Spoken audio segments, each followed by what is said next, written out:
We anticipate in the next 10 to 12 years, approximately 8 to 6 million Hispanics coming into the United States and 41 million Asians. You have been the majority minority for 400 years in this country. You have been the number 2 population for 400 years. You're going to get kicked out of being number 2. You're going to go down and become number 4. Now, common sense, even a 3rd grade education would tell you, if you didn't get anything when you were number 2,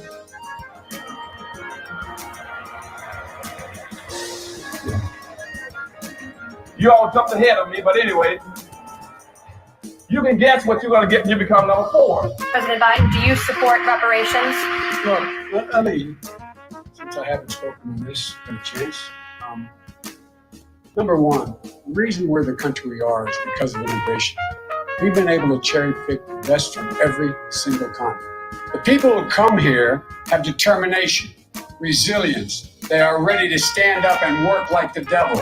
We have 24 of our 100 children in our school today is Hispanic.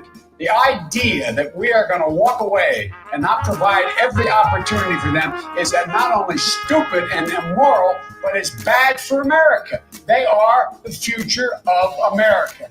At the very same time that America refused to give the Negro any land, through an act of Congress, our government was giving away millions of acres of land in the West and the Midwest, which meant that it was willing to undergird its white peasants from Europe with an economic floor. But not only did they give the land, they built land-grant colleges with government money to teach them how to farm. And this is what we are faced with. And this is a reality. Now, when we come to Washington in this campaign, we are coming to get our check. We are owed $104 trillion on the very low end, plus $735 billion recurring. This number does not include the cost of about 50 Black Wall Streets that were decimated, nor compound interest from 2017 when Sean D. Rochester's book, The Black Tax, was published, nor the cost of Black life, nor the cost of living increases, nor the war on drugs, nor the current day pandemic. The number I'm working with is for slavery, Jim Crow, and accrued ongoing systemic racism, oppression, and disadvantage in the country our ancestors built with their lives.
Grand Rising Lions Den, aka Trey X. I see you, fam.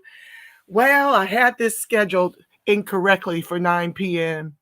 Good morning, Grand Rising to all of the freedmen and allies who intend to join us on yet another incredible California Reparations Task Force meeting for the next 2 days.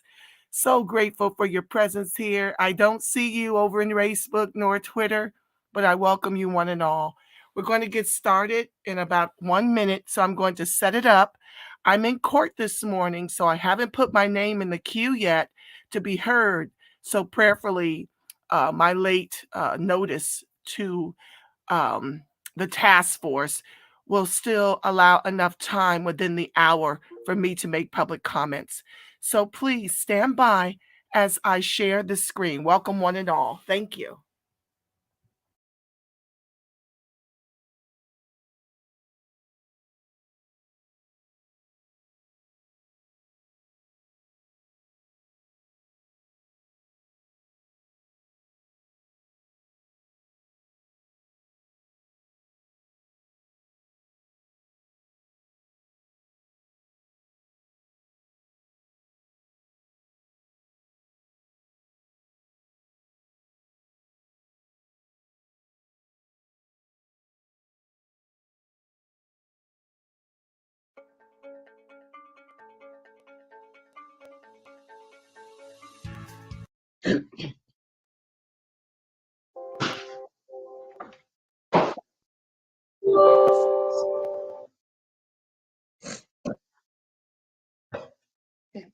Today is Thursday, February 23rd, and the time is 9 o'clock. The AB 3121 Task Force meeting is now called to order. Good morning. My name is Camila Moore, and I am the chair of the task force. Before we begin, let us have the staff do a roll call for attendance to establish whether we have a quorum. Parliamentarian Johnson. Thank you, Madam Chair. I will call the roll beginning with the chair. Chair Camila Moore. Present. Vice Chair Brown. Present. Member Bradford. Member Bradford. Member Grills. Present. Member Holder. Here. Member, excuse me, Member Jones Sawyer.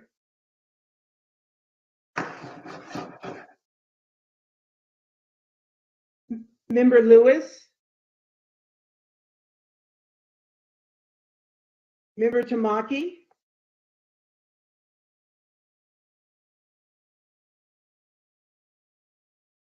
Member Montgomery Stepp.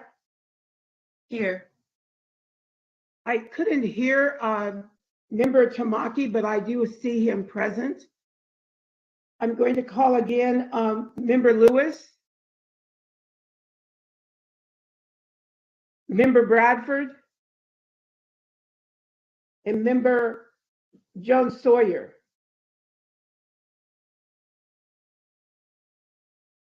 Madam Chair, the task force consists of 9 members. Five members are necessary for a quorum. We have 6 members present and a quorum is established.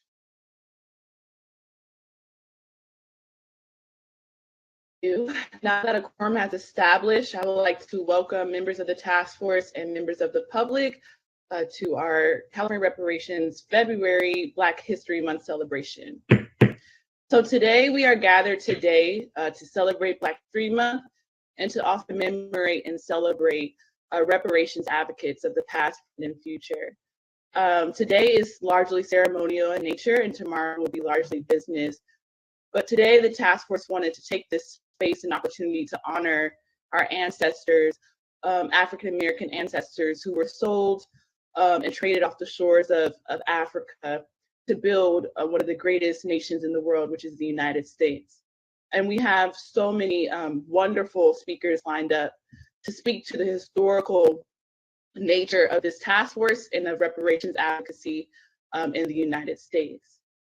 We also will hear from UC Berkeley Dean Erwin Chemerinsky on legal considerations concerning reparations, and we'll also hear from current reparations advocates doing reparations work today. So from a review of the agenda, you can see that it is a full agenda. So to ensure that we complete it during the time allocated, we will need to make sure that we follow the timeline established. So to help keep us on time, I'm asking each of us to be mindful and I'll remind us as well if we start to fall behind. We do anticipate a fair number of comments from members of the public, which is scheduled from now to 10 a.m. So again, welcome, and we will now move forward to public comment. So Ms. Aisha Martin-Malton, take it away. Thank you so much. Madam Chair, I wanted to let the record reflect that we've been joined by member Joan Sawyer. Great. Thank you so much, Parliamentarian Johnson, And Senator Bradford. Senator Bradford. Welcome, Senator Bradford and Assemblymember Joan Sawyer. Okay, good morning, Chair Moore, task force members, and members of the public. My name is Aisha Martin Walton. I am with the Department of Justice, and the task force would like to hear your comments. The public comment period will be for 1 hour, and each person will have 3 minutes. Please be advised that in fairness to everyone, at the 3-minute mark, you may be politely interrupted and your microphone turned off. However, please know that there is a public comment period during each meeting, and the task force encourages everyone to participate. You may also submit written comments to the task force members at any time via email at reparationstaskforce@gov.ca.gov. To participate in public comment, please use the raise hand function. Locate the button on the upper right-hand side of the screen. On the sidebar, you will see the shape of a hand. Click on the prompt to prompt the raise hand feature. On our end, we will accept your raised hand. Then you will see a notification at the top of the screen to continue. You have to click the word continue. You will then be elevated into the meeting as a presenter and automatically muted until it is your turn to speak. Please note that there's a 20-minute delay between the attendee and the presenter mode, so keep that in mind as you're being presented. We will accept the raise hand feature as they come in, and once the person in front of you is done, Trini Hurtado, also with DOJ, will say your name to prompt you to begin. At that point, you can also have the option to turn on your camera. At the conclusion of your comments, at the 3-minute mark, you will be muted again and returned back to the level of attendee. So with that, Trini, let's hear from our first speaker of the day. Good morning, everyone. The first speaker for today is going to be Kathy Masoka. Kathy, you have been unmuted. You have 3 minutes to speak. Hi, my name is Kathy Masaoka, and I'm a Japanese American, among many other Japanese Americans and other Japanese American organizations nationally who support reparations for African Americans. I testified back in February of 2021 on behalf and in support of HR 40, and was very proud that our community submitted over 300 testimonies in support of that bill. We support reparations for African Americans because it is owed, it is long overdue, and we as Japanese Americans know that it is possible. We fought for Japanese American reparations in the 1980s and won in 1988 for the incarceration of over 120,000 Japanese Americans during World War II. So we know that it is possible, and we really want to lend that inspiration to the movement today. We follow the lead of Black organizations and leaders. We know that it is up to the community to determine what kind of reparations they want. And we are committed to learning and relearning all that we can from reparations today and from reparations in the past. We do know that we owe a lot to the Black leaders for civil rights, for leading us, inspiring us, for supporting us for our redress. And we do believe that even though the context and history are different, and we can learn some things from redress from Japanese Americans, we have to remember that it may be different. And that some things, though, are the grassroots nature was really critical in winning redress and bringing the voices of so many to the forefront, hearing and learning their history and their stories, the education that it brought to the country, and the solidarity that we can build and built then and we can build now for reparations. And I think that's what we have to offer, and we hope that we can continue to support and build as Japanese Americans. Thank you. Thank you, Ms. Masoka. Thanks for your comments this morning. Trini, our next speaker, please. Next speaker is going to be Charisse. Charisse, you've been unmuted. You now have 3 minutes to speak. Good morning. My name is Charisse Cryer. I'm a second-generation Angelino and direct descendant of slavery on both sides of my family. I want to thank Professor Chemerinsky for being an amazing con law lecturer. I took Barbary in the summer of 2006 and had a better understanding of the law after the lectures. I would like to offer a suggestion to the Commission and DOJ to please really listen to the public comments, requests, suggestions, emails, etc. There's some good information being given. Also, we're about 6 months in with the Commission and just now dealing with the class of eligibility, and there's been no discussion of potential legal implications. The DOJ has all the resources available to examine both sides of the coin and different arguments and legal challenges, and I encourage you to do that as soon as possible. Also, back in July, I emailed the DOJ and task force to ask that you focus solely on the descendants of American slavery, policy change, and cash reparations. Please revisit the email. I also ask that you investigate something called a reparations superfund. This concept is mentioned in From Here to Equality. There is also a standalone article on the web about it. California cannot accomplish successful reparations program on our own. Finally, I just want to thank members Tamaki and Scott Lewis for being true allies. Your contributions have not gone unnoticed. Thank you. Thank you, Ms. Cryer. Rini, our next speaker, please. The next speaker is Roger Wareham. You've been unmuted. You now have 3 minutes to speak. Okay, thank you very much. My name is Roger Wareham. I am a human rights attorney and a member of the December 12th movement, which is a US-based non-governmental organization in consultative status with the United Nations, which focuses on protecting the human rights of people of African descent. We have been actively involved in the struggle for reparations for over 30 years. We were instrumental in the calling and organizing for the UN World Conference Against Racism held in Durban, South Africa in 2001.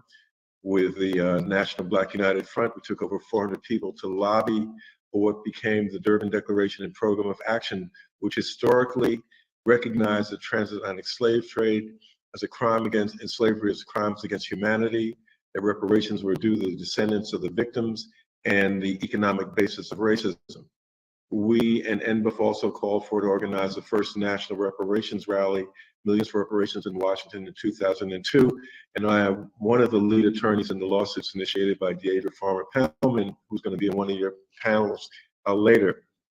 I also presented at the CARICOM initial meeting on reparations due to the Caribbean. We have always, the December 12th movement has always viewed reparations very simply as a collective repair for a collective injury suffered by Africans in the US. We view healthcare as one of the key issues affecting all people of African descent, or as Dr. Uche Blackstock stated in a seminar, living in this country has essentially made Black Americans sick. Since President Biden's election and his pledge to have Black people's backs, we have been waging a campaign to have him issue an executive order on reparations, including a $50 billion down payment towards provision of state-of-the-art healthcare facilities in Black communities across the country. As I said, collective repair for collective injury, and we think that that attitude or that perspective should be taken into account in terms of your deliberations, in terms of how California is going to address this issue. As the slogan we coined back in the 1990s was, they stole us, they sold us, they owe us reparations now. Thank you for the opportunity to address you. Thank you, Mr. Wareham, for your relevant comments this morning. Next speaker, Trini. The next speaker is Joyce King. You've been unmuted. You now have 3 minutes. Yes, I'm Dr. Joyce King. I hold the Benjamin Mays Endowed Chair for Urban Teaching, Learning, and Leadership at Georgia State University in Atlanta. I'm a native Californian, descendant of enslaved Africans. My family came from Oklahoma and Louisiana in the 1930s.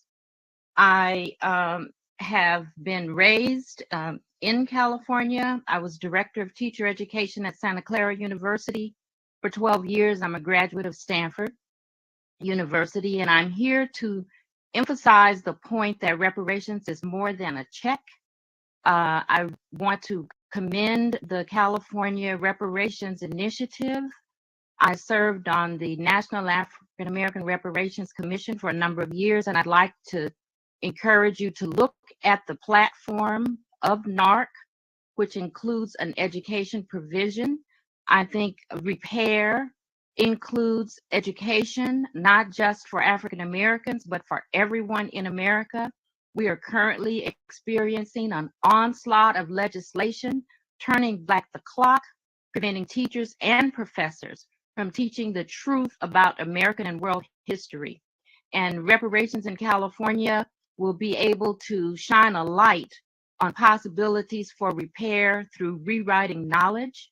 And I really hope that you will give deep attention to opportunities to repair education in the process of conducting reparations. Thank you very much.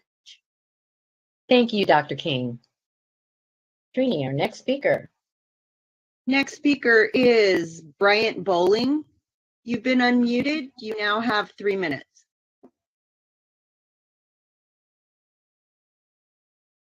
Mr. Bowling?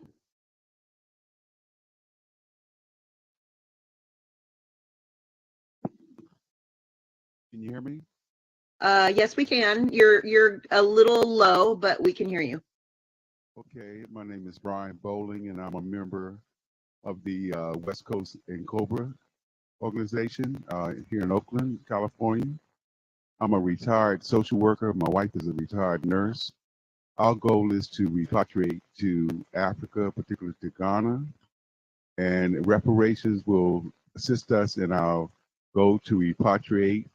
And we advocate also for dual citizenship, for us to have citizenship here in America as well as in a country in Africa. And I would like one of the panelists or someone in the panelists to address that issue, dual citizenship with reparations. Thank you. Thank you, Mr. Bowling. Trini, next speaker. Next speaker is Robert Caylen Reed. You've been unmuted. You have 3 minutes. Hello, can you hear me? Yes. Yeah. Continue. All right. Since the beginning of Gavin Newsom calling to order the AB 3121 Commission, the majority of consistent attendees have made it clear that the reparations project should be lineage-based. This position is not based in xenophobia or anti-immigration, Black, white, or otherwise, or ignorance that slavery or colonialism occurred in other parts of the world. It is rooted in the understanding that the group who experienced the accumulated harm of slavery, Reconstruction, Black codes and Jim Crow, U.S. terrorism, peonage farming, mass incarceration and convict leasing, excommunication from U.S. markets, banks and credit system, non-allowance of the GI Bill and VA loan, discriminatory zoning and steering practices, and all the accrued disadvantages since the signing of the Emancipation should be the ones who inherit the repair. The slavery that a Jamaican descended person experienced in Jamaica is irrelevant to the justice claim Black Americans are fighting for in this country. We understand there are multiple countries who have valid justice claims that they should fight. Americans, American Negroes, American descendants of slavery, or sons and daughters of freedmen stand strongly in support of them, building those claims. But therein lies the issue. These people have to do the work. It is unfathomable to think that someone who got to America in the 80s, 90s, or yesterday should be able to hijack Black American history for gains meant to repair a harm they are not connected to. It is also outrageous to think that Black Americans must be attack dogs, pit bulls, or mules for the justice claims of other groups. Black America is not interested in the NARC and in COBRA Pan-African understanding that all Black is flat Black. Thus, Black Americans have to be the tip of the spear for everyone's fight while sacrificing their own.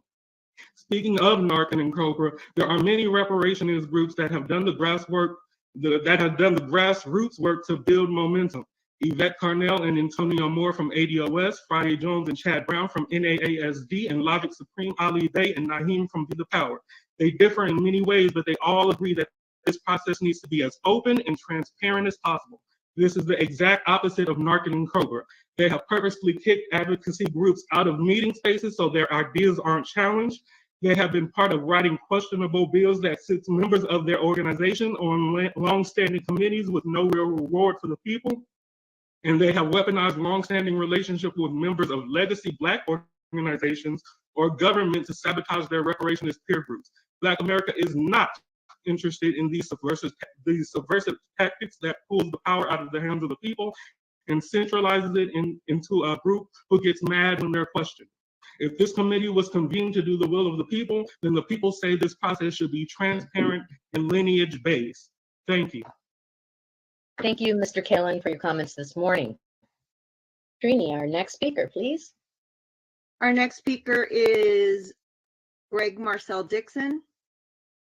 You've been unmuted. You now have 3 minutes.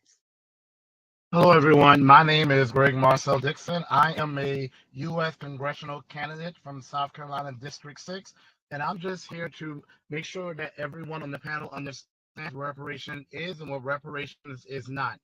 Firstly, it's more important to understand what reparations is not. Reparations is not a payment from white Americans to Black Americans for the absolute horrors we endured during chattel slavery and then the government-sanctioned anti-Black terror we went through afterwards via redlining, Jim Crow, racial massacres, lynch mobs, and land theft. It is a payment from the federal government, which perpetuated these things, to freedmen who are of the lineage, referring to people who are descendants of those who were emancipated at the end of the Civil War. It is not something that goes to quote unquote all Black people, because when you look at the people who were lynched and those disgusting lynching postcards that were used and here in the United States of America and were often kept as souvenirs, it was not all Black people hanging from those trees. It was freemen, those who are descendants of the 4 million people who were enslaved by the American government. It is not something that includes any other group besides people of those lineage. Now, I find it very funny that California is leading the movement pretty much on the reparations mission, something that should have been done in 1865. I was not so familiar with California's history of anti-Blackness, but I just assumed it had it because, hey, we're in the United States of America. But I did some research and I found out that before California's admission to the Union in 1850, California actually had slavery. Then I discovered that California was home to several very wealthy freedmen communities. Allenstown, for example, was one of them. And because white Californians hated the fact of Black Americans being successful, they cut the water off to Allenstown. They put a railroad track through it, and they destroyed that town. Santa Monica, I discovered, was 30% Black, and yet some of the wealthiest people in Santa Monica were the Black people who made that town successful. And again, the state of California used eminent domain to take properties from a lot of Black people, and Black businesses, they passed ordinances saying that music cannot be played, alcohol cannot be served. So when I look at the data for California, and I see that even though Black people make up only 5% of the population, and of that 5%, maybe 3% are actually Black Americans, the people to whom I refer to as freemen, but they make up over 50% of the people living in the streets. I'm not surprised, because what else were they left with? They took everything from them. You took their land, you took their businesses, you took their beachfront property from them. So California has a moral duty, as does the United States of America, to pay freedmen. Excuse me, Mr. Marcel Dixon, I'm so sorry to interrupt you in the middle of your sentence, but thank you so much for your comments this morning. Trini, our next speaker, please. Next speaker is Tracy C. You've been unmuted. You now have 3 minutes. Good morning. My name is Tracy Cooper. I'm from Alameda County, Oakland, California. I was born in the early 60s, and I want to speak on who would be entitled to reparations. I believe that the reparations payment should be made to foundational Black Americans, that they should be paid to descendants of American slaves whose lineage can be traced to the killing fields of the American South.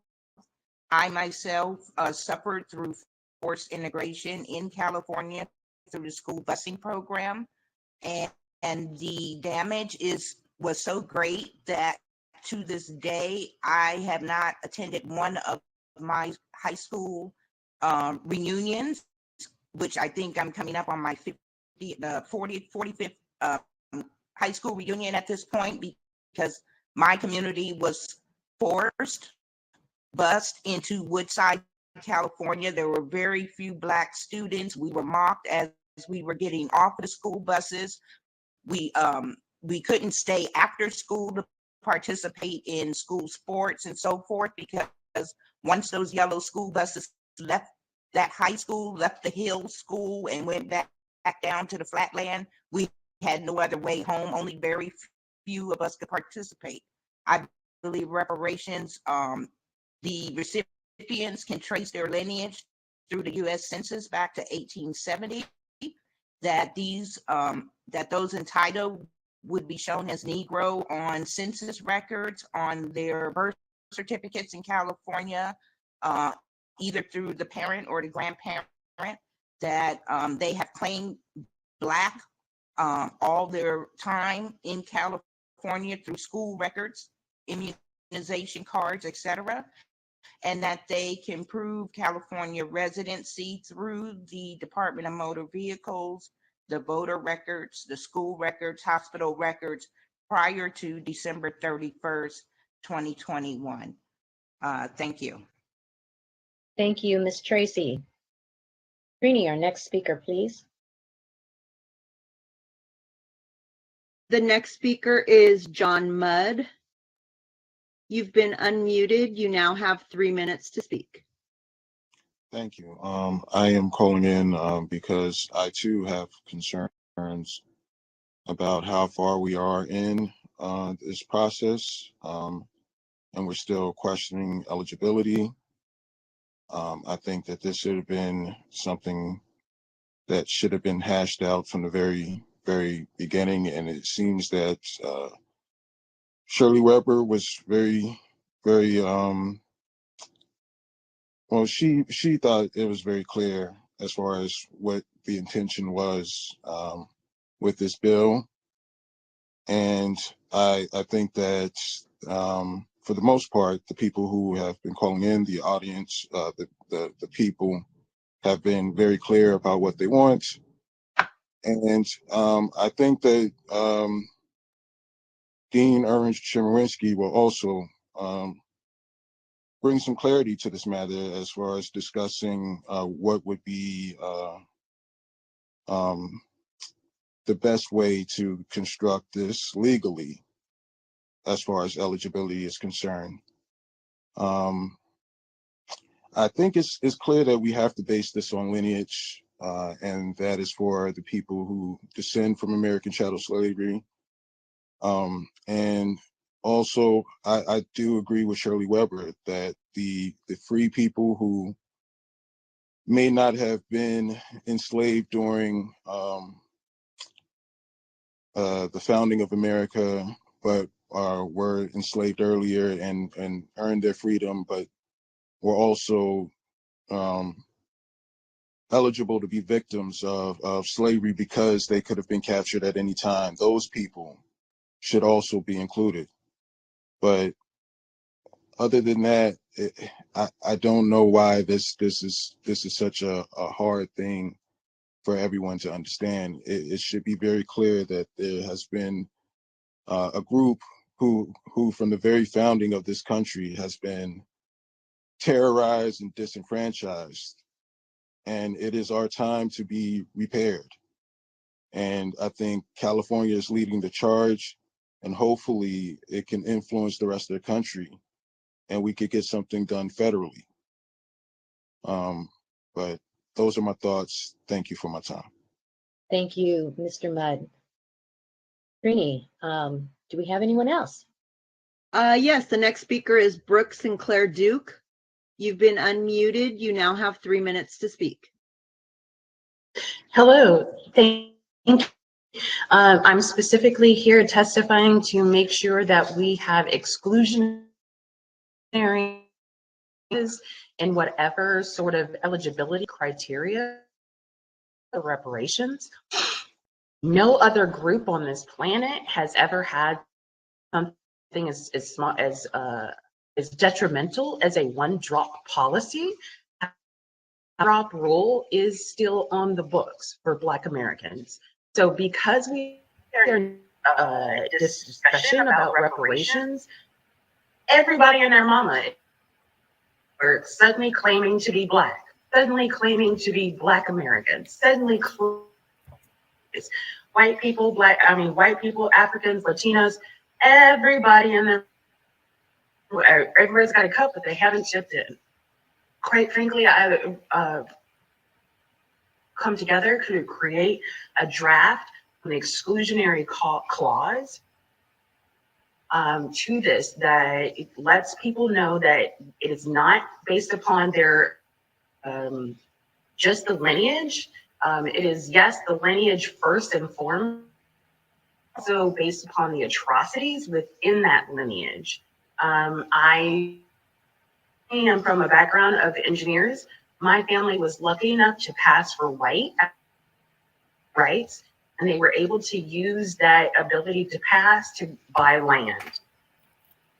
They bought the land. The KKK would remove them in the middle of the night, the nearby state, cross the border lines, and then make them walk back.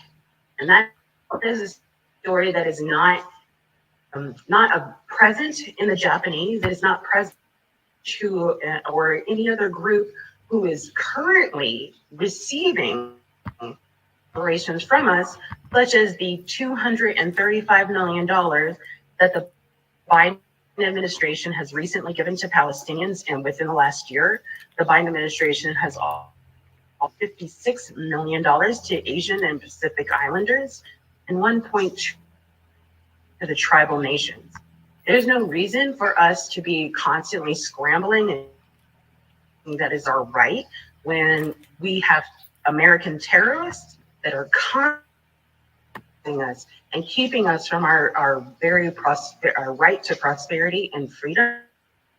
And so, yes, I do plan to submit the draft of the exclusionary policy called the anti-one-drop rule, and is specifically made to keep people out. And thank you. Thank you, Ms. Sinclair Brooks, for your comments this morning. Trini, our next speaker. I'm so sorry, Jerry. The next speaker is Brooke Sinclair. He just spoke. No, Stan Jackson, sorry. Stan Jackson, you've been unmuted. You now have 3 minutes. Good morning, members of the Reparations Task Force. My name is Stan Jackson, and I am the legislative chair for the California Association of Real Estate Brokers, and that is the organization that was created in 1955 to fight for and advocate democracy in housing. We are a member of the National Association of Real Estate Brokers, and the local chapter is the Consolidated Board of Realtists, which is our trade name. I'd like to thank Mr. Reginald Jones Sawyer for participating in our event this year, and I also like to thank member Monica Stepp for participating at the conference in San Diego last year. As a first VP of KRAB, California Association of Real Estate Brokers, I am also the legislative chair, and I'd like to invite members of the task force to participate in our virtual town hall on 3/24/2022 to continue the discussion on reparations. Any conversation about reparations must include a real estate component similar to the Evanston's reparations project. And this project is a down payment assistance program, but also we may want to work with the return of properties to the descendants of actual slave descendants and that suffered the humble institution of American slavery. The 40 acres and a mule we never received, and we definitely need to follow back up on trying to get those 40 acres. And as Reginald Jones Sawyer said, you can keep the mule, but we definitely need the acres. And with that being said, I'd like to thank each and every one of you. And I would love for you guys to come out to our virtual town hall and share any other information to our members, because we are a movement and we are here supporting the reparations for Black Americans in the United States, the descendants of slavery. Thank you very much.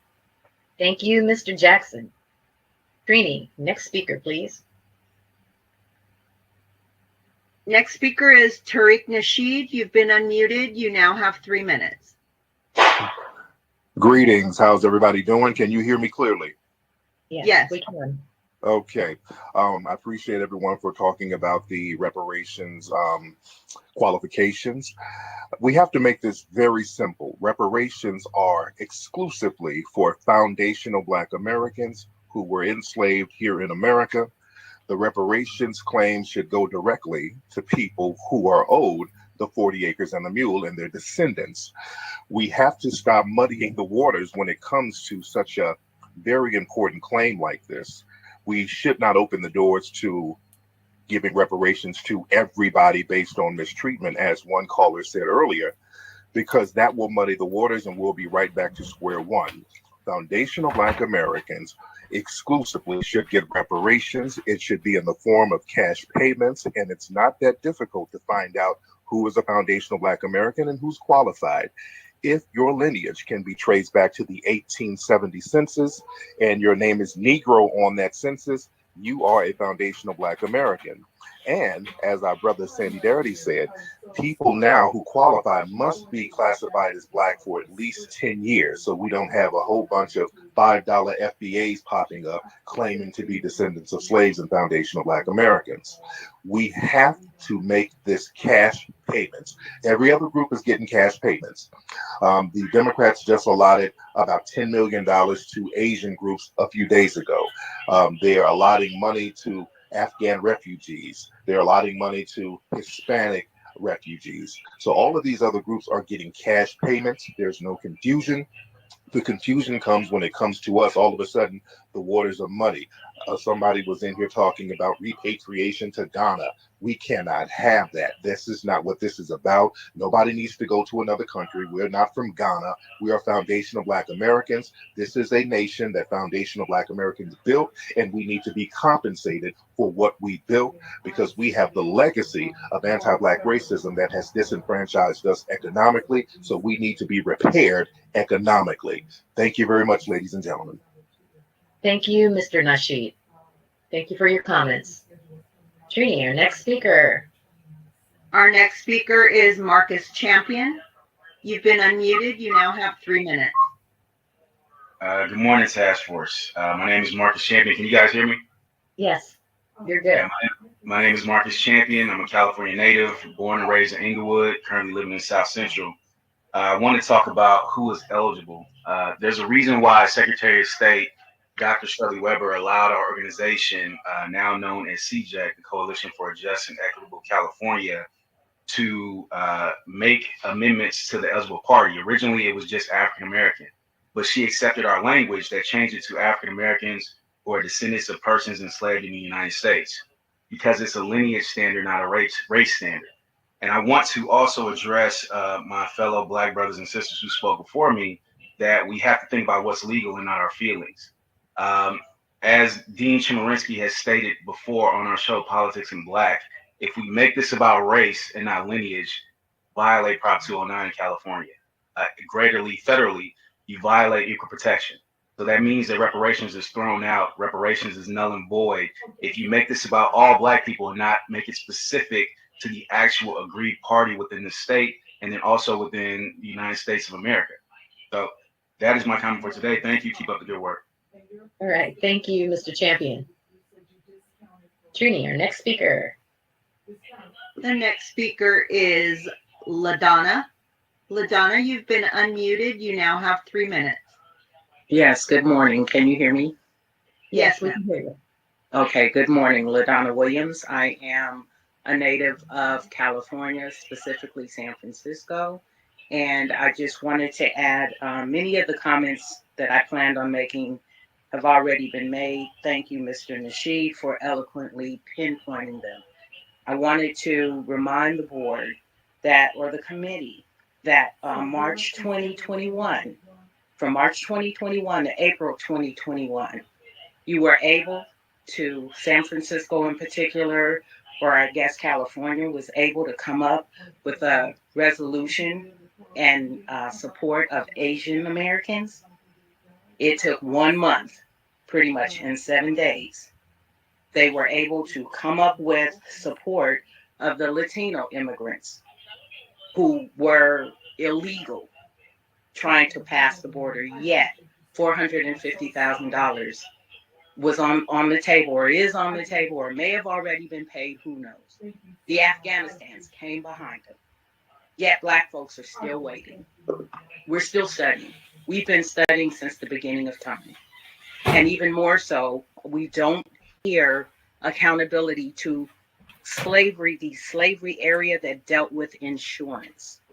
The insurance, it was a bill, SB 2199, I believe. And it was Senator Tom Hayden, and they were investigating the insurances that had paid for slavery.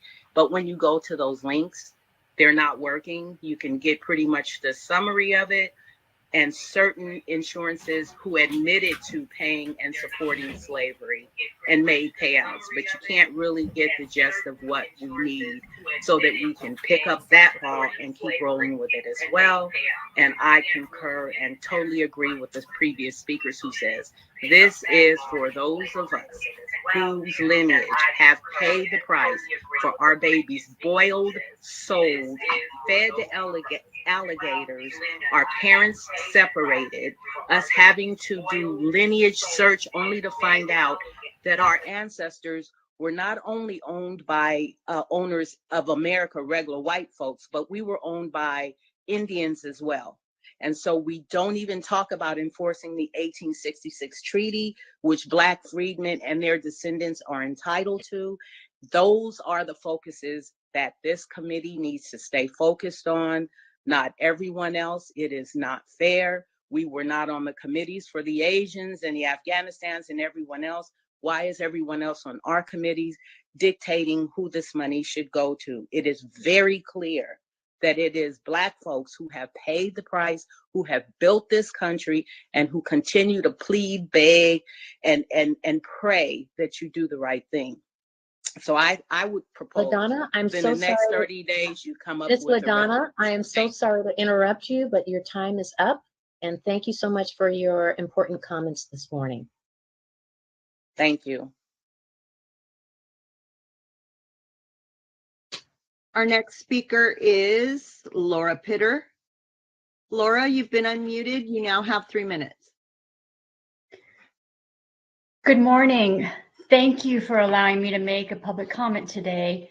My name is Laura Pidder, and I'm the current co-director of the U.S. program at Human Rights Watch. It's my honor to be here today to express my support on behalf of our organization for this task force, and to honor during this meeting and Black History Month, the African-American heroes who initiated the fight for reparations and kept it alive over these many years in the United States. Human Rights Watch is an independent nonprofit organization that monitors and reports on human rights violations in more than 90 countries around the world, including the United States. We've supported reparations for enslavement and the legacy of it for decades, going back to the Durham Conference. Given that reparations for gross human rights violations, as slavery was, is well established in human rights law. For the last several years, we've increased our advocacy on the issue and made it a key priority. We've advocated strongly for the creation of a commission similar to the commission that's been established here in California at the federal level, though we also, where capacity allows, advocate for it at the local level as well. As I'm sure you all know, the full impact of creating laws and policies that forced hundreds of thousands of Africans to be enslaved in the US has never been fully examined or accounted for at the national level, nor has the impact of racist laws and policies that followed: Jim Crow, redlining, segregation, unprosecuted and investigated lynchings. It's never really been assessed. We know that the trauma of these policies has been passed down in a variety of ways through generations, and we support the idea that the type of reparation that needs to be provided has to be determined by the community impacted. So it's just I'm very pleased to be attending these essential sessions today, during which an accounting, at least for now, of how the impact has been felt here in this state is taking place. I really look forward to hearing from the speakers and the experts here so that we can learn from and be inspired by their actions in this history. Thank you very much. Thank you, Ms. Pidder, for your comments this morning. Trini, Our next speaker. next speaker is Matthew Morris. Mr. Morris, you've been unmuted. You now have 3 minutes.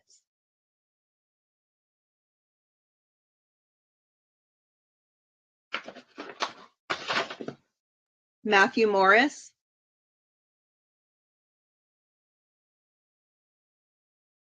Okay, I'm going to move on to the next speaker. We have quite a few. I'll work with him in the background.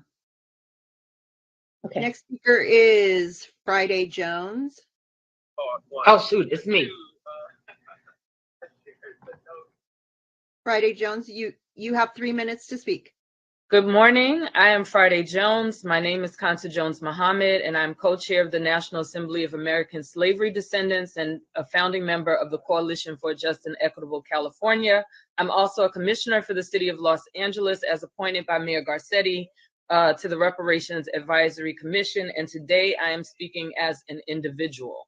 I advocate for reparations not just for myself, but for my mother, grandmother, and living family members who are survivors of Jim Crow law.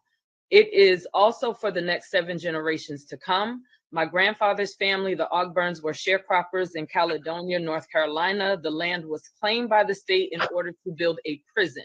To this date, that prison grows its own food. 7 generations ago, my great-grandmother Tracy was imported from the Congo and sold into servitude to Bernadette Martin, the wife of Lewis Martin of Charleston, South Carolina, and I quote, to hold the said Negro for her use and benefit as her property forever and her heirs on July 1st, 1779. This work is personal to me. Like many descendants of chattel slavery in the United States, there is no separation of our familial history and existence in this country from the country itself. At the last hearing, I read a list for you of considerations as you vote on eligibility, and I will read it again because it matters. Were your ancestors subject to the 3/5 Compromise at the United States Constitutional Convention in 1787, subject to the Casual Killing Act? Were your ancestors African or of African descent and enslaved in the United States, subject to hereditary slave laws from 1776 to 1865, subject to California's Fugitive Slave Law of 1852, subject to the Emancipation Proclamations that resulted in the establishment of the Freedmen's Bureau under the War Department for Refugees, enlisted as Negro Union soldiers during the Civil War and or received pensions under the General Law Pension System of 1862. Were your ancestors depositors into the Freedmen Bank, subject to convict leasing, black codes, or Jim Crow laws? Were your ancestors or grandparents part of what is known as the Great Migration from 1910 to 1970? Lineage-based reparations must be derived from the overwhelming laws endured by chattel slaves in the United States and their descendants for multiple generations. This is the work that this task force must do. I ask you to remember our ancestors, making their heirs the beneficiaries of reparations with the foresight that it will matter in a federal repair. Thank you so much. Thank you, Ms. Jones, for those powerful comments today. Next speaker, please. Okay, we're going to try Matthew Morris again. Mr. Morris, you've been unmuted. You have 3 minutes.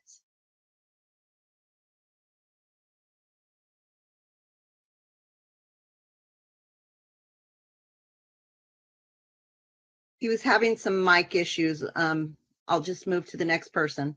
Okay. Phyllis Fulton, you have been unmuted. You have 3 minutes to speak. Thank you. I'm not sure that I have the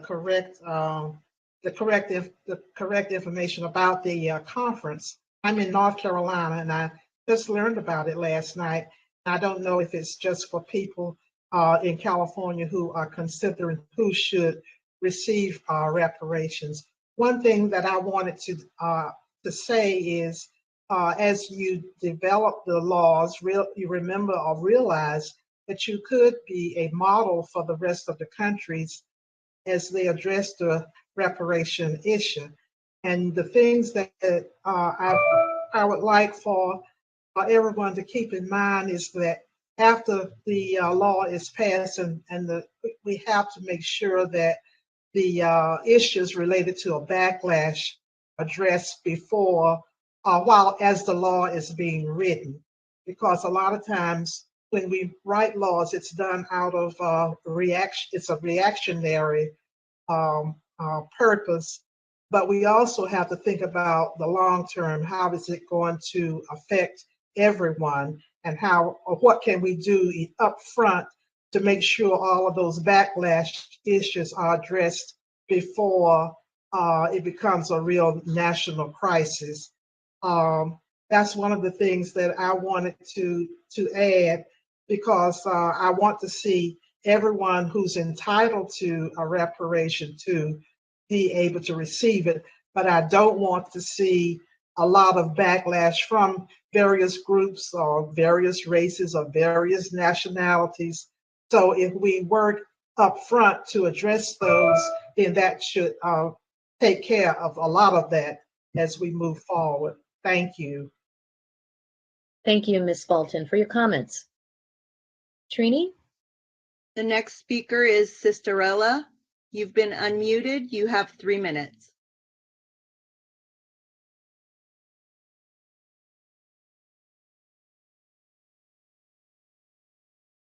Sisterella, are you ready to speak? I'm sorry. Good morning or afternoon. I am a native Inglewoodtonian, I guess if you could say that. I am part of the Tatum family, and growing up as a monarch, the stories that you would hear in California about how the impact of slavery and the impact of discrimination has affected our communities in around Los Angeles was so detrimental. And I really would like reparations to definitely also make sure that mental health awareness is also included in reparations, and that a protective class status is set as a precedent in the reparations package for Californians. And at the end of the day, that lineage does matter, as Dr. Weber says, and that being a descendant of freedmen also means that we should be recognized in legislation throughout California as such. And just dating back to Cali House, and also bringing up the fact that we are representation of our ancestors who have been emancipated and did not get to be acknowledged. And so I would like to acknowledge my ancestors, the Tatum and Swearington family, and the Howard family, and the Smith family. Thank you so much. Thank you, Sisterella, for your comments this morning. Trini? Okay, we are going to go back to Matthew Morris. Okay. Mr. Morris, you've been unblocked. You may now speak. You have 3 minutes.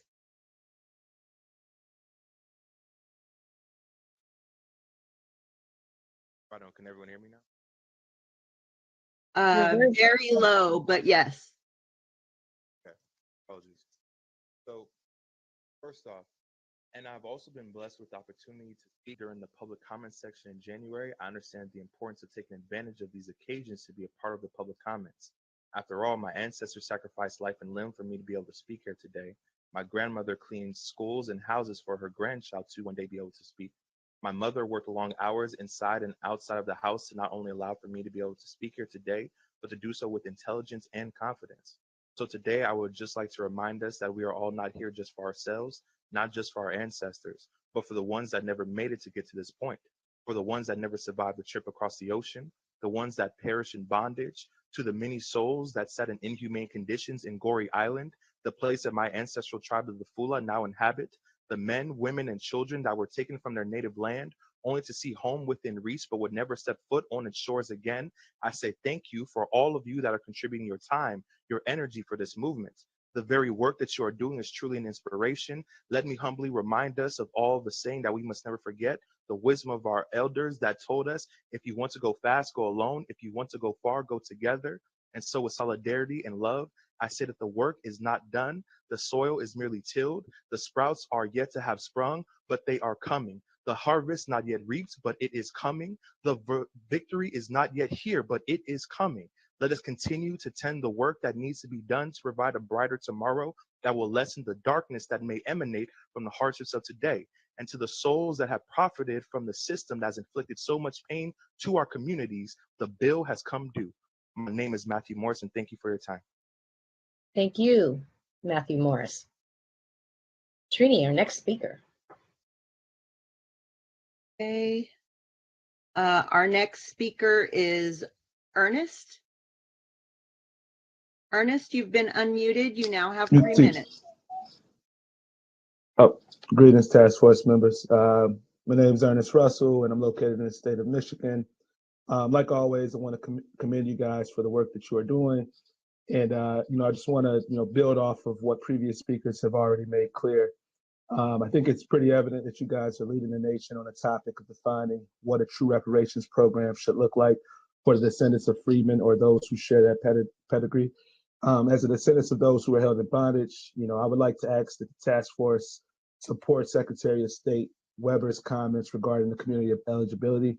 I believe that, if you guys were to follow her definition of the community of eligibility, and not only her definition, but making sure that the program is lineage based, I believe that we would be taking a step that America has never done, which is addressing the specific group that it has harmed over the last few decades and centuries of this country's existence.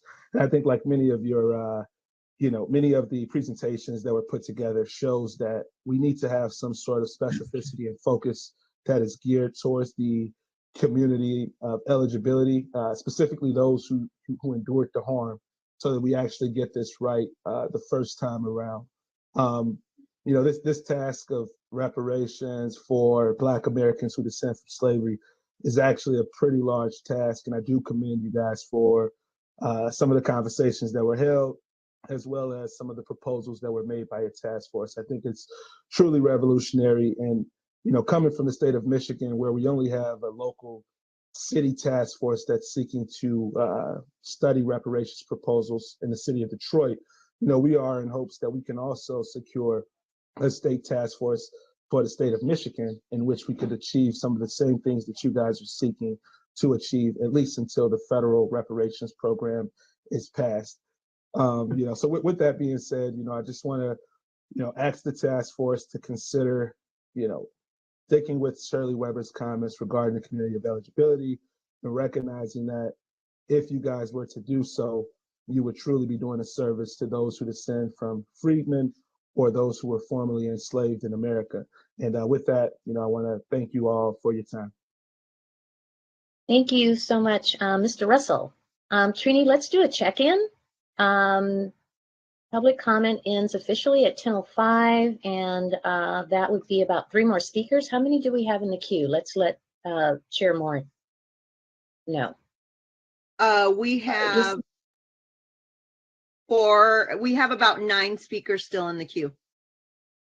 Yes, I was going to say, just a point of order or clarification. The first panel officially starts at 10:15. And so given the ceremonial nature of today, we can extend the time up until our first panel up to 10:15. So if we have 9 speakers, that's great. If there's any additional space before the 10:15 a.m. mark, that's also fine. Thank you. Our next speaker is Cato Amir. You've been unmuted. You now have 3 minutes.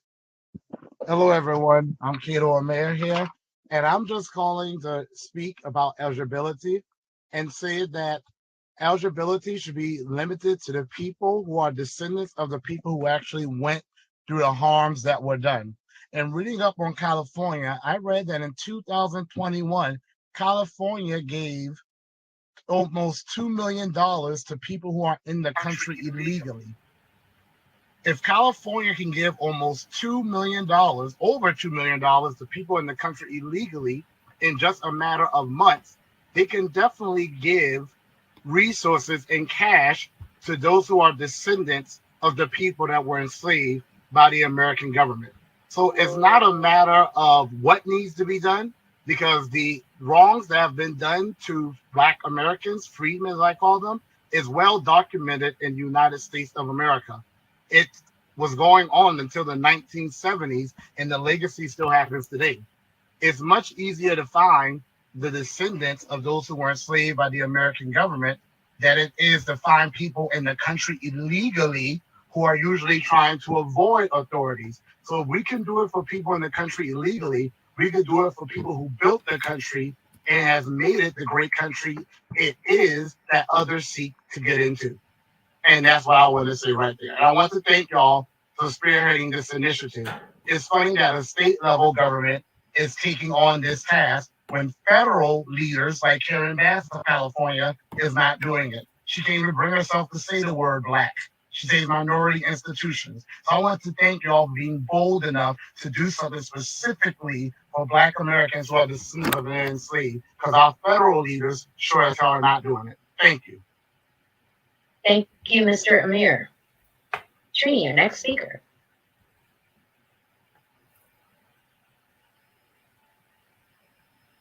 And for the report that's coming out and for the community engagement hearings that they're planning. I was a founding member of the National Coalition for Redress and Reparations. This was a campaign, as you all know, to win redress and reparations for the 120,000 people of Japanese descent who were put in concentration camps during World War II. Our movement for reparations was really inspired by the civil rights and liberation movements of the Black and Chicanos during the 50s, 60s, and 70s. And that was what guided our work as a grassroots organization. I wanted to also thank you for recognizing during Black History Month some of the legacy organizations that in the African American community that have been talking about reparations for years. This is how I first heard about reparations, through the Republic of New Africa members who talked about the concept of reparations, and it was very informative for us. One of the things I quickly wanted to say was we, working with Congressman Mervyn Dimley, who was my boss at the time and the chair of the Black Congressional Congress, did work with him to author a bill calling for immediate monetary reparations for the Japanese American people. But instead, the bill to establish a commission won. And at first we were very, doubtful about that because our people were dying. But I wanted to just say that the commission hearings changed my life. They were so healing. Our people were holding back for so many years. They were healing. They put a human face on the issue for the country, and they were unifying. And through our stories, we saw the shared histories that we as a people had with other communities of color in the United States. And so I really commend the work that you're planning to do on the community engagements. And our community, realizes that as we won monetary reparations, that we also have a responsibility and a desire to support other struggles for reparations. And with Nikkei Progressives and NCRR today, we are working with some of the legacy organizations on to support HR 40, and we would offer. Ms. Iwataki, I'm so sorry to interrupt you in the middle of your sentence and thought. Thank you so much for your comments today. We really appreciate it.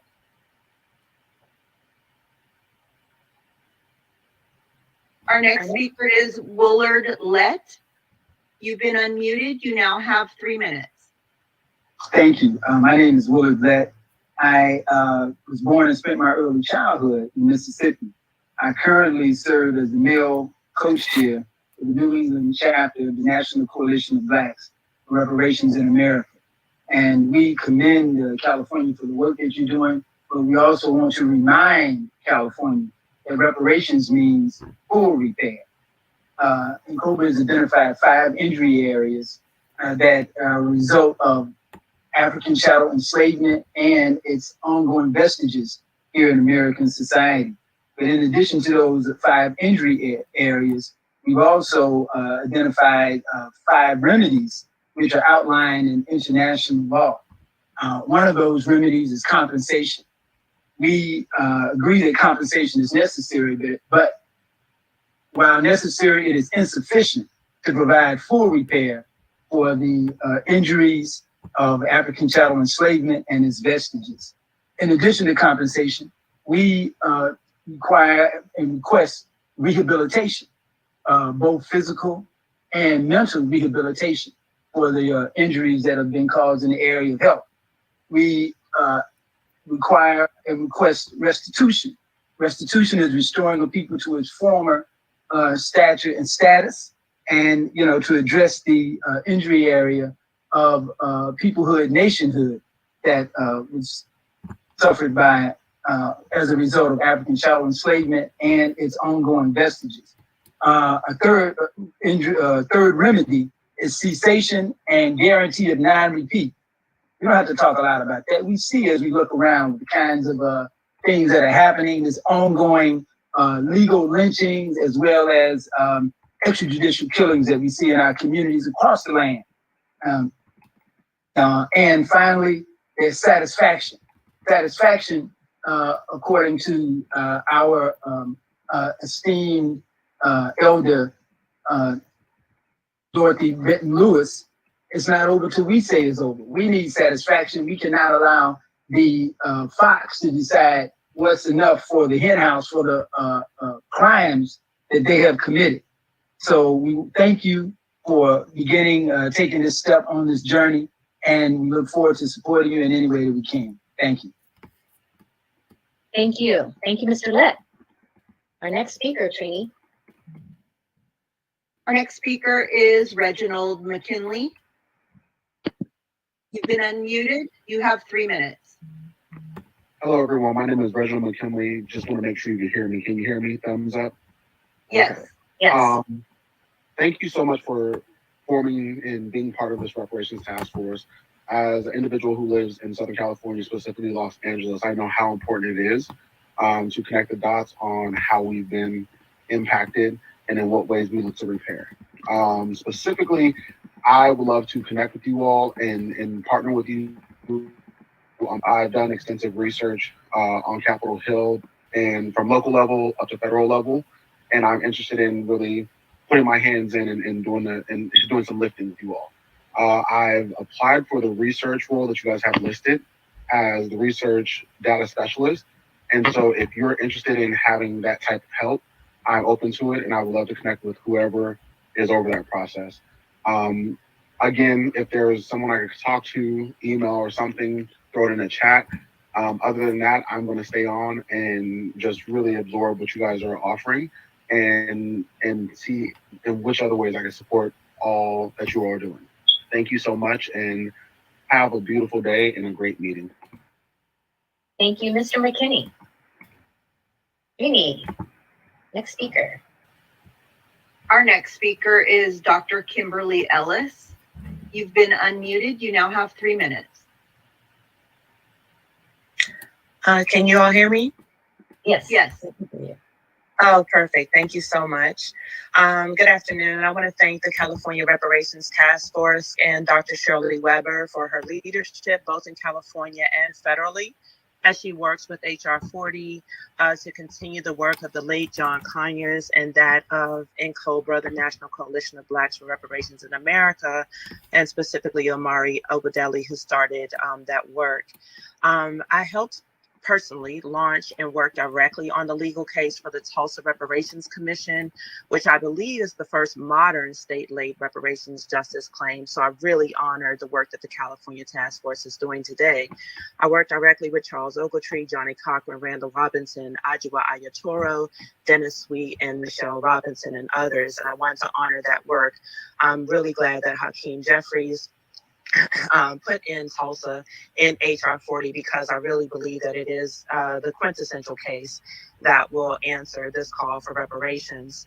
I support reparations of direct payments for the lineage of African Americans enslaved in the United States and for all Black people for modern systemic racism and injustice, especially those who are victims of police and citizen brutality, such as Laquan McDonald, Sandra Bland, Ahmaud Arbery, and Dante Wright, and others. Obviously, we also know George Floyd.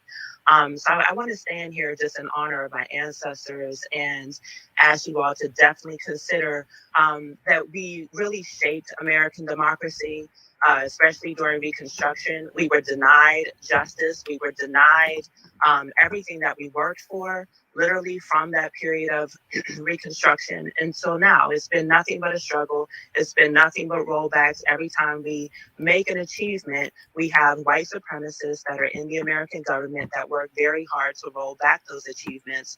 One example is the John Boyd Farmers Compensation Bill. I also want to point out that Donald Trump worked very hard to make sure that white South Africans displaced Black Mississippi farmers. So we really need to get very specific and to work to be very clear about the work that we're doing. So I support you all. I stand by you all. I stand by all who are working on reparations because it's a very tough situation to have to convince the public that it needs support. And I also want to hold space for those who are working on the federal level. I invite the CBC to actually finish getting involved, and to also for the other Democrats and Republicans to make a stand for Black America once and for all. Thank you so much for your time today. Thank you, Dr. Ellis. Thanks for your comments. Next speaker, please.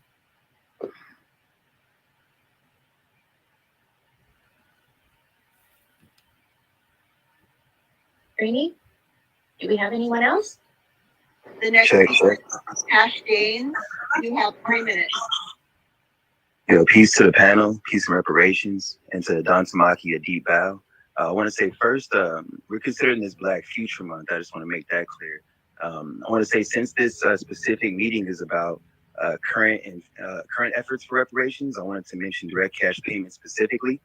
I feel like plenty of people are able to speak to what the issue has been. I just want to speak to what I think some of the redress could look like.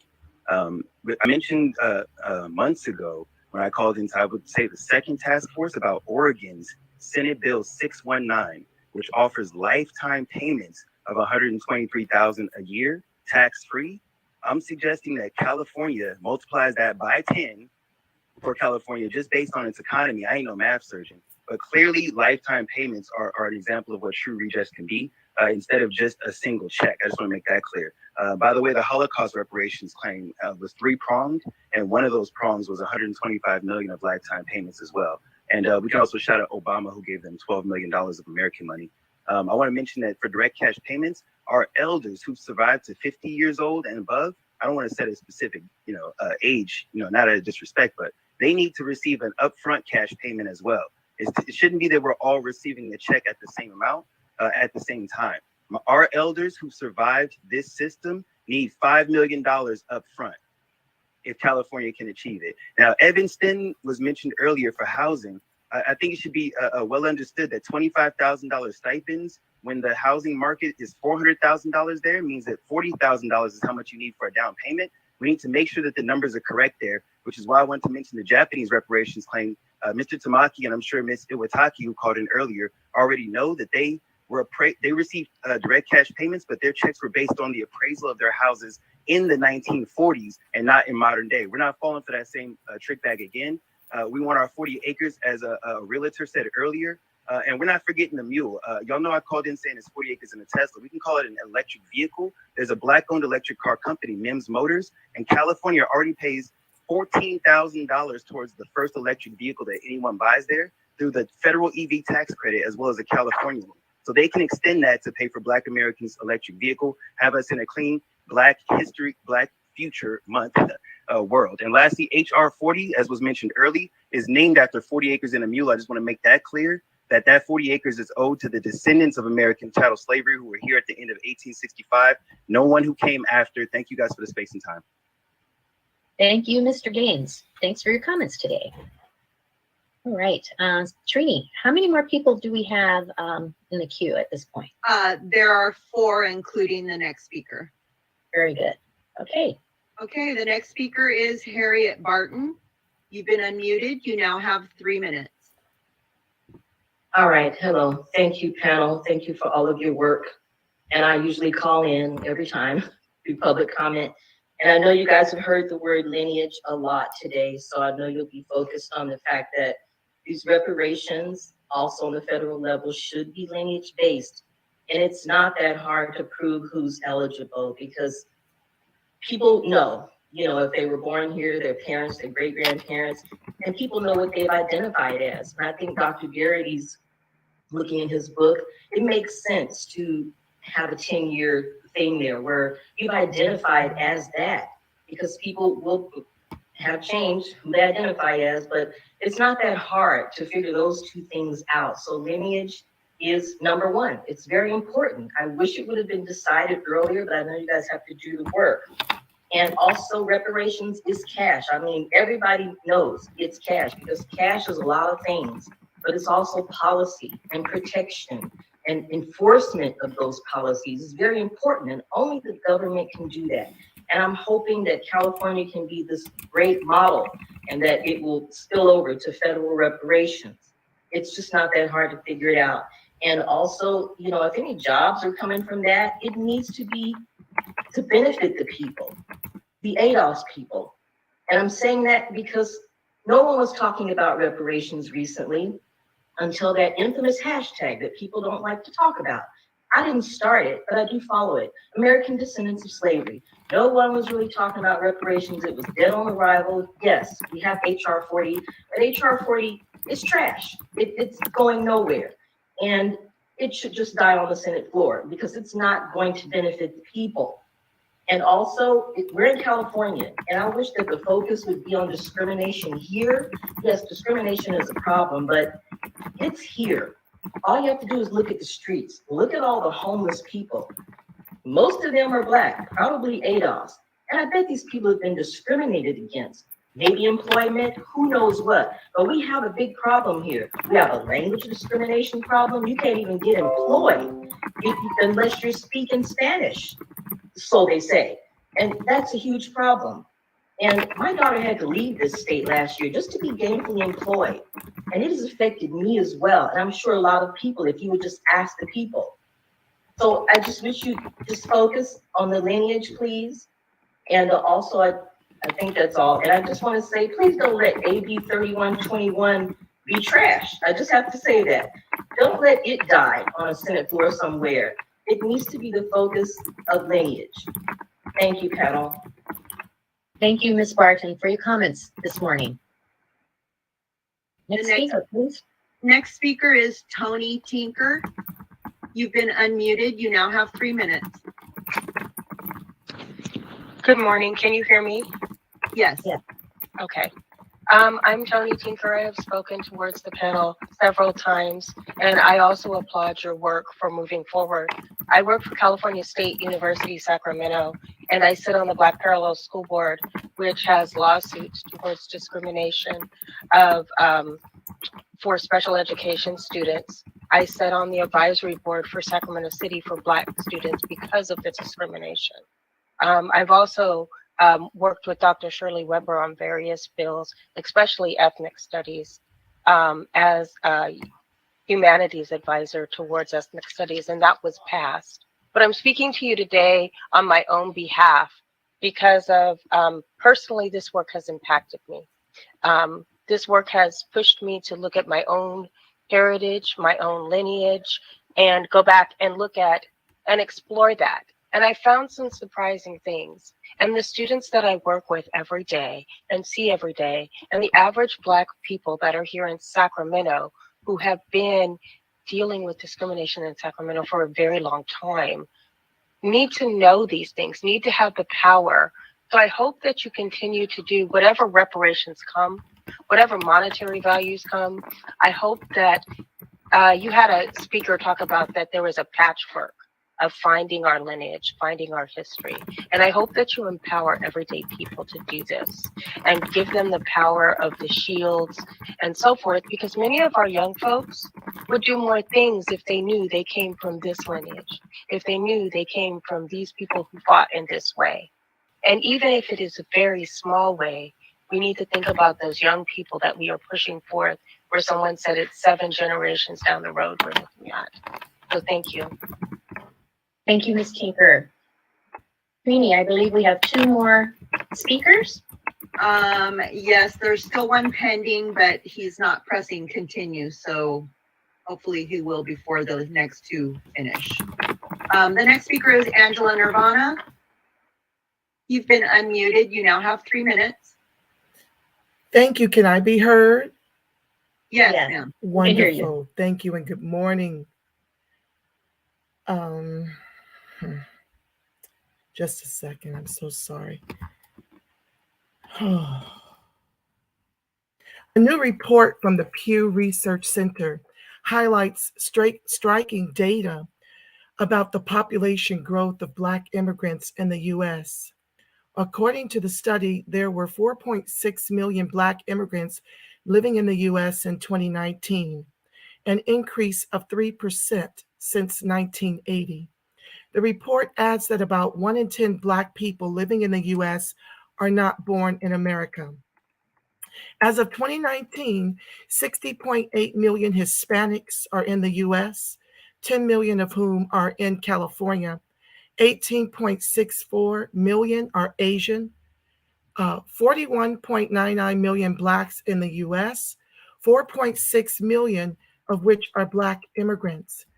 At this rate, according to the data, the country's Black immigrant population would eventually exceed U.S.-born Blacks. The U.S. Black immigrant population is expected to increase to 9.5 million by 2060, doubling the current total. About 9% of Black people in the U.S. are second-generation Americans who have at least one parent born abroad, according to Pew. Looking at the socioeconomic status of Black immigrants, the data reveals that they have more college degrees than U.S.-born Blacks and a higher median household income and wealth than freedmen. Still, it states, and I quote, Black immigrants face the same amount of discrimination as freedmen Black born in the U.S., the study concludes. Now, see, this is what is troubling to me when it comes to that statement. Black immigrants who have more education than freedmen Black, more home and business ownership, more income and wealth, by and large do not live amongst the freedmen whose national median incomes are less than $40,000 since COVID. And the median home price here in California is $834,000. Black immigrants do not suffer the same rates of police brutality and state-sanctioned executions, preschool to prison pipelines, incarceration, foster care, unemployment, underemployment, homelessness, lack of home and business ownership. It is imperative that we address the weaponization of immigration against freedmen to make us the permanent bottom caste in the country our ancestors built with their lives. It is imperative to disaggregate Blackness so the state will see its abject failure wherein freedmen is concerned.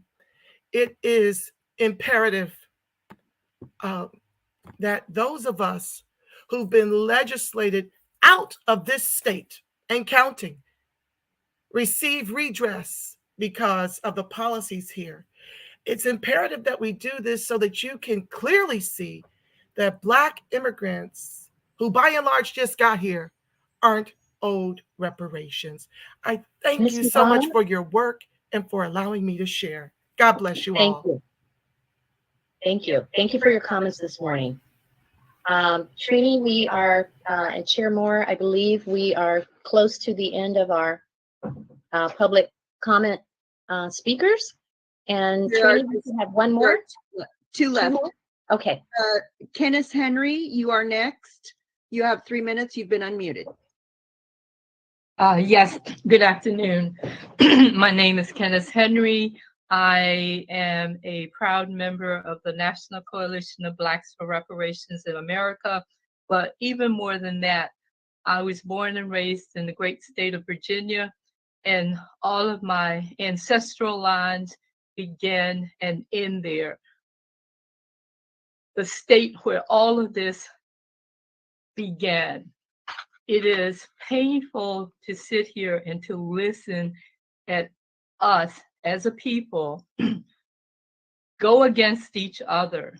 We all have to admit that our ancestral blood is mixed into the soil of this country for forever.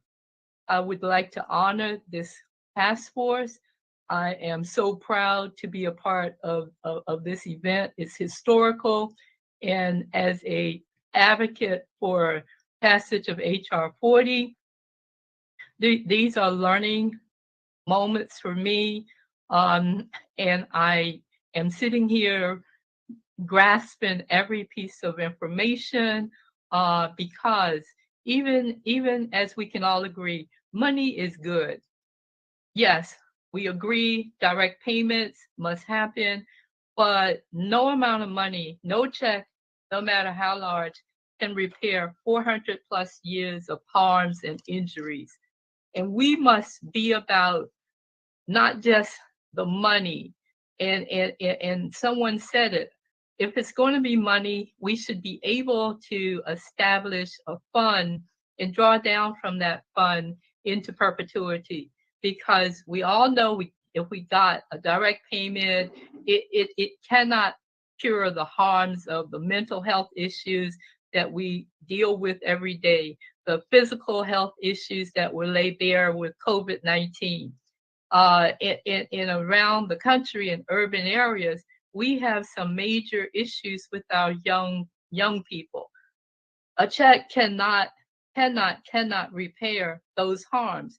We have to be about the business of curing our communities. And in order to do that, we must have true redress. I'm not going to belabor all that you have said, other than to say, while I agree direct payments are appropriate, we have to have true redress.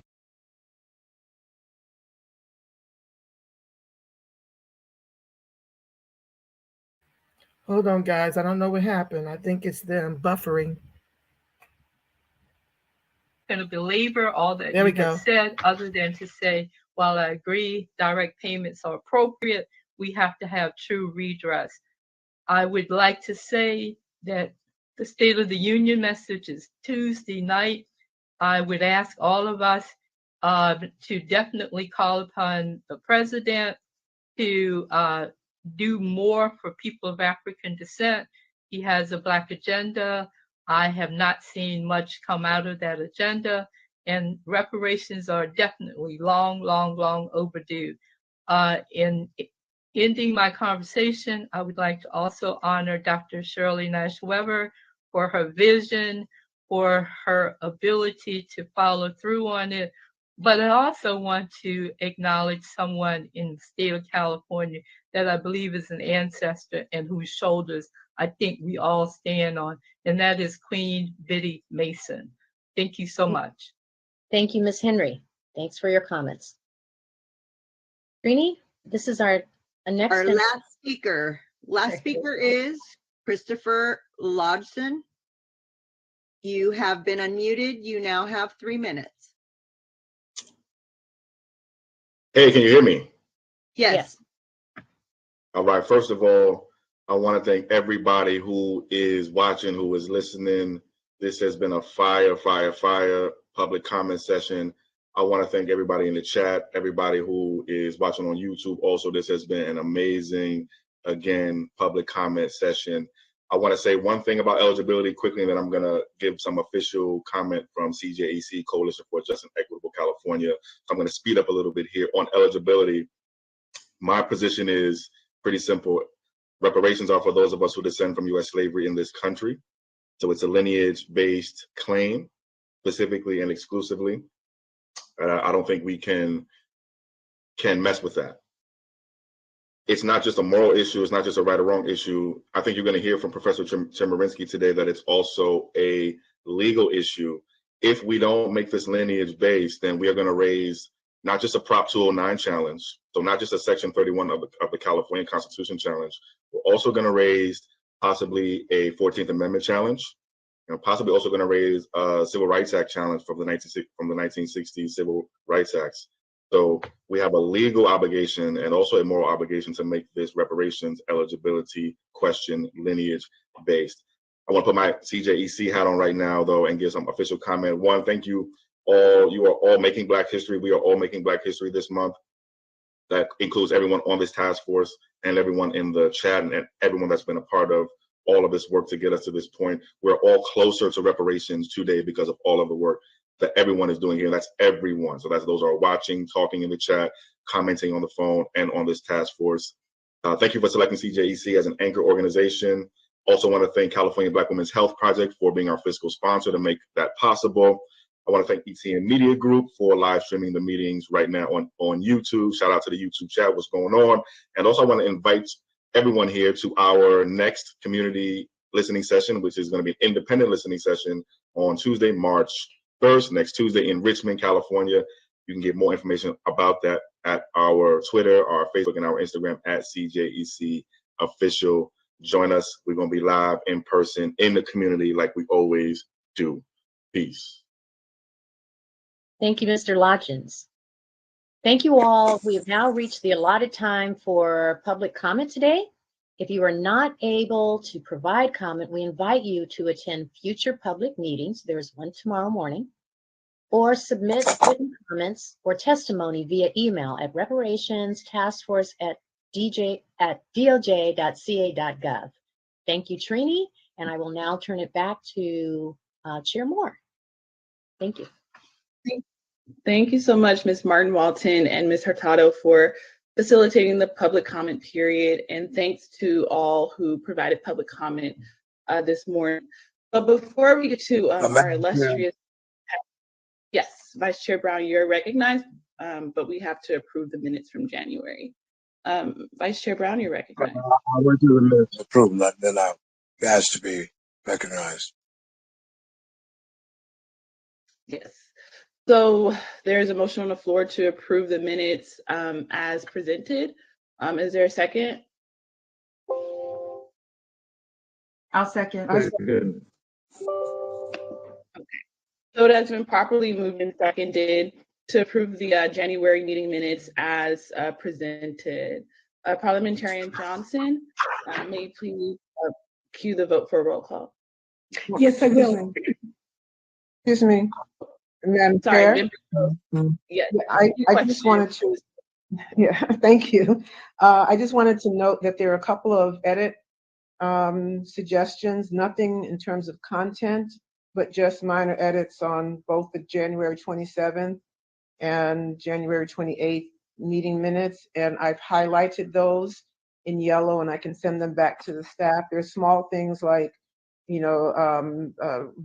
extra words in a sentence, or on page 14 under funding, under the funding heading, it should say the Bunch Center, not the Bunch Foundation. So I don't want to take up all of the time to go through those, but I can give those to DOJ. Again, nothing substantively content change edits. That would be perfect. Thank you, Dr. Grills. Madam Chair, you want to change your motion to approve as amended? Sure.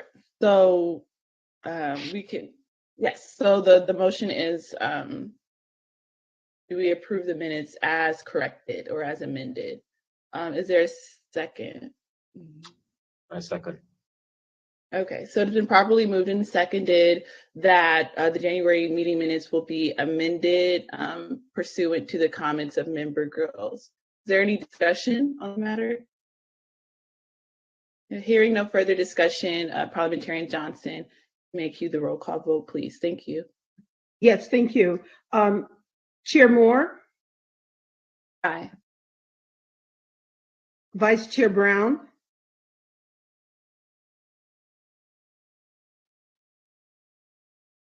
Vice Chair Brown? Yes, Madam Chair, members of the task force, I want to share in the spirit of the acknowledgement that our chairperson gave of African American History Month. Vice Chair Brown, we'll hear comments from you, but we need to finish the vote, and then I'll go right to you before we go to our panel. Excuse me, I didn't know you. Go ahead. No problem. Go ahead. So I think she's asking for your vote on the minutes as amended. Aye or nay? Aye. Is that Vice Chair Brown, aye? Yes, it's Member aye. Bradford? Thank you. Member Bradford? Member Grills? Aye. Member Jones Sawyer? Aye. Member Holder? Member Lewis? Aye. Member Lewis, aye. Member Tamaki? Member Montgomery Stepp? Aye. Excuse me. Madam Chair?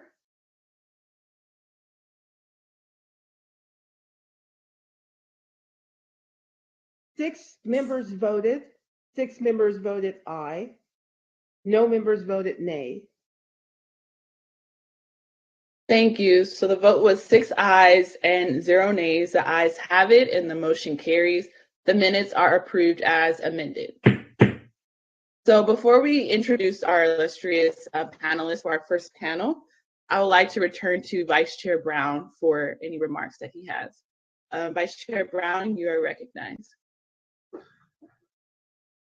Thank you, Madam Chair and members of the task force. I beg your indulgence that I will share with you that in the spirit of our chairperson who acknowledged that we are meeting now in the wake of observing another African American history month, that it would be a good thing for us to acknowledge, since our two sisters came on and spoke from the Japanese community in support of our efforts, that we would also state the historical fact that it was in 1944, when unfortunately this nation, under the leadership of FDR, brought this experience to the Japanese community, putting 100.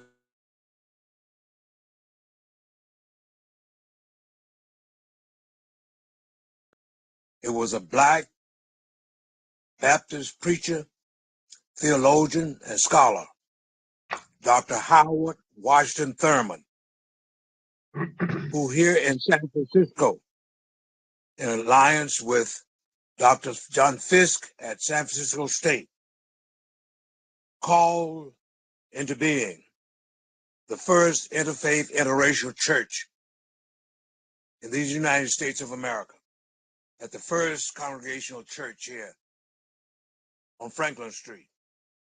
And they established their first item on their agenda, coming out in defense of the Japanese community and calling for this nation to back off of its evil deed of putting people of Japanese ancestry in those concentration camps.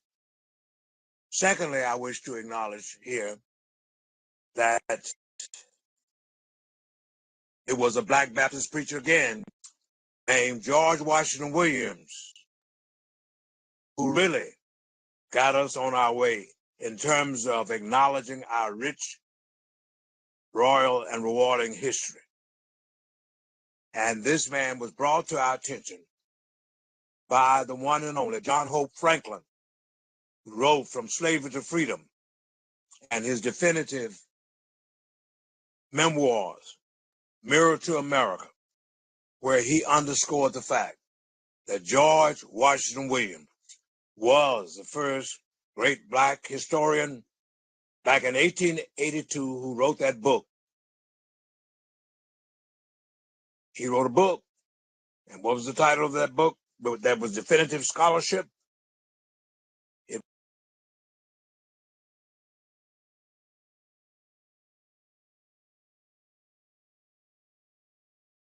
82. So thank you very much. And I think it'd be a good thing for us all to pass this on to our present audience and to our descendants, so we will know exactly, according to the historical record that's authentic, how it all got started.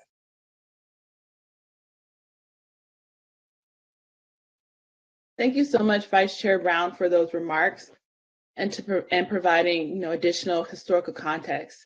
So without further ado, I would like to turn to the first panel of today, which is on the historical overview of Black History Month and reparations efforts.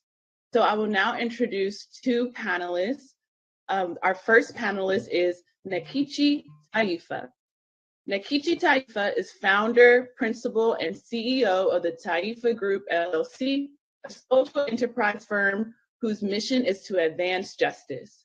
She also convenes the Justice Roundtable, a broad network of advocacy groups advancing progressive justice system reform, and serves as a senior fellow at the Center for Justice at Columbia University. Nkechi currently serves on the legal advisory team of the legacy of the GU 272 Alliance, which are the descendants of the 1838 Jesuit cell of 272 enslaved persons, which ensured the survival of Georgetown University. Nkechi is the past president of the DC chapter of the National Conference of Black Lawyers and a founding member and former co-chair of the Legislative Commission of the National Coalition of Blacks for Reparations in America. She is a member of the National African American Reparations Commission and an advisor to the Institute of the Black World 21st Century. We will also hear from Adjoa Aiyetoro. Adjoa Aiyetoro is a lawyer and activist and the former executive director of the National Conference of Black Lawyers from 1993 to 1997. She was the chief legal consultant to the National Coalition of Blacks for Reparations in America, or NCOBRA, and co-chairperson of their Reparations Coordinating Committee. Civil rights lawyer and civic activist Adjoa Aiyetoro earned an AD degree in 1967 from Clark University in Worcester, Massachusetts, and a master's of social work degree in 1969 from George Warren Brown School of Social Work. In 1978, she graduated cum laude from the St. Louis University School of Law. Aiyetoro served as a staff attorney with the Civil Rights Division of the Department of Justice beginning in 1978, and then joined the National Prison Project of the American Civil Liberties Union Foundation as an attorney in 1982. Aiyetoro taught law at American University and served on the law faculty of the University of Arkansas at Little Rock. So first we'll hear from Ms. Taifa, and then we'll hear from Ms. Aiyetoro.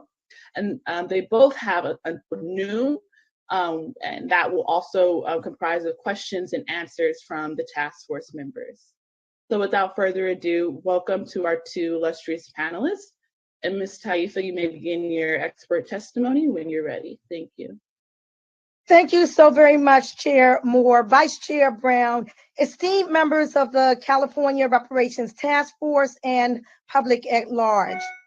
I'd like to start out by saying that what the state of California is engaging in right now is history in the making, and your efforts as the first state to establish a commission to study and develop reparation proposals is to be loudly applauded.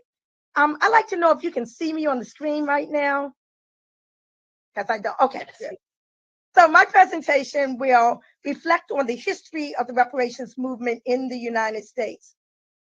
I have been actively working on issues involving reparations since 1975, at a time when the topic was not popular, when it was on the fringes, not fashionable.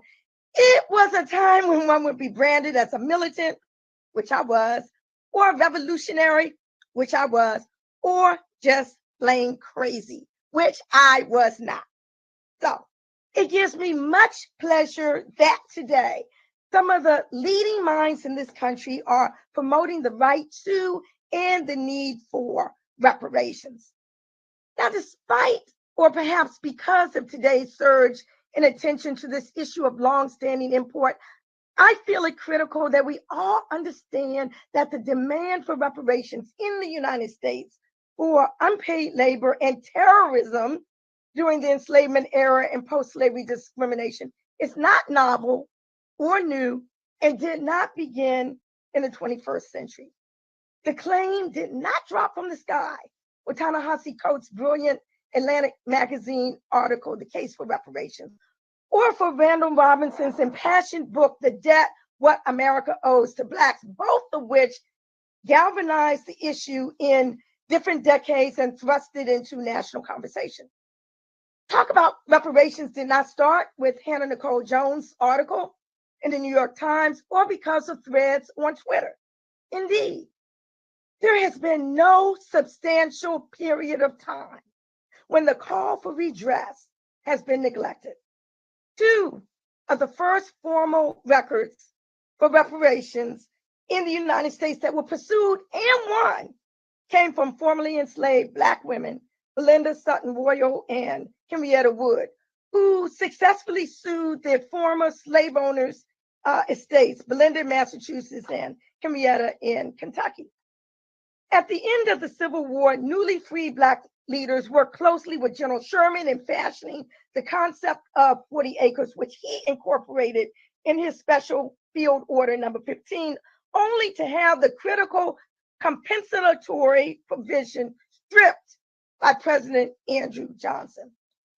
In 1898, Callie House and Isaiah Dickerson spearheaded the first mass-based reparations movement in the United States, the National Ex-Slave Mutual Relief, Bounty, and Pension Association.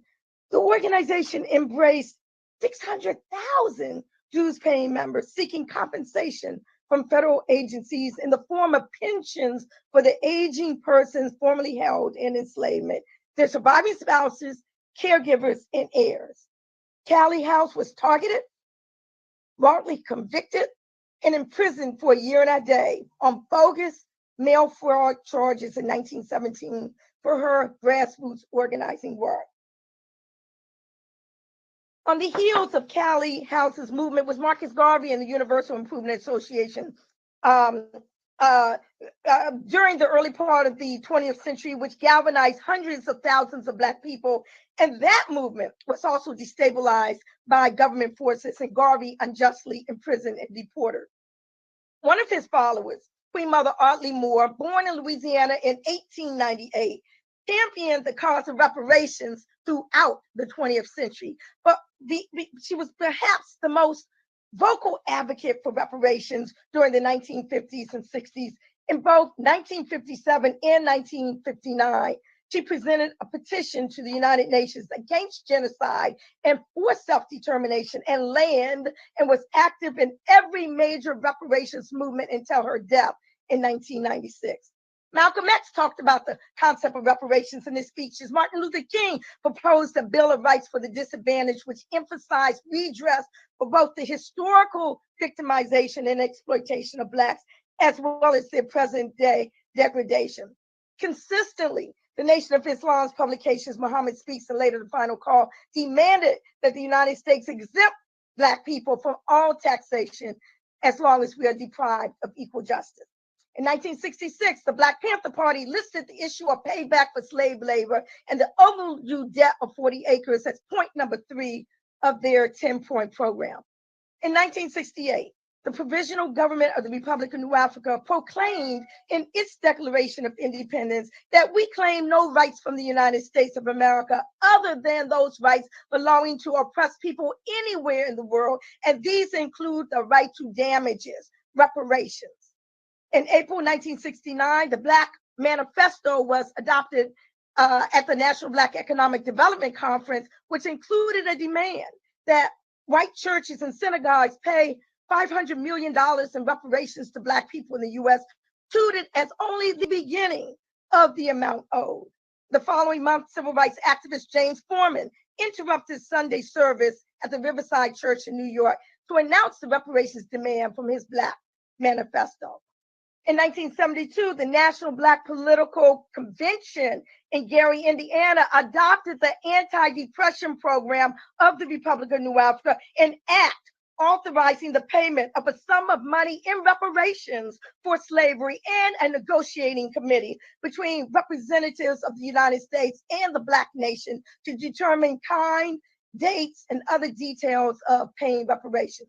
The Mississippi Loyalist delegation to the Democratic National Convention accepted the anti-depression program that same year.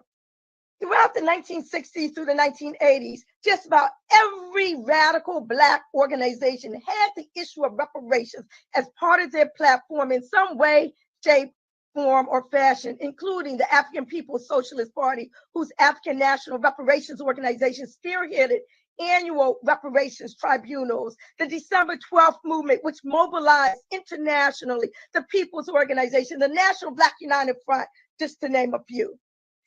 Broad national attention to the call for reparations for descendants of Africans enslaved in the United States unquestionably accelerated with the 1987 founding of the National Coalition of Blacks for Reparations in America, in Quorum. The spark for its founding emanated from a September 1987 conference on race and the Constitution at Harvard Law School, spearheaded by the National Conference of Black Lawyers. Reparations had always been a part of Black nationalist and Pan-Africanist agendas, but now there was interest from a Black legal organization fueled by receptiveness from a key NCBL leader and fellow panelist at this hearing, Adjoa Aiyetoro.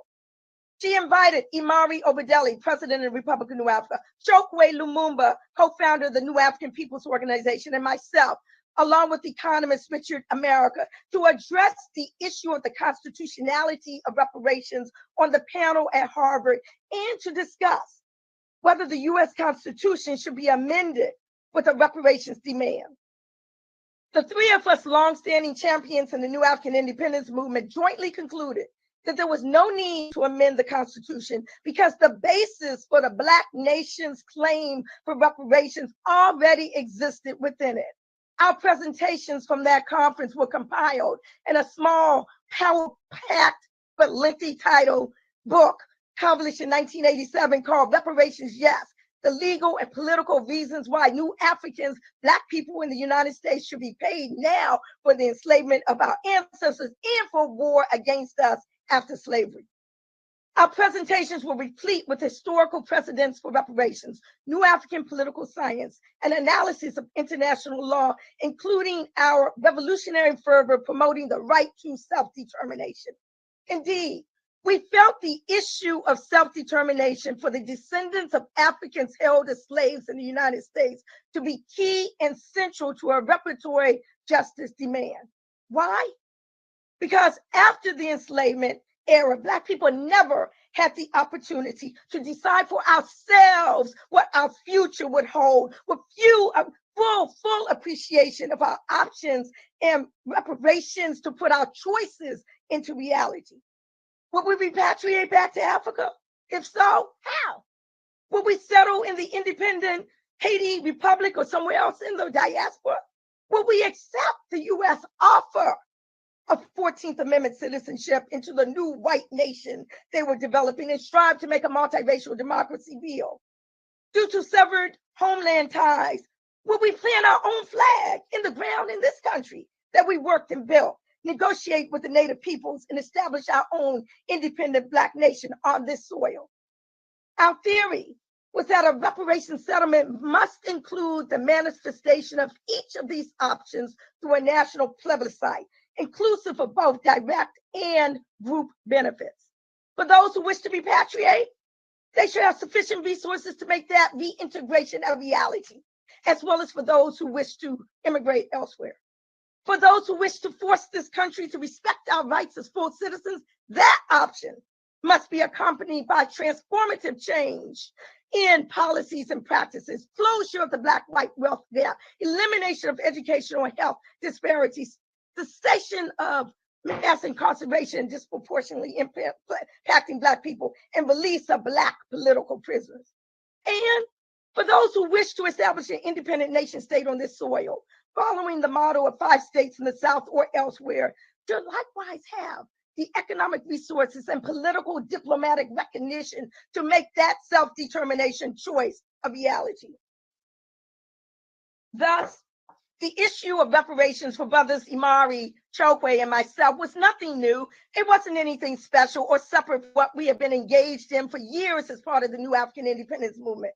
But what would come next and how it was handled was pivotal to the momentum that we see today. Black Reparations Commission President Dorothy Lewis, who worked closely with the Republic of New Africa and the African National Reparations Organization, had earlier witnessed firsthand while living in Alaska the Native Alaskan land claim reparations lawsuit and envisioned a similar result for African descendants in the U.S. She urged RNA President Imari Obadeti to convene a national gathering on reparations to discuss how to increase its exposure and make the issue of reparations a household word. I credit Brother Imari for downplaying the new African independence politics outlined in our co-authored Reparations Yes book and agreeing to issue the call for reparations-loving people to convene in Washington to discuss, among other agenda items, how to move the issue of reparations for Black people in the United States forward. Brother Imari could have demanded that everyone had to refer to Black people as, quote, new Africans. But he didn't. He could have demanded that the only way forward was nation-to-nation reparations.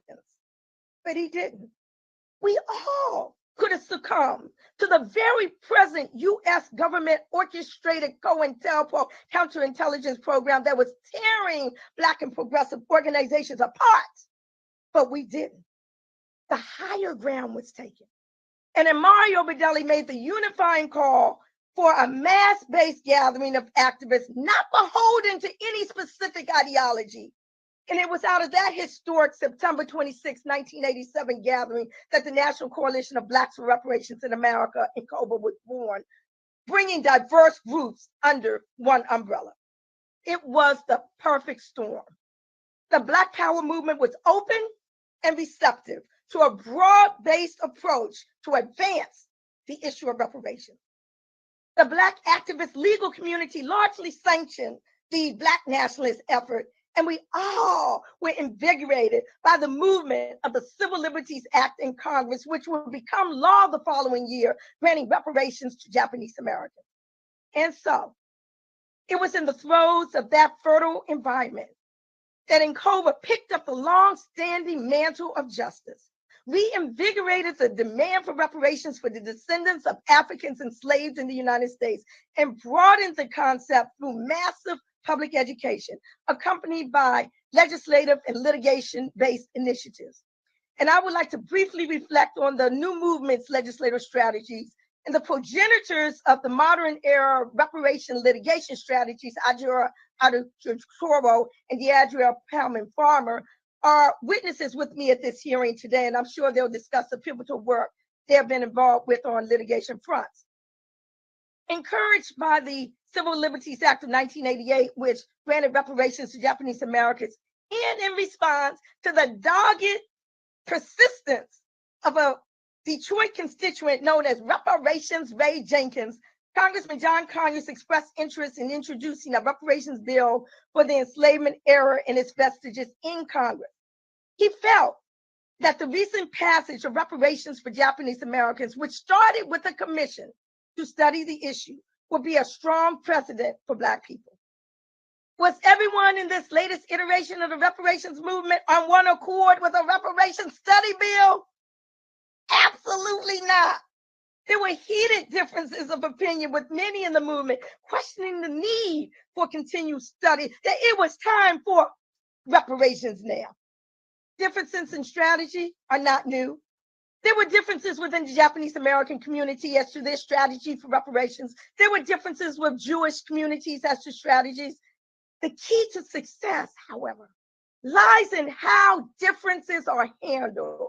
Do they devolve into negative personal attacks, or are they handled with respectful discussion and analysis?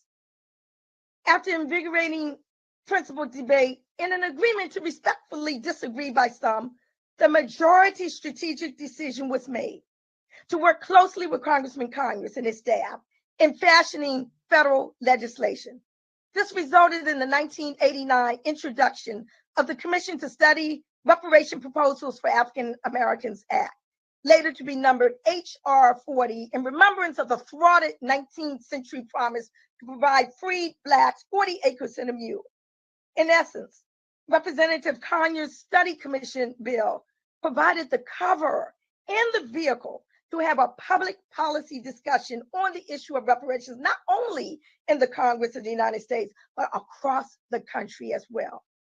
As chair of NCOBRA's legislative commission during those early years, the approach proved to be powerfully strategic. Its beauty was that the HR Study Commission bill was a less threatening and much easier approach through which to garner the much needed support for the concept of reparations that had been lacking in America and across the country. Indeed, it was the perfect education and mobilization tool that served to fertilize the ground for later broader mainstream acceptance. From 1990 through the early years of the 21st century, NCOBRA chapter members and supporters influenced several state legislatures and scores of city councils across the country to pass reparation-themed legislation or resolutions endorsing H.R. 40.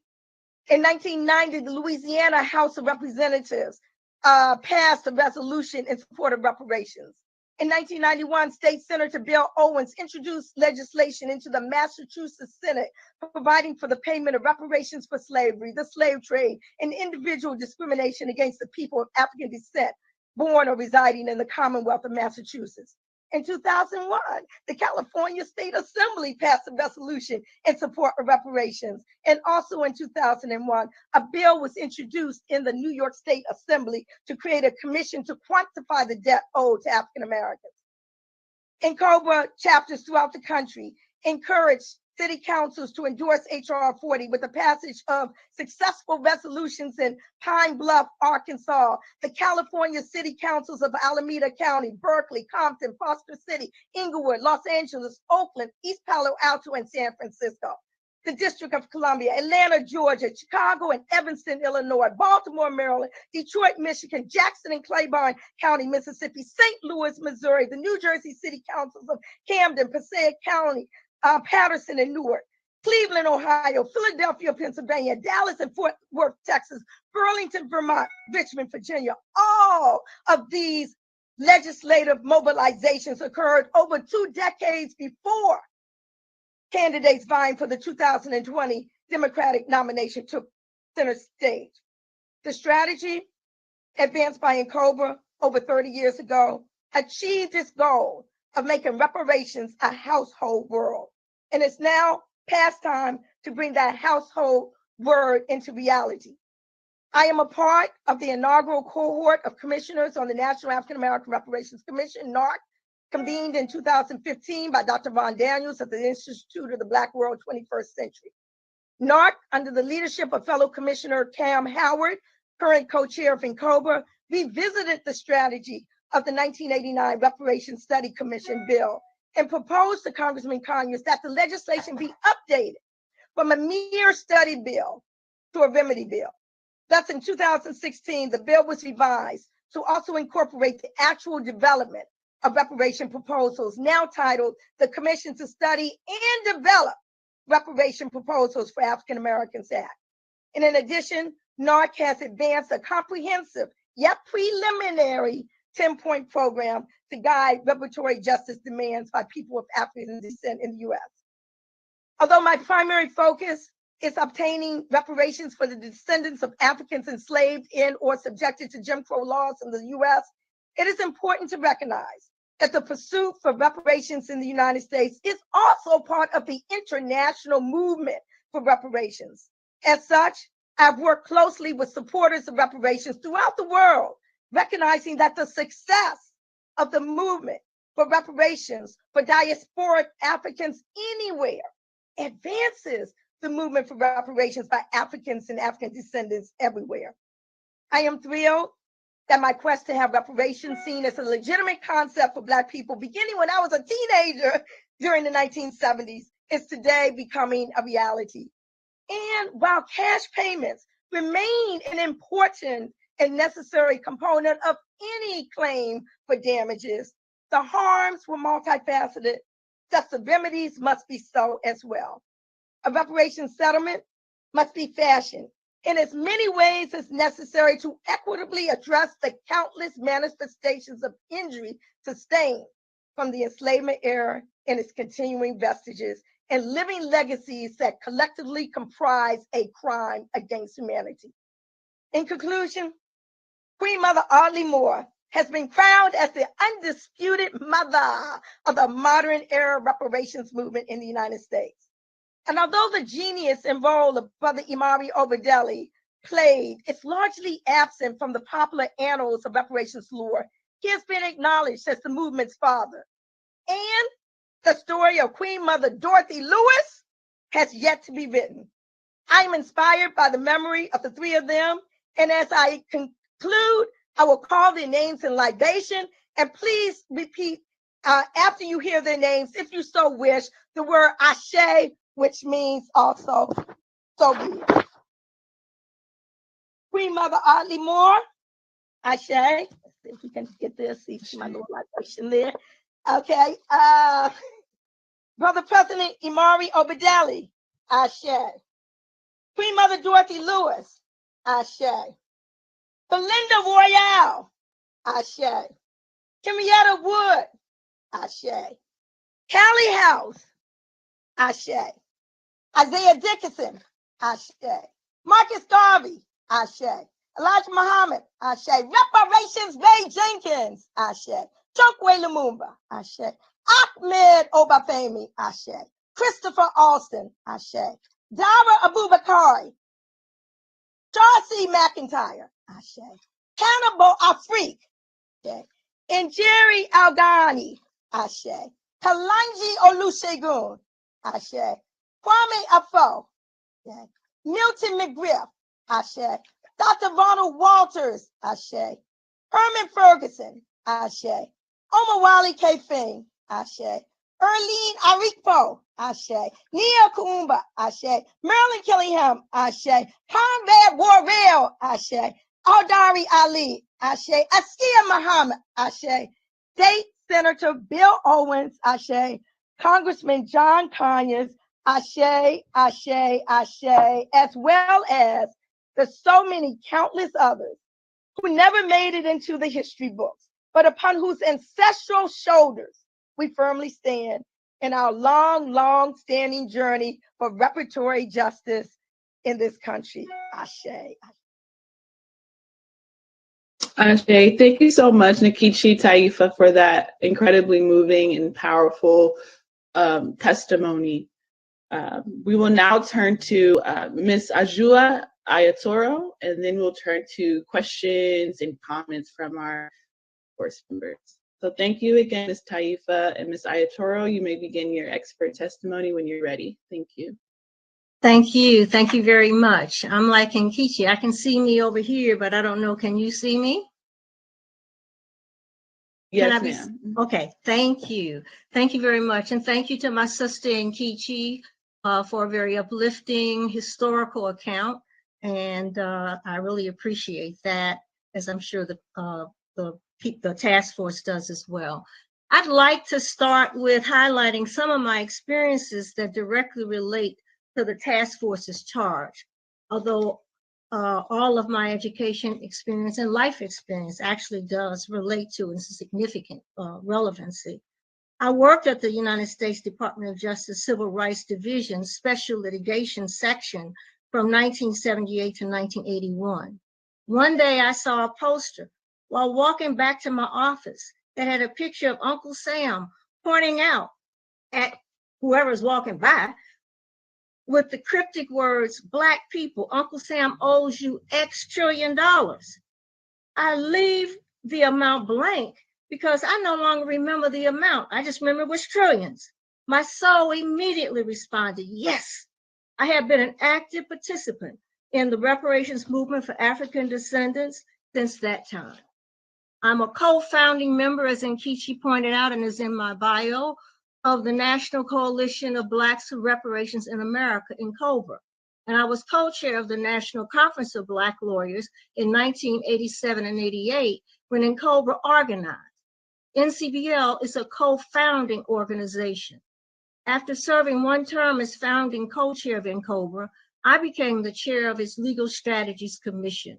In that capacity, I led a group of lawyers and activists in examining how litigation could be used to advance the demand for reparations.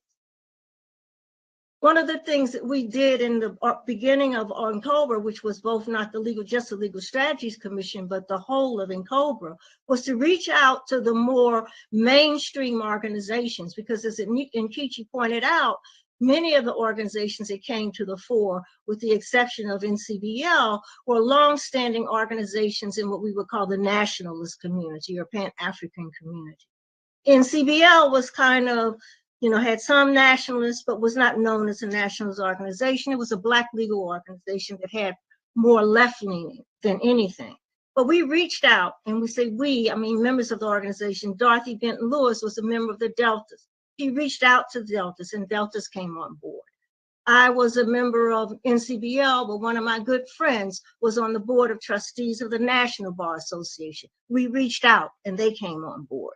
And there are many others, and I don't want to spend time doing that, but I want to support the view that in NCOBRA, broaden the groups and organizations, individuals that embrace reparations, from a call for or demand that was largely lodged in the nationalist community to one that began to be spread throughout the various communities, if you want to identify them by ideology. Randall Robinson's book in 1990, I think it was 1990 and 1991, came out of that expansion. It was an excellent book, but it can't be looked at in isolation from the rise in interest. And we know across the country, universities, churches across the country, everywhere, we're beginning to talk about it, because as Nkechi pointed out, the work that was being done largely by the Legislative Commission, but also in NCOBRA broad base, to take the demand into the public arena. As a practicing attorney with the U.S. Department of Justice and the ACLU National Prison Project, I developed the skill of assessing the validity of claims made by prisoners and their supporters concerning conditions of confinement in state and federal prisons. I determined whether these claims, if true, violated the Constitution of the United States. I developed the skill of identifying what facts were needed to prove the constitutional violations that were asserted. As a law professor, I taught, among other courses, remedies at law and in equity. I taught students how to determine what relief is appropriate for any number of claims, including claims for redress for injuries caused by historic violations. The starting point for my charge in this panel on the history of reparations is really to define the term. What are reparations? Black's Law Dictionary defines reparations as the redress of the injury, amends for a wrong inflicted. United Nations resolutions and reports identify it as a remedy for wrongs to and injuries inflicted on a group based on their group identity. Examples of reparations to victims of the Jewish Holocaust in the state of Israel. Reparations to 15,000 former students of Canada's Indian residential school system. Reparations to the survivors of the British torture, including sexual abuse and castration of the Mau Mau, and the internment of Japanese Americans in World War II by the United States. Reparations used in ordinary legal parlance means to provide the remedy that puts the person in the place she would have been but for the injury. Money is only used when that is either what was taken or what was taken cannot be returned and its value is calculated. The matter you are addressing is whether and in what form reparations should take for slavery and legacy of slavery in California. That question was addressed as well in the United Nations resolutions and reports. I refer to these rather than documents of the United States because the United States has consistently resisted addressing the call for reparations and thus has no articulable doctrine on what it entails. Although, as I mentioned later, we can draw something from Japanese American Restitution Act, the United Nations in the documents produced from the World Conference Against Racism, Xenophobia, and other related intolerances identified slavery as a crime against humanity and suggested remedies for the victims of crimes against humanity that included slavery. The 2019 report of the Special Rapporteur on Contemporary Forms of Racism, Racial Discrimination, Xenophobia, and Racial Intolerance addresses the human rights obligations in relation to reparations for racial discrimination rooted in slavery, the legacy of slavery. It's consistent with your charge under AB 3121. The Special Rapporteur indicates that governments have a basic reparative obligation to make full reparations for injury caused by wrongful act committed by that government, whether material or moral. Her report also underscores the responsibility of governments to wipe out all consequences of the act and to reestablish the situation which would, in all probability, have existed if that act had not been committed through the provision of one or more of the forms of reparations. These forms are restitution, compensation, rehabilitation, satisfaction, and guarantee of non-repetition. The return of property taken either during slavery or based on processes that are the legacy of slavery is restitution, a form of reparations. Compensation for unpaid labor during slavery and the underpayment for labor that is a legacy of slavery is a form of reparations. The valuation of the return to Africa, the trip and establishing them in a country for those who were kidnapped and their descendants is restitution, a form of reparations. The Incober Legal Strategy Commission studied slavery and its legacies and determined that there are 5 major injury areas: peoplehood, education, health, including mental health, criminal punishment, and economics, that includes wealth and poverty. Peoplehood, the act of taking away the group's right to its language, family structure, and right to speak as a group. In 2022, voter suppression based on race flows from the injury to peoplehood. Education, the enslaved were denied the right to learn. In many states, teaching an enslaved person to read was a crime. In other states, the learning was restricted. After enslavement, Black schools had poor structural conditions and materials than those provided in quotes, white schools. There continue to be inequalities in education based on the legacy of slavery. Health, the quality of health care during the enslavement was based on the value the so-called owner placed on the enslaved person.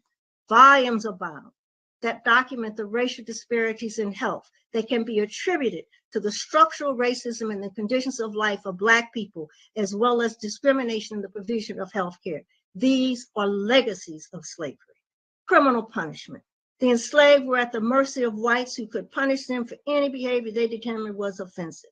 Punishment was violence against the body generally. The foundation of the modern day police is the slave catchers. Law enforcement has a history of targeting Black people and treating them more harshly. The legacy of slavery. Wealth. The very nature of slavery was to force Africans to work for nothing. The exception to this, the rare occasions when an enslaved person received some payment for his or her work, were largely at the discretion of the person who paid the enslaved person. Land that was rightfully owned was taken, and the continuing legacies that flow from slavery, including discrimination, education, employment, ability to buy property, have created a lower economic base for Black people, and it's a continuing legacy of slavery. Who is to be repaired? A lot in the discussion about eligibility. The Incober Legal Strategies Commission spent many hours discussing this question. The class of recipients of reparations for slavery and its legacy should include descendants of enslaved Africans and those who are suffering the continuing harms from slavery's legacies because of being identified as Black, African American, or African descendant. It is a misnomer and legally erroneous to call enslaved Africans enslaved African Americans. enslaved Africans were not citizens of this United States, as Nkechi has pointed out, until the passage of the 14th Amendment. This is not a preferential position. It is legally accurate position. The history of litigation and seeking reparations. I'm sorry that our sister Deadria Farmer-Paellmann is not here to talk about the case that she led, but her testimony would have illustrated that the efforts to obtain reparations for slavery and its legacy through litigation have been primarily unsuccessful, with the except of the very early cases that Nkechi lifted up. This is due to procedural hurdles. The legislatures and courts have adopted that the litigator must jump over in order to try the case on its merits. In Deadria's case, standing. Other cases, statute of limitations. The courts have recognized the principle, however, of providing relief for a continuing injury, one that traces back to the original harm. However, procedural hurdles must still be overcome. The Legal Strategies Commission also considered reparations as critical to healing racial divide created by enslavement and its continuing legacies. I have published an article about reparations as essential to establishing a true democracy. And when I send my narrative in full to the committee in the next day or so, I will attach some my reference to those articles and others. The crime of slavery and its continuing legacy sit at the feet of the government. Slavery and its continuing legacies have targeted a group because its group identity is African, African descendant, or Black. This targeting has caused significant injury. The murder of the many Black people by the police throughout the United States, the differential treatment of Black people, as I've indicated above. Money reparations, and only to descendants of Africans enslaved in the United States or in California, since you all can't do it for the whole United States, wish you could, is an insult to the enslaved Africans, as it diminishes the magnitude of the injury caused by enslavement. It also constricts the recipients of even those money reparations to people who can somehow prove they are descendants of enslaved Africans. What about people who look like me, who cannot meet a standard of proof that they are descended from an enslaved African? Even more concerning, what about reparations for the legacy of slavery? Money reparations do not address a key charge of the legislation to address the legacy of slavery. And in addressing the legacy, the recipient group, to have any credibility, must be larger than those who can demonstrate they are descendants of enslaved Africans. People who look like me, but are not descended from enslaved Africans, suffer the injuries of the legacies of slavery. That is the major crime of slavery and its legacies. It imprinted on people who look like me a presumption of inferiority, a presumption of criminality, a presumption of loose morals, a presumption that leads to being unable to obtain jobs and housing of the same caliber as so-called whites. Money reparations to only those who meet a burden of proof of descending from an enslaved African leaves those who are victimized by the legacy of slavery with an injury without a remedy. Reparations must include systemic remedies. A blow to structural racism that is a child of slavery and the politics, practices, and beliefs that supported the kidnap, chaining, dehumanization of a people simply because whites saw them as objects of commerce that would increase their wealth simply because their skins were dark and their culture curious, simply because they were viewed as other, simply because. You have a challenge, an obligation to look at this in whole cloth, to not be a victim of perspectives that devalue and diminish the injury to the descendants of enslaved Africans and to African descendants more generally in California. The Legal Strategies Commission grappled with the question of the amount based on the concerns expressed to us that the check will be too big. Both individual checks to those descendants from enslaved Africans and the check needed to correct, remedy structural racism that is slavery's legacy. The legacy of slavery, structural racism in the major institutions and infrastructures in California continues to disadvantage Black people. I have an analogy that I'm not going to go into because you all know your personal budgets. You know how much money you bring in. And you know, those of us who try and be responsible do a budget. But there's some people, They don't have enough money to do a budget, so they just hit, whatever's the first thing on the table. But in budgeting, we put the whole cloth together. And then we look at our money and say, okay, I have to pay rent or pay the mortgage. I have to buy food. And maybe the roof can wait till next year. So that's, to me, your charge, or maybe I'm giving you a charge, I don't know, but AB 3121, when he talks about the legacy of slavery and it talks about reparations for it, let's do the whole cloth. Don't narrow it before you even get started, which I'm sure you're not doing, but my passion for it and my concern is all the work we have done in Nkechi, even before I joined in the mid-'80s, and others she lifted up. We cannot cheat the ancestors, deny our children and those children to come the right to know the full scope of injury. And then then reparations can be prioritized, would be my suggestion, based on what has to be done now and what doesn't have to be done now. And are there other ways of doing it? For example, in Maryland, they're doing a trail of enslavement that shows where the various slave points were, enslaved points. I don't like the word slave.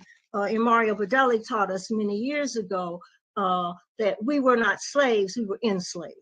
And slaves, it deteriorates our status as a human being. So then let's just look at, it seems to me, a full accounting of the injury honors our ancestors and African descendants. Nkechi lifted up the names, and she did. We didn't know she was going to do a libation, but thank you, Nkechi. And therefore the spirits of those who are now ancestors. There are others who have boldly lifted up this demand for 30 years or more, and there are those who have embraced it more recently. A decision on what will repair the injury cannot be made without the fullest record of the injury that can amass. And I know from talking to Dr. Grills and others that that's what you all are doing. That is why NCOBRA's Legal Strategy Commission spent a couple of years reviewing, discussing, and identifying the major injury areas. To us, it would have been irresponsible to simply say, give every African descendant a check for a certain amount. The compromise, what appears to be a compromise to me, in the Japanese American Restitution Act, is that all of those who were interned and alive at the time the bill was passed received a token payment, and I say token because it was a token, of $20,000 each. They received other forms of reparations as well, which may not have been adequate, but there were other forms. This was not a calculation of injury, the $20,000 individually, but a token payment. So once you have completed amassing the injury information, you can look at the definition of reparations and its forms provided both by the UN Special Rapporteur on Race, as well as other scholars and advocates, and determine what are the best forms of reparations to repair the injury. We know in law that it is difficult to make people whole and that money is frequently the substitute when what has been taken cannot be replaced. Yet we also know that the institutions that are the children of slavery and continuous legacy can and must be part of the reparative remedy. Remedy the legacies of slavery. The charge you have requires you to consider the future African descendants and recommend reparations that will dismantle the structural racism that, as the esteemed Charles Ogletree said about criminal punishment system, is an unbroken chain from slavery. A check alone does not even touch the repair of the legacies of slavery. It does nothing to repair, to eliminate the systems that have been put in place on the backs of slavery, to continue to treat African descendants as other, as subordinate to whites. We all know that the legacy continues. We know you have the courage to identify and clearly this injury, and then to recommend ways to repair these injuries. Much has been written by social scientists, health professionals, criminal punishment professionals, and experts, economists, and more. We want you to, we praise you for taking on this charge. We praise you and honor you for being willing to step forward and to do this very difficult task. And we ask and that you consider us, those on the panel, and I'm sure other panelists, to be continuing resources to you.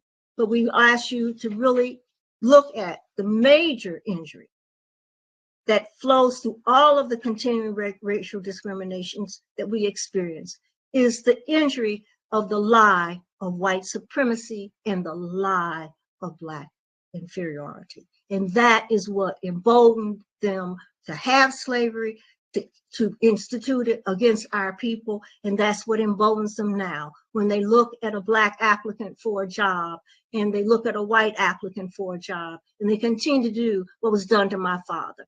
Black applicant for a job in the 1940s during World War II at a drug company, bachelor's in chemistry, bachelor's in math, and the job was given to a white high school graduate. This is a continuing legacy. My family is descended from enslaved Africans, but I believe it would not be of service to only identify the beneficiaries of reparations as those who can trace their history back, because we missed the point that the United Nations documents talk about and that people are talking about. We missed the point of the legacy that must be attacked and must be addressed. Thank you very much for your time and your work. Thank you so much, Ms. Aiyetoro, for your informative and inspiring expert testimony. So it is now 11:28, and we have about less than 30 minutes or so for comments and questions from our esteemed task force members. And so now I would like to take a moment to invite any of our task force members to provide any comments or questions to our panelists. Madam Chair. Chair Brown, you're recognized. Are you recognizing me? Hello? Yes, sir. Yes, you're recognized, Vice Chair.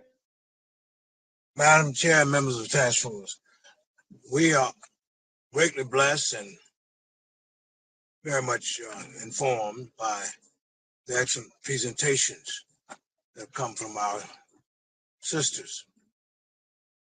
And as the old guru historian, I want you to indulge me. Let's go back.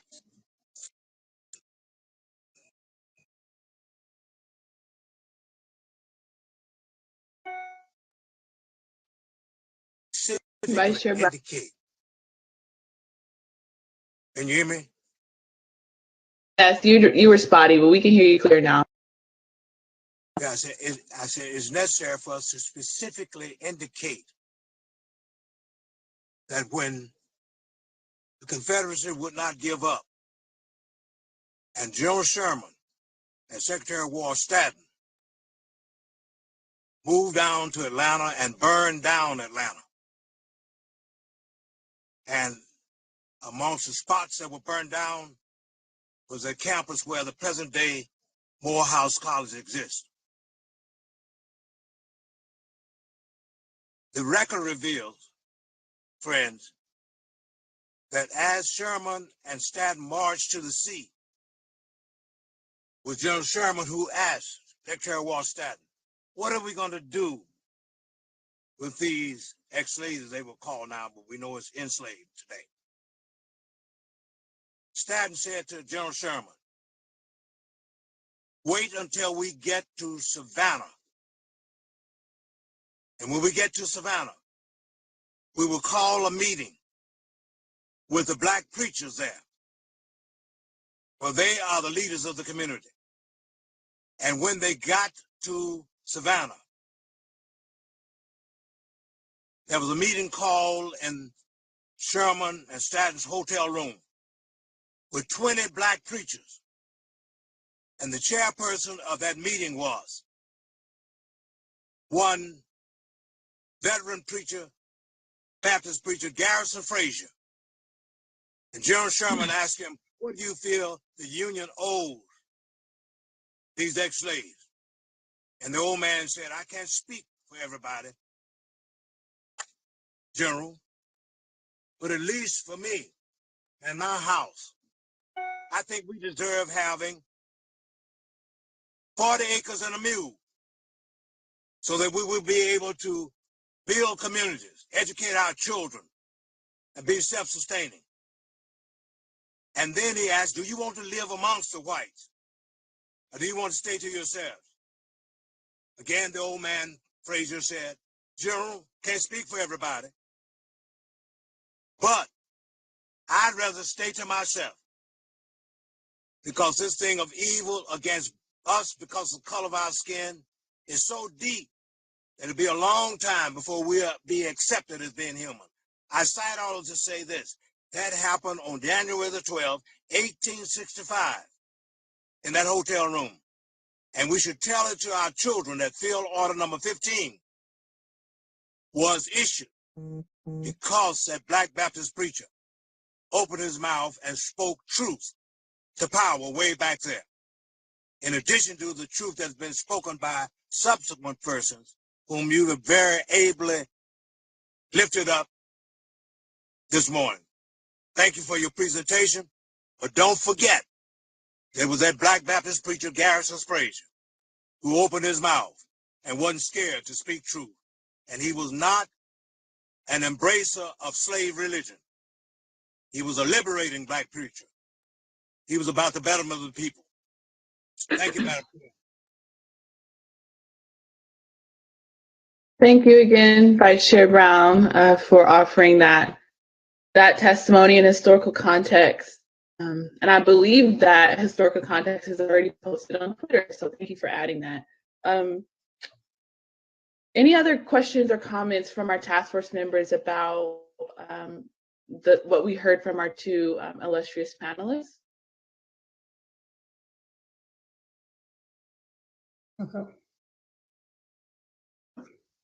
Yeah, I can't see everyone's faces, so feel free to speak up. I did have a question. I believe reparations rate was mentioned. Given the ceremonial and just educational nature of today, would any of the two panelists kind of just, for my own maybe personal edification, but for the public, kind of share a bit more about who he was and what he did?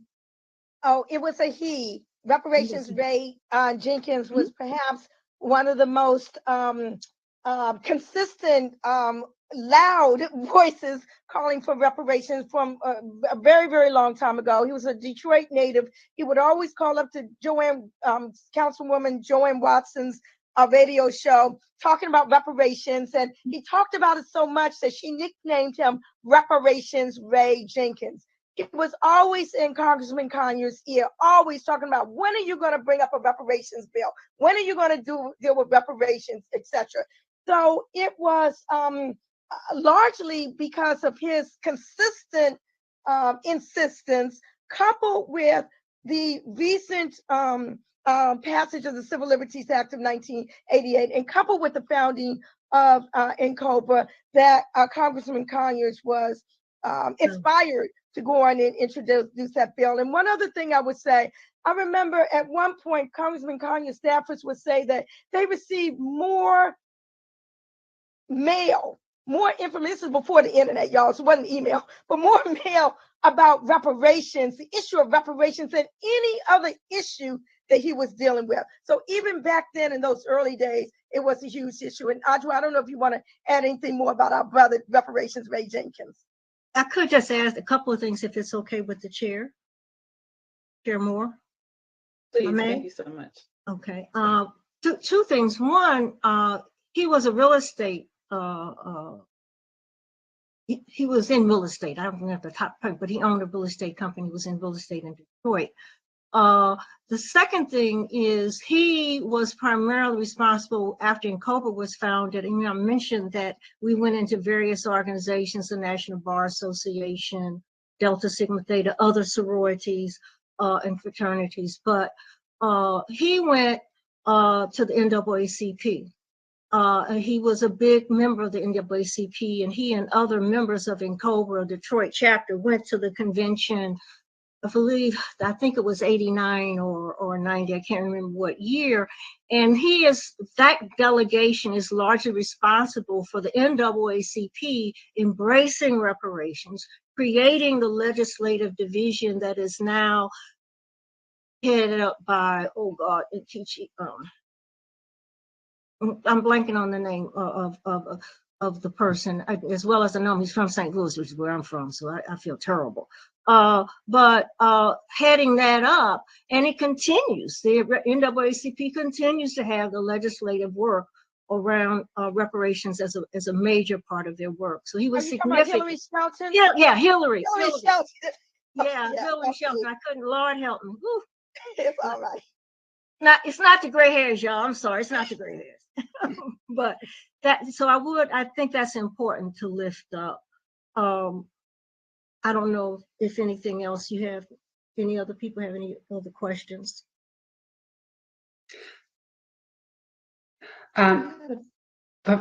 This is Lisa Holder. Chair Moore, just wanted to, I don't know if you can see me. You're recognized. I don't see you, but you're recognized. Yeah, thank you both so much for that dynamic history lesson, which is really sort of sustains my commitment to this movement.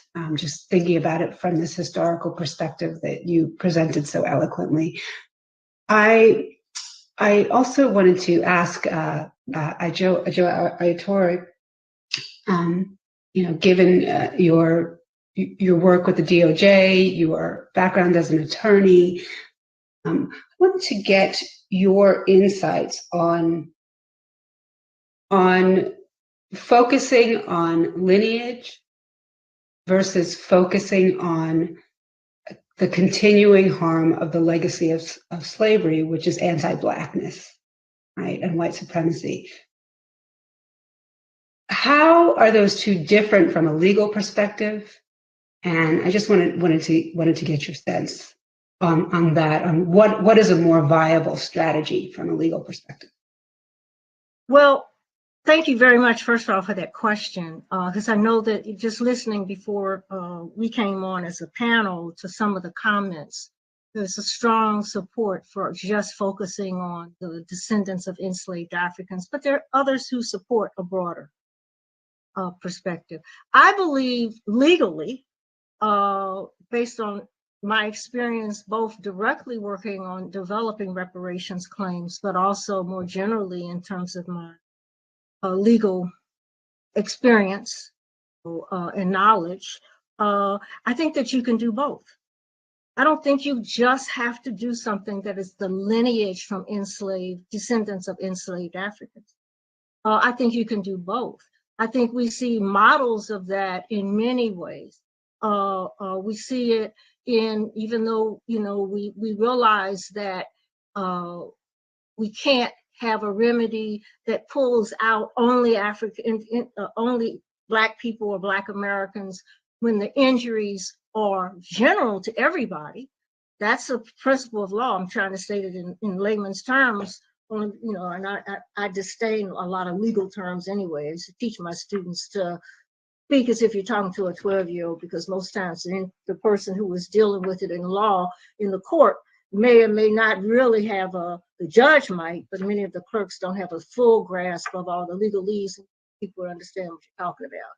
So I do think that in law, you can, in fact, I know based on my studies, that you can develop a reparative package, a reparative program that identifies things that are based on the legacy of slavery that aren't specifically tied to having to be a descendant of an enslaved African. But the legacy of slavery, the legacy, and you can look at in your systems in California, I'm not as familiar with California and not trying to say that I am, but I dare say we know that there are probably issues in education that you can link to the legacy of slavery. Therefore, I think that it's a false dichotomy that is being attempted to be made. I understand, I know you're going to speak in another panel to Professor Chemerinsky. I think that there are some differences that some people have with his viewpoint, and it's unfortunate. I understand that he's the only one on that panel. But I'm more than happy. I did share some names of people that you could speak with or maybe could enlighten you. The law of the land is not, United States law is not going to say, whoopee, just come on in here and y'all can do whatever you want and it's okay. because the law of the United States and the law of any country narrows how you can get into court and narrows what your claims are based on. But if you base your claim that you are doing reparations for the legacy, in addition to for slavery, and also you are doing it for the legacy of slavery, and do that what as I mentioned, Charles talks about the unbroken chain. Show how health, show how education, show how whatever those components. I know you're going to hear from some people around criminal justice and criminal punishment. You've already heard from people around health. But if you show the linkage, if you show the unbroken chain of it, which you can, and many of us are willing to help you do that if you need us, then you, I think, are on solid ground. The second point I want to make is, for me, as a reparationist, as a legal activist, I always put forward the big picture. One of the problems, I think, in our movements, and I have to say, I think some of our civil liberty organizations were guilty of this around the crime bills. We want to negotiate before we have to negotiate.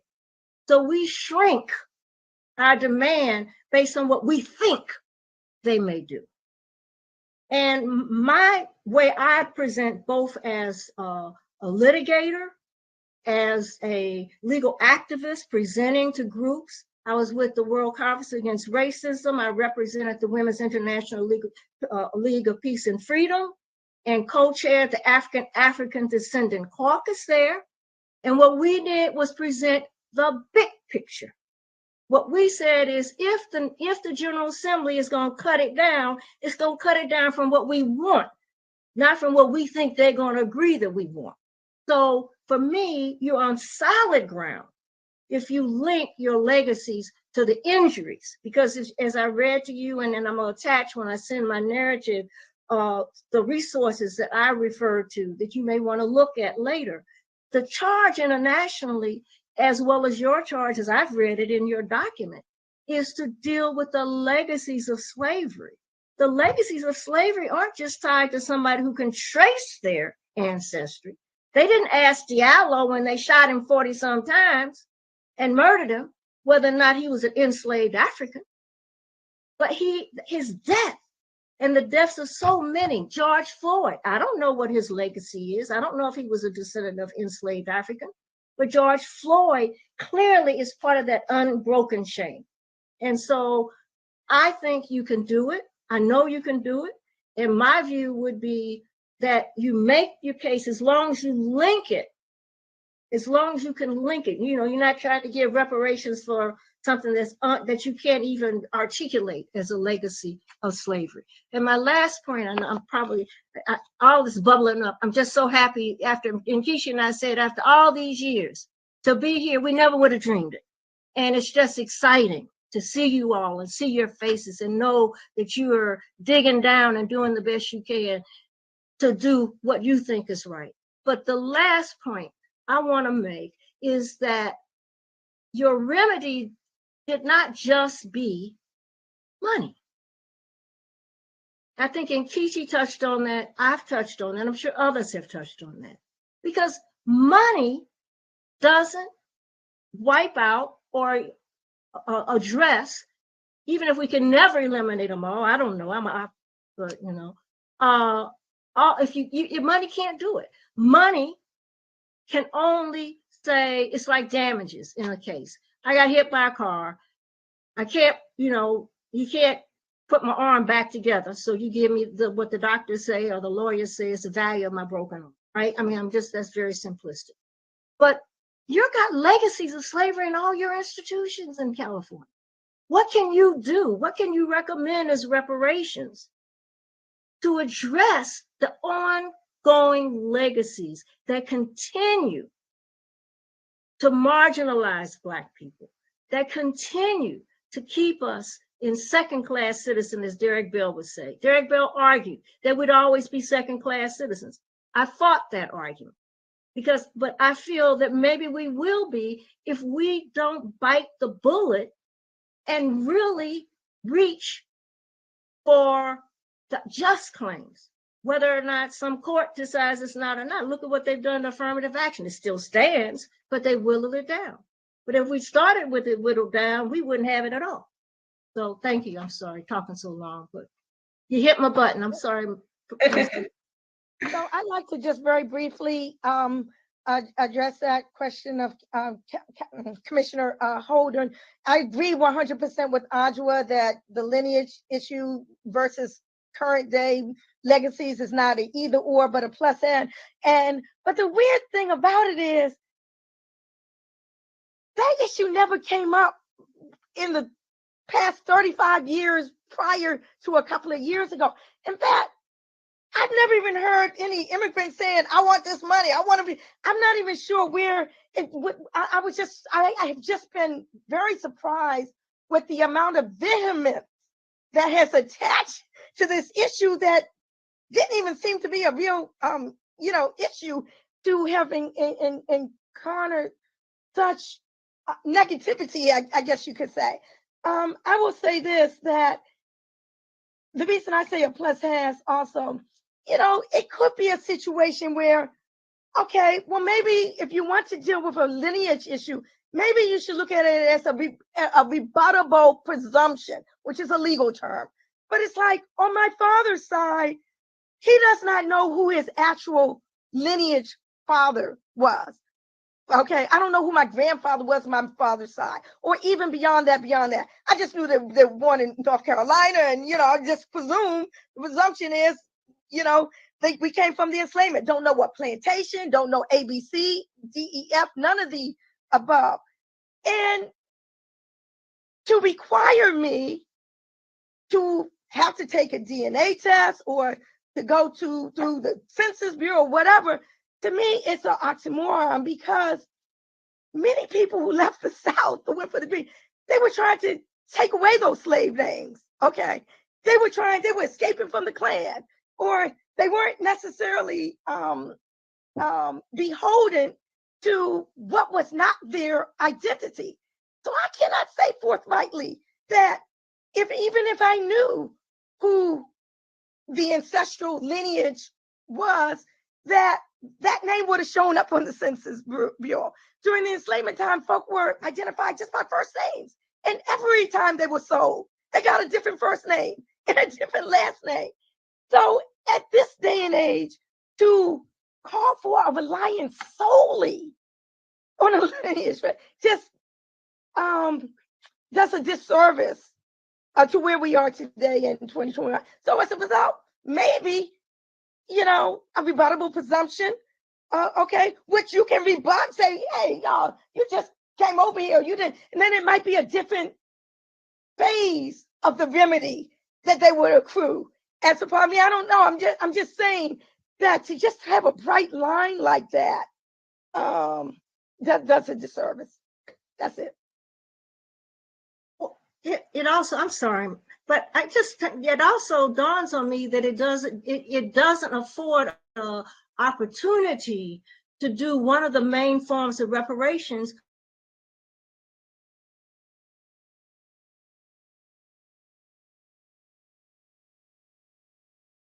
See that in the Holocaust. I don't know what's going on, always y'all. hold up. I am not doing any of this stupidness that's going on right never now. again if you narrow it to one little group that can show by whatever means that they were descendants of enslaved Africans, you won't meet reparations.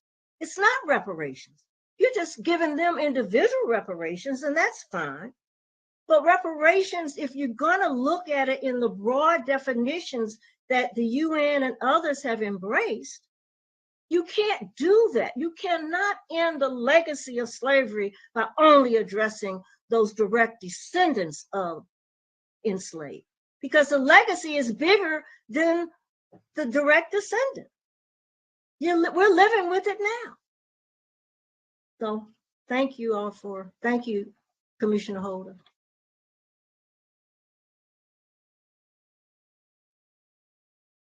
Thank you both.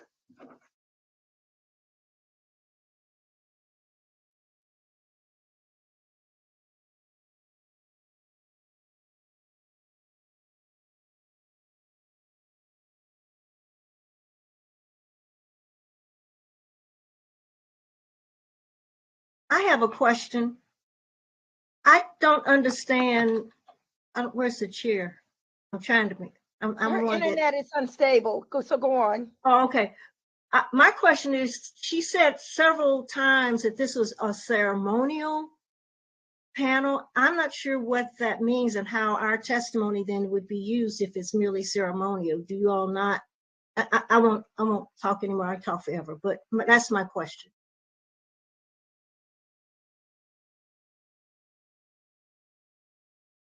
Hi there, this is Mem. Okay, go ahead. Go ahead, Javon. Okay, well, what we're doing today is effectively, honoring folks like yourselves who have done the work advocating for reparations. And so, I think the notion of it being ceremonial does not diminish, the kind of influence and impact that your testimony will have. So what we're talking about really is a recognition of your efforts. So hopefully that clears it up for you. Yes, thank you very much. Recognition of our efforts would make me feel so good if y'all come out with the reparations proposal. So that's recognition for all the work that we have done. Nkechi raised up names to us, to me, and I know Nkechi, even though I try not to speak for other people, but I can say I know for Nkechi that this work is heart work, and it is it's almost like being called to the ministry, and maybe it is like that. And so I am very grateful for your work, and I'm very grateful for, I know, the hard discussions that you have had and will have. But thank you for saying that we're part of this. We're ceremonial. We're lifting up Nkechi. They're lifting us up. Thank you. But we want to be looked at as experts as well. No, I know. That's why, yeah, because we are experts. I'm sorry, I don't mean to toot our own horn, but we are. Hi, sorry about that. Didn't mean to interrupt if there was a conversation going. Was there any comments or questions to our panelists? Okay, if not, I had a clarifying question. So at our last January meeting, we had Secretary Weber, who was the lead author of AB 3121. She came to the task force to clarify her personal intent as to who she felt was eligible based on the bill. And essentially, in her words, to paraphrase, I believe she said, special consideration should be for descendants of enslaved Africans in the United States or Black Americans who could trace their lineage to an enslaved ancestor in the United States. And then more broadly, in her words, African American regarded Black Americans who could trace their ancestry to free people of color in the United States. Or in other words, Black people who lived in the United States during the era of enslavement, but may have been, emancipated or manumitted at an earlier date than the larger majority of Black Americans whose ancestors who were emancipated in 1865 by virtue of the Emancipation Proclamation. And so I guess my question to the two panelists, although I know we're mainly talking about a historical overview of the reparations movement, but to your points about that you raised with eligibility, what are your thoughts on Secretary Weber's kind of clear statement as to who she felt should be eligible under the AB 3121 bill text? When you were having issues with your network, your internet, we talked about that. I guess to summarize it, really, first of all, there were Africans who were never enslaved. They weren't emancipated by anybody. They were never enslaved. They were free, so-called free. I put all that free in quotes because they were limited and restricted by the laws and the way in which, as we said, the bases of slavery, and one of the bases is white supremacy and the looking at Blacks as inferior. So they were treated in a less than equal way, as even though they were not, in quotes, the property of any white person.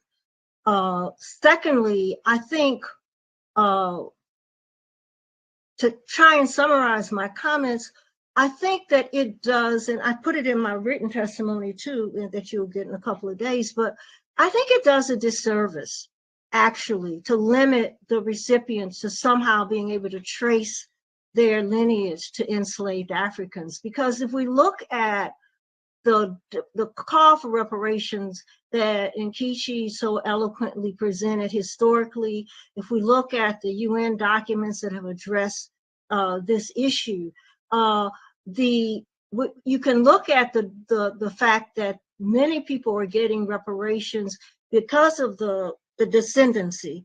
And I gave you some examples like the Mau Mau or whatever.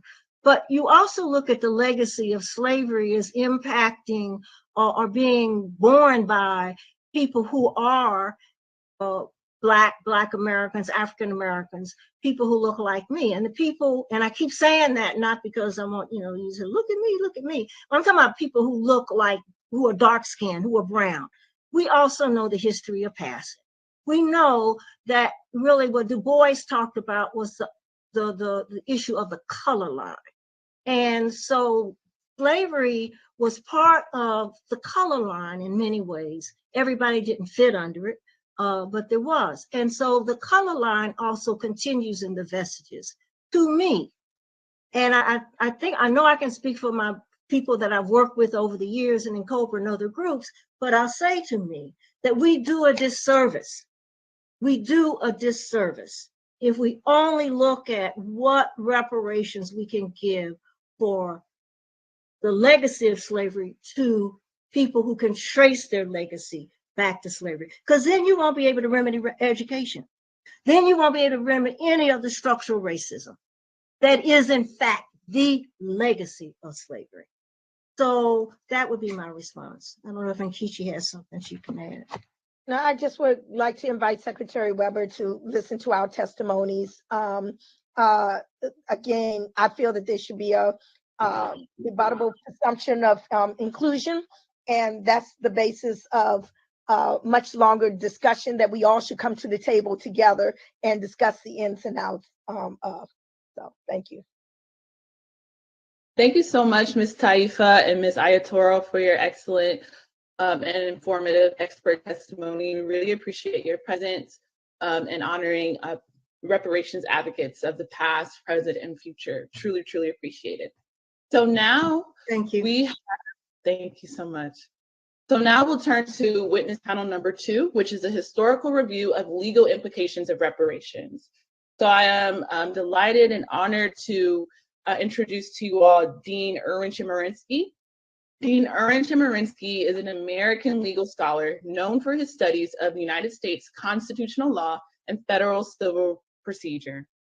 He served as the founding dean of the University of California Irvine School of Law from 2008 to 2017, and is currently the dean of the University of California Berkeley School of Law.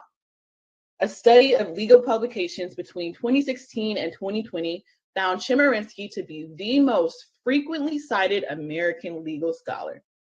Chemerinsky was named a Fellow of the American Academy of the Arts and Sciences in 2016. The National Jurist magazine named him the most influential person in legal education in the United States in 2017. And in 2021, Chemerinsky was named President-elect of the Association of American Law Schools. Very, very happy to have Dean Chemerinsky here with us. And without further ado, Dean Chemerinsky, you may start your expert testimony when you're ready. Thanks again. Thank you. Thank you for that kind introduction. My honor to be able to testify before you. I'm here to address one question. How to structure reparations in the way most likely to be upheld by the courts? My conclusion is that reparation is most likely to be upheld by the courts if it's structured in a race-neutral fashion. That is, it's most likely to be upheld by the courts if reparations are for those who were descendants of slaves rather than for all who are Black. In the United States, under current constitutional law, and in California under Proposition 209, laws that give a preference on the basis of race are either inherently suspect or perhaps per se illegal.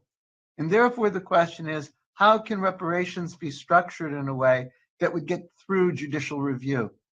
Let me talk about two sources of law, the California Constitution and then the United States Constitution, to explain why I've come to this conclusion, then briefly respond to some of the questions that you might have about the position I'm taking, and then answer anything that you want to ask of me. The first source of law that you need to focus on is the California Constitution, what was commonly referred to as Proposition 209. It was called the California Civil Rights Initiative. It says that the state of California and all of its political subdivisions cannot discriminate or give preference on the basis of race in education, employment, or contracting.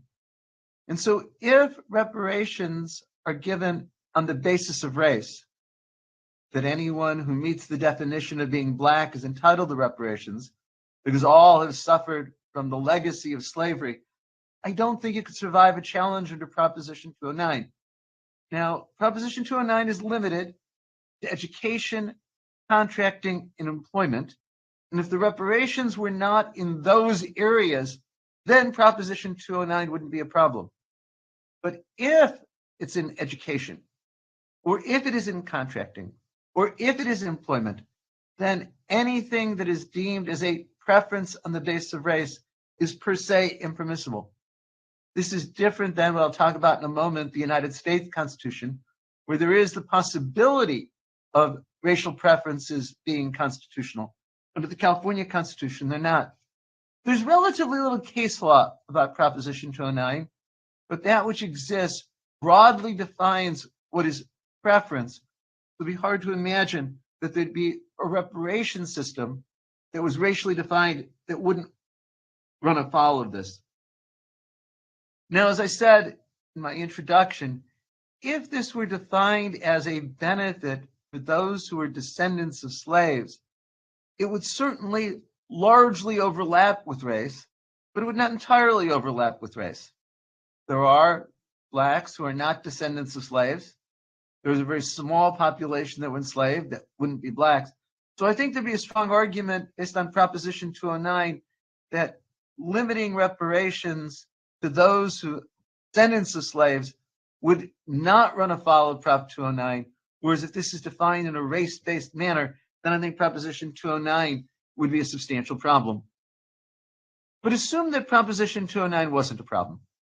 Imagine this wasn't reparation about education, contracting, and employment, in which case it would be entirely outside the scope of Proposition 209. There is still the United States Constitution. And the Supreme Court has said now for over 30 years that racial classifications benefiting minorities, just like racial classifications that disadvantage minorities, are highly suspect. The Supreme Court has said that racial classifications benefiting minorities, like those disadvantaging minorities, must meet strict scrutiny. As I'm sure the Commission knows, strict scrutiny means that the government action has to be necessary to achieve a compelling government purpose. And the Supreme Court has been very restrictive as to what counts as a compelling purpose in this context. Quite relevant to your Commission, the Supreme Court has said that remedying the history of past discrimination is not a compelling purpose sufficient to justify remedial action. There was a Supreme Court case, Wygant versus Jackson Board of Education. The Jackson, Michigan school system had recently hired a number of Black teachers when it needed to have layoffs. It decided to fire white teachers with more seniority. Their argument was that this was to remedy a long history of race discrimination.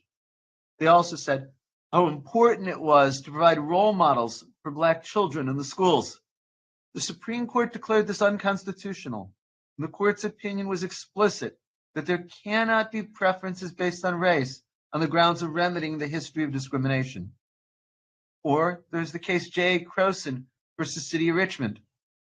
Richmond, Virginia, the capital of the old Confederacy, set aside 30% of its public works monies for minority-owned businesses. They did so because even though at that time Richmond was a city that was more than 50% Black, Racial minorities and blacks were receiving only about 1% of the public works contracts. But the Supreme Court declared this unconstitutional. And the court said the long history of race discrimination, including in Richmond, Virginia, didn't justify the preference that was given on the basis of race. There is now only one area where the United States Supreme Court has allowed race-conscious remedies, and that's in the area of higher education. In a series of cases, the Supreme Court has said that college universities have a compelling interest in a diverse student body, that college universities may use race as one factor among many in admissions decisions to enhance diversity to benefit minorities. This was initially articulated by Justice Lewis Powell in an opinion in Regents University of California versus Bakke in 1978. It was reaffirmed by the Supreme Court in 2003 in Grutter versus Bollinger, and then reaffirmed most frequently and recently in 2016 in Fisher versus Texas at Austin. But in the Fisher litigation, the Supreme Court made clear that college universities could use race as a factor in admissions decisions only if they could prove there was no other way to achieve diversity. Now, it's worth noting that the states can do what would be thought of as protecting more rights than the U.S. Constitution. And so California can prohibit affirmative action even though it would be permissible under the U.S. Constitution. That's exactly what Proposition 209 does. But even as to this one area where racial classifications benefit minority have been allowed, the law, I think, is about to change. The Supreme Court has granted review in 2 cases for next October, one involving Harvard University and one involving the University of North Carolina. And the issue in those 2 cases is whether the Supreme Court is going to overrule the earlier decisions allowing affirmative action. Why 2 cases? Well, the Constitution applies only to the government. Private activities don't have to comply with the Constitution. Harvard is a private university. But Title VI of the 1964 Civil Rights Act applies to entities that receive federal funds, including private entities. Harvard obviously receives federal funds. So the issue in the Harvard case is whether or not race-conscious affirmative action in admissions violates Title VI. In the University of North Carolina case is whether it violates equal protection. It is impossible to count 5 votes on the current Supreme Court that would uphold the Harvard and the North Carolina affirmative action programs. Chief Justice John Roberts, been outspoken in his opposition to all forms of affirmative action. And parents involved in community schools for Seattle Schools Number 1, 2007, he explicitly took the position that the Constitution requires that the government be colorblind. Justice Thomas and Alito have taken the position, and with 3 additional conservative justices, Gorsuch, Kavanaugh, and Barrett, hard to imagine the Supreme Court doing anything but reversing those earlier decisions. Well, what does that mean in the context of the discussion of reparations? If reparations are framed in a race-based manner, then they would have to meet strict scrutiny, necessary to achieve a compelling purpose. And remember, the Supreme Court has said remedying a history of discrimination is not regarded by the court as a compelling government purpose. And so I think it would be very hard to convince this Supreme Court or lower courts following Supreme Court precedent that a race-based reparation program would be constitutional. I think the best hope with regard to the Supreme Court is a program that is facially race neutral, that being framed in terms of a benefit for descendants of slaves would be much more likely to be upheld. There are precedents for reparations, as this commission well knows. For example, there was the reparations provided to those who had been in Japanese internment camps. But it's important to note that that was based on people who had suffered a particular injury, and they were each given $20,000 in an apology during the Reagan administration. It wasn't anyone who was of a particular race. I think it would be hard to convince this court that a race-based program, net strict scrutiny, was constitutional. On the other hand, what's more encouraging to me, that I cannot think of any instance where the Supreme Court has struck down a race-neutral law on the ground that it has a benefit or even a targeted benefit for minorities. As an example, some states have adopted admissions programs where they take top 10% of classes across the state. And this was undoubtedly adopted to benefit minorities, and it had the effect of benefiting minorities. And yet the Supreme Court, at least called dicta, has indicated that would be constitutional, even though the purpose, the effect would be to benefit minorities. So I come to you as the messenger. I am not defending the law as set out by the Supreme Court. It is certainly not the law as I would want it to be. And I completely understand the benefits with regard to praising reparations and framing it in terms of those who are Black. I am simply addressing the question, what is most likely to be held by the courts? Let me just respond to three things that might be in mind, and then I'll take your questions. One thing that might be in mind is there is a tremendous difficulty in proving that someone is a descendant of slaves. This will be very under-inclusive in that way. As this commission knows so well, records are incomplete. And so the cost of what I'm suggesting is that many who are deserving would not get benefits. And I think if you go in the direction of providing that those who are descendants of slaves would get reparations, how to deal with the incomplete records and the lack of documentation becomes very important. A second concern is articulated by the prior speaker, all Blacks in this country have suffered from the legacy of slavery. All should therefore be able to benefit from reparations. I think that is a compelling argument, but I don't think the United States Supreme Court would find that to be a compelling argument. If you look at the cases I mentioned, where the court says remedying the past history of discrimination is not a compelling interest, I don't see a way of persuading the current Supreme Court, that matter the lower courts of that. And a final criticism of what I'm suggesting is that there's still the purpose of benefiting Blacks. The effect is still to benefit Blacks. Might a court not strike it down on that basis? Even of a reparations law that's framed in terms of benefiting.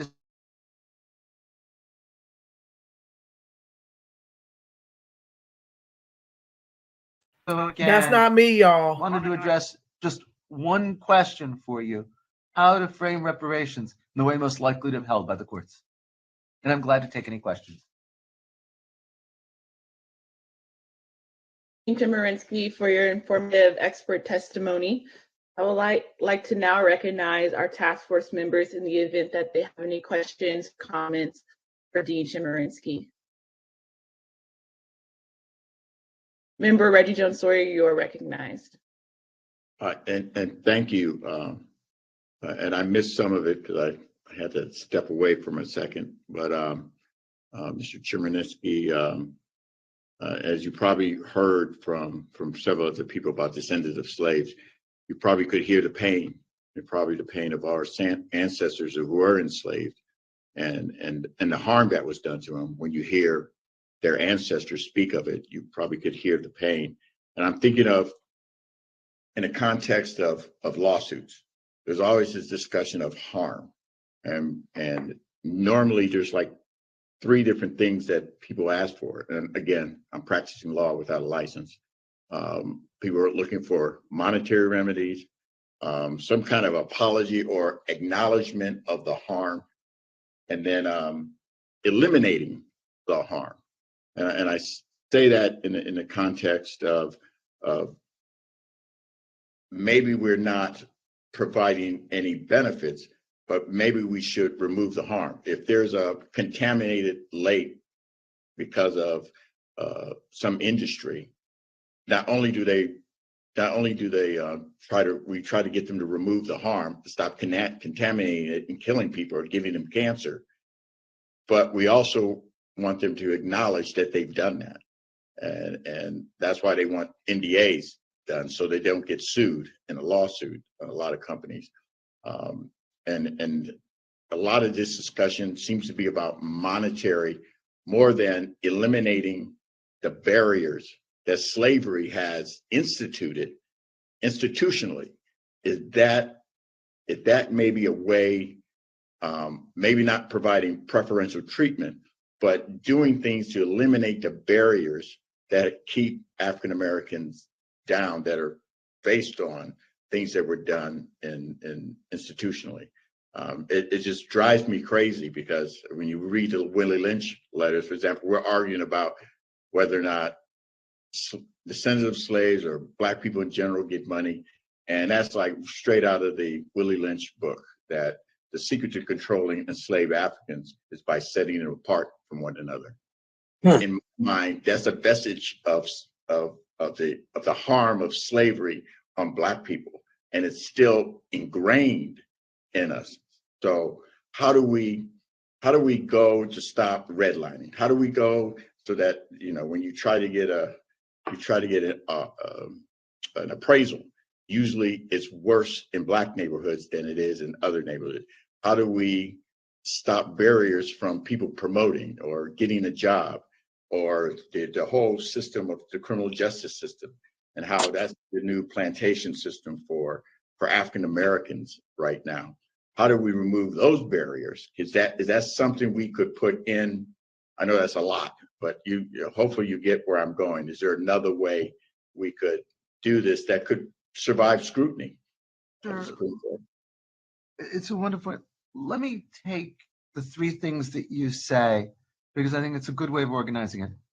In terms of the middle apology, I don't think there is any problem with having the legislature, be it Congress, with the state legislature or a city council, apologize for slavery. And so, because it's not giving a benefit to somebody, I don't think that there'd be any problem with that. Of course, it doesn't provide what we most need in terms of eliminating the barriers or monetary, but we should acknowledge that's not the problem.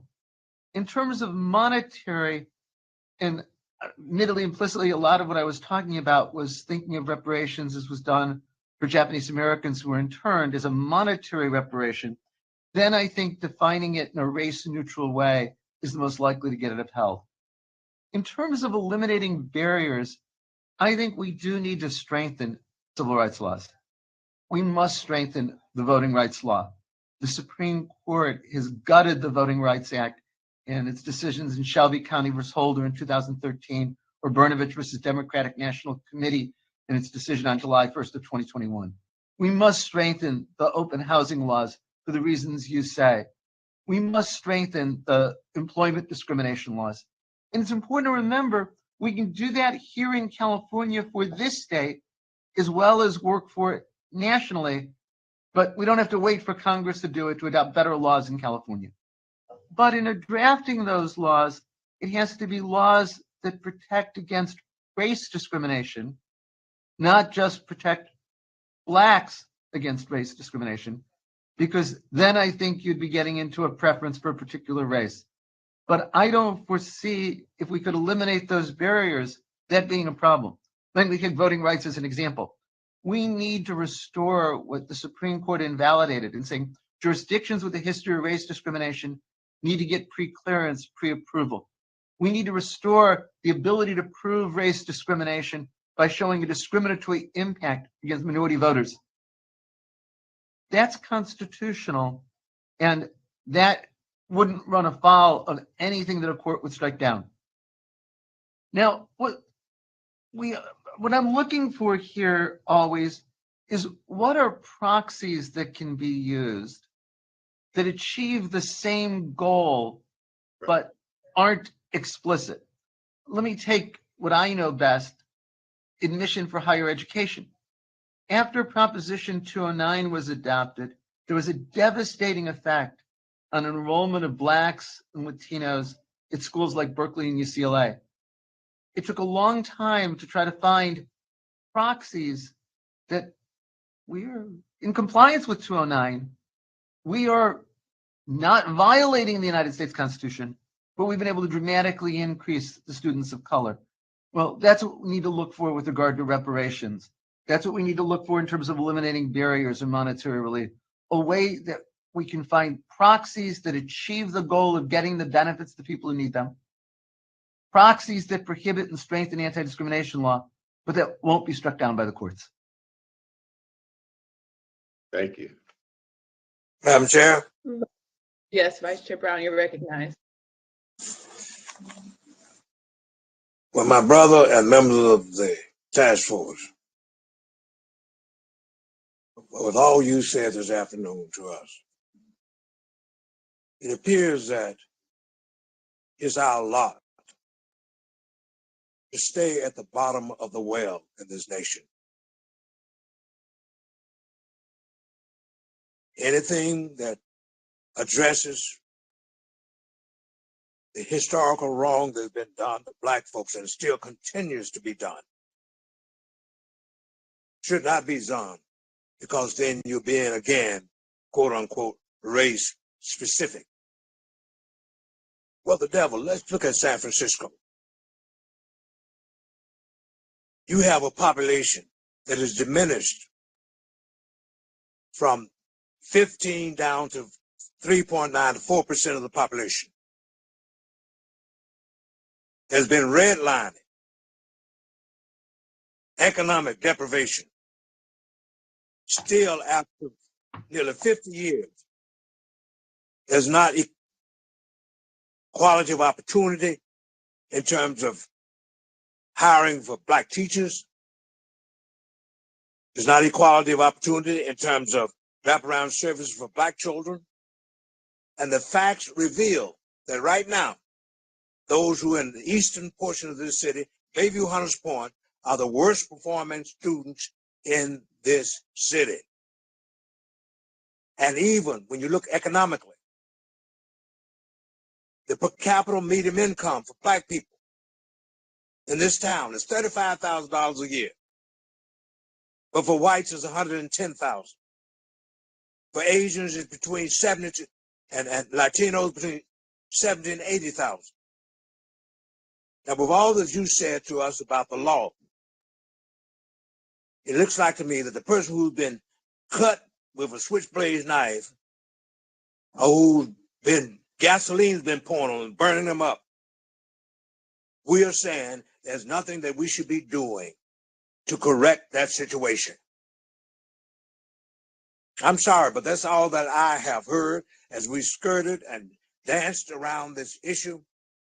That is, Langston Hughes says in his little ditty of 8 years ago, I swear to the Lord, I still can't see why democracy means everybody but me. Everybody else has gotten their little reparations. They got some kind of help, call it whatever you want to. But when it comes to us, we get bogged down on, I know we got to be smart, but we get bogged down with a cloud of negativity saying the doctor cannot heal the patient. The patient just got to die. And that is what is happening to Black folks now in this nation and in this city of so-called progressive liberal San Francisco. And I think this task force needs to work up to it, or else we're going to be a dog and pony show, going through the motions, but like Jack and the Bear, making tracks and get nowhere. And we got to define this thing, quantify it, and stand our ground, hold our hope. And if they don't support us, fine. Be on them. But I don't think we need to be so cautious and hemming and hawing about coming to the point with deliberate speed, as the Supreme Court decision said, May 17, 1954, to do something, or else we're going to be talking about this issue and I'll be dead and gone. And all of us on this panel.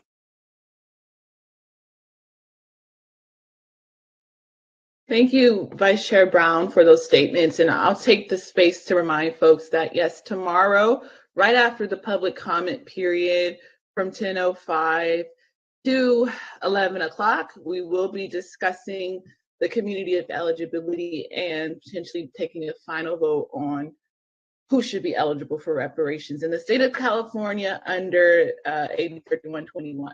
So for folks who are interested in following that discussion, which is a continuation of the discussion we're having today, make sure you log in tomorrow morning for that. Any other comments or questions from from task force members? Might I Yes, just go respond ahead, to Dean. prior comment? I want to be clear. I completely agree with everything that was said about the inequalities that exist and the need for action. I'm here, though, as a constitutional law professor, simply to give you my opinion that if you decide to phrase this in a race-based manner, it is less likely, much less likely to be held in court. And the hope that I would have is there are ways of providing reparations, go to the prior comment, whether they're monetary or limiting burdens, that can be upheld in the courts. Now, you as a commission may say, it shouldn't matter to you what's likely to go on in the courts. All that should matter is what you think is best. In that case, my testimony is irrelevant, and I readily admit it, because I was focusing then on a question that you may choose not to face and focus on. But I can tell you what the constitutional law is on it, and then you can decide whether it should matter. A quick follow-up question to that, Dean, and it's for the edification of the public, right? But to your point, the United States Supreme Court has decided to take up, these two cases, one in a private institution and one in a public institution. But it's very likely that race-conscious programs might be deemed unconstitutional in the near future. I believe the Supreme Court stated that they will probably come to a decision on these two cases by July 2023, which is the same month and the same year that the Reparations Task Force in California sunsets. And I think interestingly enough, right, racial quotas are unconstitutional in the United States, right? They're constitutional in Brazil, but we're not talking about Brazil, right? We know that racial quotas are unconstitutional here. And so just the idea of a race-conscious program where race, is a factor is under threat in this country. So I guess my question, and you already, laid it out clear, but it's just for the edification of the public, because I think people are still wrapping their minds around, well, in their opinion or in their viewpoint, right, the history of this country, the harms that Black Americans have faced in some people's eyes have been race-based versus lineage-based, right? They believe that, our harms as Black Americans have been race-based. So why cannot the solution be race-based as well? I mean, you already kind of touched on it, but if you could just kind of reiterate. Let me say several things. First, the Supreme Court has struck down race-based remedies in every area other than education. And so I quickly went through cases that involved employment, contracting, grants.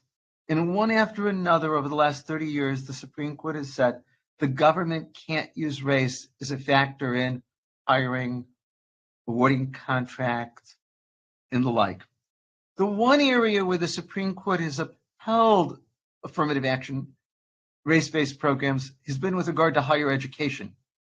And it's that which the Supreme Court is taking up next October. In terms of timing, the case will be heard the first week of October. It'll come down sometime in the spring of 2023. No way to know whether it'll be April or May or June of 2023. They'll come down then. And I don't think there's anyone who studies constitutional law who would tell you it's likely that the Supreme Court's going to continue to allow affirmative action. You are, of course, absolutely right that the harms that Blacks have suffered are race-based. And I think if what we were talking about is proving that particular individuals had suffered civic harms from the government, there would be no problem with the discussion. This is what the government did when it provided reparations for those who were interned. Those who were still alive each got $20,000 from the government. But when you talk about providing a benefit for race because of the general history of discrimination and the legacy of discrimination, that runs exactly against the Supreme Court's decisions, where the Supreme Court has said that the history of discrimination just doesn't justify race-based remedies today. So I want to be clear, as I said to you, I'm not defending what the Supreme Court has done. If it were up to me, I would do it completely differently. I'm just here to tell you what the Supreme Court has said so far and what they're likely to say next year. Thank you. Member Tamaki and then Member Holder. I don't think we can hear you, Member Tamaki.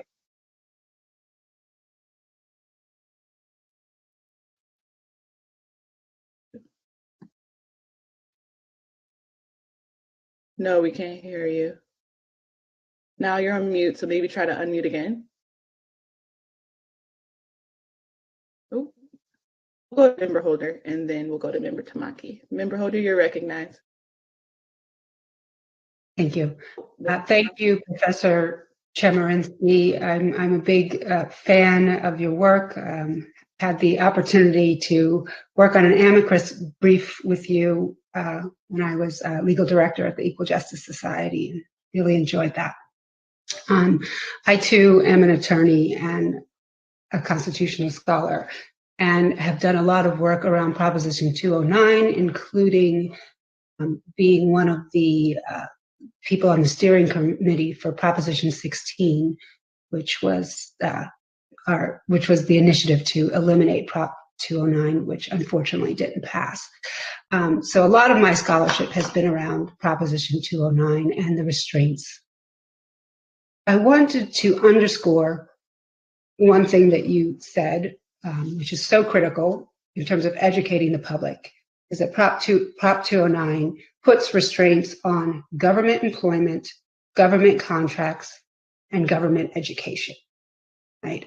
Now, those are obviously critical areas, but in this task force, we have heard testimony about the history of racism and the continuing harms of racism in other areas, such as housing, right? Tremendous harms in healthcare, where we have a Black women's health crisis, where, you know, as a Black woman, birthing mother, you're 3 times more likely to die from childbirth-related illnesses. Black newborn babies are 3 times more likely to die during, in delivery if they are delivered by white doctors. So that's, and there's the statistics are overwhelming in terms of life expectancy, mental health issues, et cetera. So in healthcare, that's one discrete area. And in criminal justice, we all know the statistics about inequality, continuing inequality, which is clearly a legacy of slavery that disproportionately impacts African Americans. So I've just outlined 3 areas: housing, healthcare, and criminal justice, that don't implicate the areas that Prop 209 regulates, right? So the first part of my question is, if we focus our regulation on those areas that are not regulated by Prop 209, what would be our, how successful could we be in transcending the Prop 209 hurdle, and in terms of the federal hurdles with equal protection? And then the other thing I wanted to ask you about is, I completely agree that the court has said time and time again that we do not allow remedies for past discrimination based on race.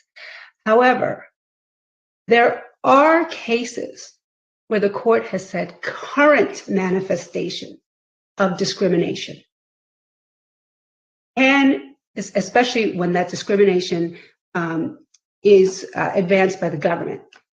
Current discrimination in government contracting, for instance, can be remedied if you can show through a disparity study the impacts of that ongoing discrimination. What we're putting together is a 1,000-page report, which is a massive disparity study that could essentially fit that framework of showing the ongoing disparities that would allow you to legislate and regulate around around race. I just wanted to get your comments on both of those. Let me address each of those points. As to the former, you're absolutely right. If reparations were framed in terms of housing, healthcare, criminal justice, Proposition 209 wouldn't be applicable. As you rightly point out, Proposition 209 only applies if the government gives preference or discriminates in education, contracting, employment on account of race or sex. So if you stayed away from those three areas, you wouldn't have any problem in terms of Prop 209. There could still be a challenge under the Equal Protection Clause of the US Constitution, but an advantage there is if you have a compelling interest, then it would be constitutional, whereas even a compelling interest isn't enough under Proposition 209. As to the second question, you're also, of course, correct that if it can be proven that there is current discrimination, there can be a remedy for those who have suffered that discrimination. The classic example would be if you can show that an employer is discriminated on the basis of race, a remedy can be imposed is against that employer. Where I pause is if this were structured in terms of a benefit that all who are Black would be able to receive, I'm skeptical that a court would allow that kind of race-based remedy, even with the tremendous proof of discrimination in your report. That's why I say if you can find proxies for race, it's much more likely to be upheld. I think there's a difference in the eyes of the court between saying you've proven that this entity has discriminated against this group, therefore give a remedy to this group, and saying everybody who's of that race should get the benefit. And I understand that logically you could say everybody who's Black has suffered from the legacy of discrimination, therefore everyone who's Black should be able to get the remedy. I'm skeptical that the current Supreme Court or lower federal courts would accept it. But you may decide that's how to go forward, and if it's struck down, it's struck down. I'm just here to give you my opinion of what is the way to structure this that's most likely to be upheld. Okay, and if you can indulge me with one more question, I'm so grateful to have you here. So just indulge me for a second. I'm also interested in the 13th Amendment and deploying the 13th Amendment, especially the second clause of the 13th Amendment, which says that Congress should regulate and pass laws that prohibit the vestiges of slavery. Yes. And that to me is the way to that is the action that sort of actualizes the compelling interest. Legislators need to regulate to prevent things like racial profiling, anti-Blackness, because those are the vestiges of slavery. And we have authority for that under the 13th Amendment. So what about taking that? Oh, I think it is a terrific idea. Section 2 of the 13th Amendment allows Congress to adopt laws to enforce the 13th Amendment. The Supreme Court, in cases since Jones v. Alfred Mayer in 1968, said that gives Congress broad power to eradicate the badges and incidents of slavery. And so I think that if it were a federal effort at reparations, I would focus it under Section 2 of the 13th Amendment. Again, I think that if this were lineage-based, or if this were race-based more generally, I think it is the greatest chance of success. I think if it is saying that all who are Black have suffered from the history of discrimination, that all who are Black will get a benefit or be protected from discrimination that other races don't get, I think that'd be much harder to sell to the court, even using Section 2 of the 13th Amendment. But I agree with you, that's the best basis for doing it. Thank you. Maki?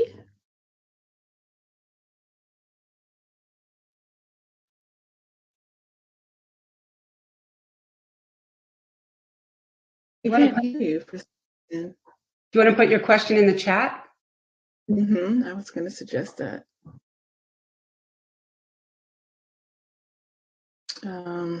Time check, 12:41. We have about. If Commissioner wants to send me an email with the question, I will respond to him in the commission. Okay. So if you just Any other last? Address, just if you've got my email address, send it to me. The only thing I'd say in conclusion is I so applaud the work of the commission, and I'm available to help you in any way I can. Dean, if there aren't any other last comments or questions from the task force, I would like to thank you so much for your presence. I know it's been a hard kind of, tracking you down and getting you scheduled. So this is very serendipitous. Thank you for joining us on this celebration of Black History Month and reparations advocacy. Thank you for having me. It's my honor. And again, anything I can do to be of assistance to you would be my pleasure. Thank you. Thank you so much. Member Tamaki, if we can hear you. Can you hear me now? Yes, we hear you. Okay. Oh, sorry, I'm so sorry. I don't know what happened to the microphone. And Dean Chemerinsky, if you could indulge me along with the other members. Well, and thank you, Camila, for calling on me. So my question is, if it's a harm-based remedy, not a race-based remedy, but a harm-based remedy, where is the line of demarcation on the harm? For example, if we're talking about enslavement and emancipation follows in 1865, I hear that you're saying that's the harm that can be remedied. But the next era is Jim Crow, well-documented period of oppression. Period after that, you might call separate but equal, and so on and so forth. And if someone, for example, has a difficult time proving lineage going back numbers of generations, and they can only go back so far, and hypothetically, let's say it's post-emancipation, it's not during the period of enslavement. I realize these are issues, but I'm saying if we go with a harm-based remedy, how far can you go back? What is the basis? What might be recognized as remediable harm? Does that make sense? Is Dean Chemerinsky on? I don't see him. I think he may have left. Oh, okay. Again, I had technical issues, but maybe we can revisit that in another discussion. Yeah, and he did say that he'd like for you to send him your question. Okay. Yes, sorry about that. Oh, I didn't know. Okay, well, thank you to our esteemed panelists, Ms. Taifa, Ms. Aiyetoro, and Dean Chemerinsky, and also thank you to our esteemed Reparations Task Force members for this excellent discussion that we've had before the lunch hour. So now we'll break and then we'll come back at 1:30 p.m. for our third panel of the day, which is recognizing current efforts at reparations. And we'll hear from Professor Mary Frances Berry, who wrote the book My Face is Black is True, on Cali House, one of the earliest reparations advocates in the United States. We'll also hear from Ms. Deadria Farmer-Paellmann and Chad Brown. So without further ado, thank you all so much for holding it down since 9 a.m. And we will break now and return at 1:30. Thank you. Well, family, this just gave me a headache, okay? This just gave me a headache. Oh, Lord, I need a nap. Yes, Satra, AB 3121 was signed by Newsom. Why wasn't eligibility based in lineage set in stone before Newsom signed it? Well, Satra, the way I see it, Dr. Shirley Weber, and this is my made-up story, it's not confirmed. What it appears to me is that it was loosely based to get it passed.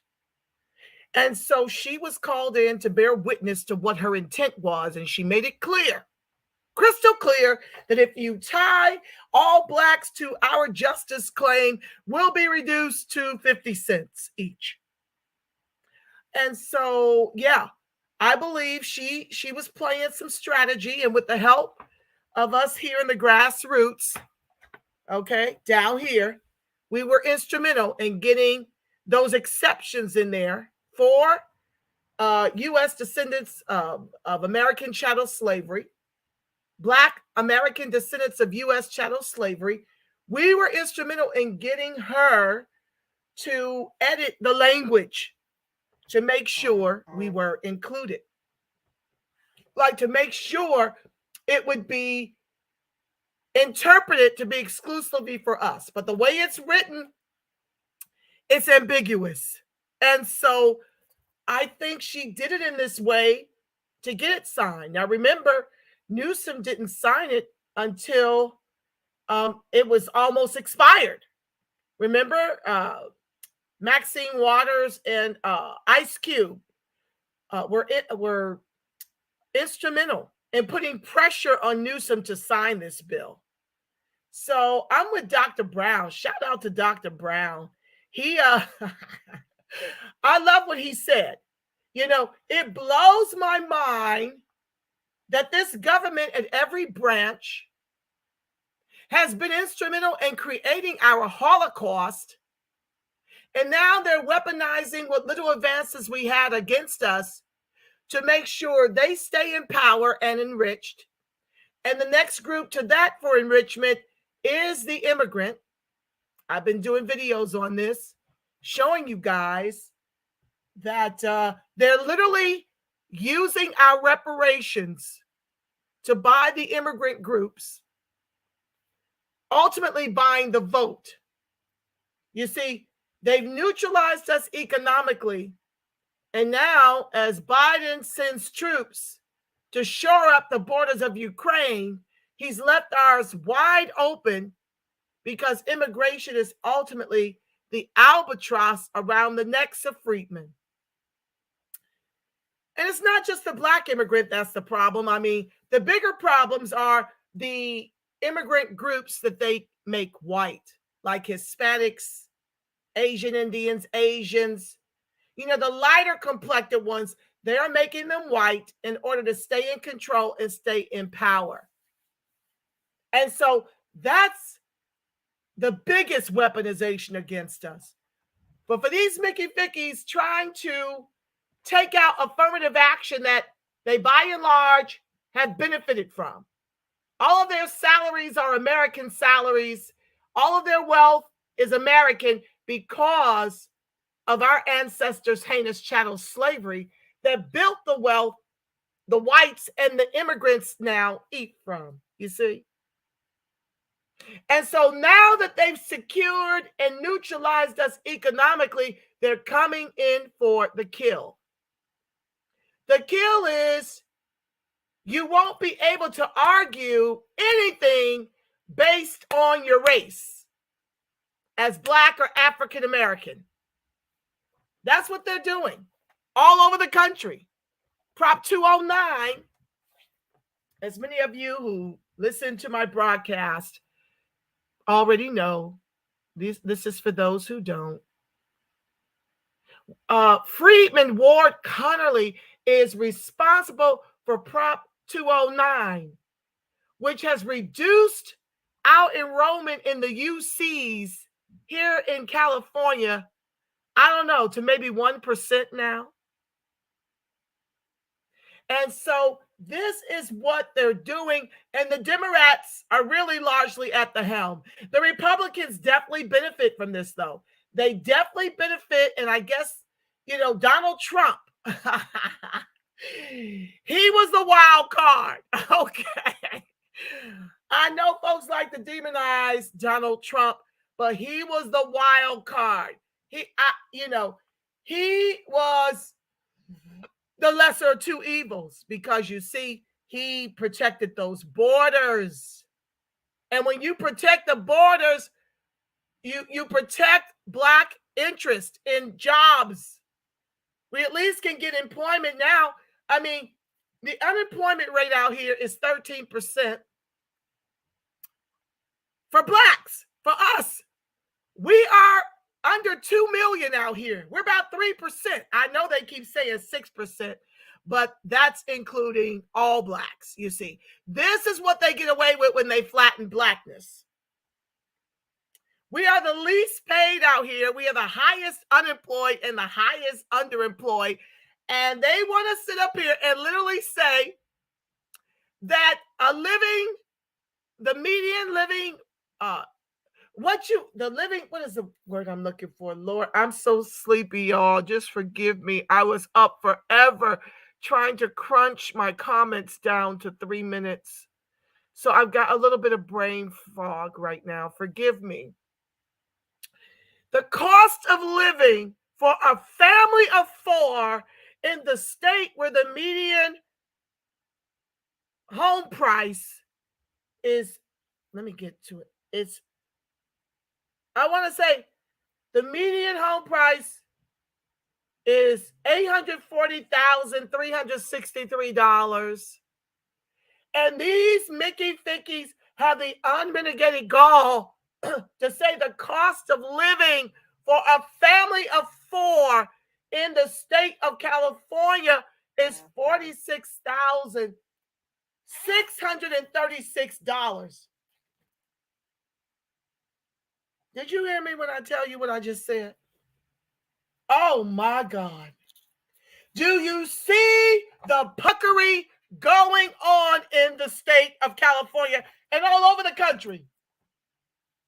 Dr. Brown just told us that the blacks in Northern California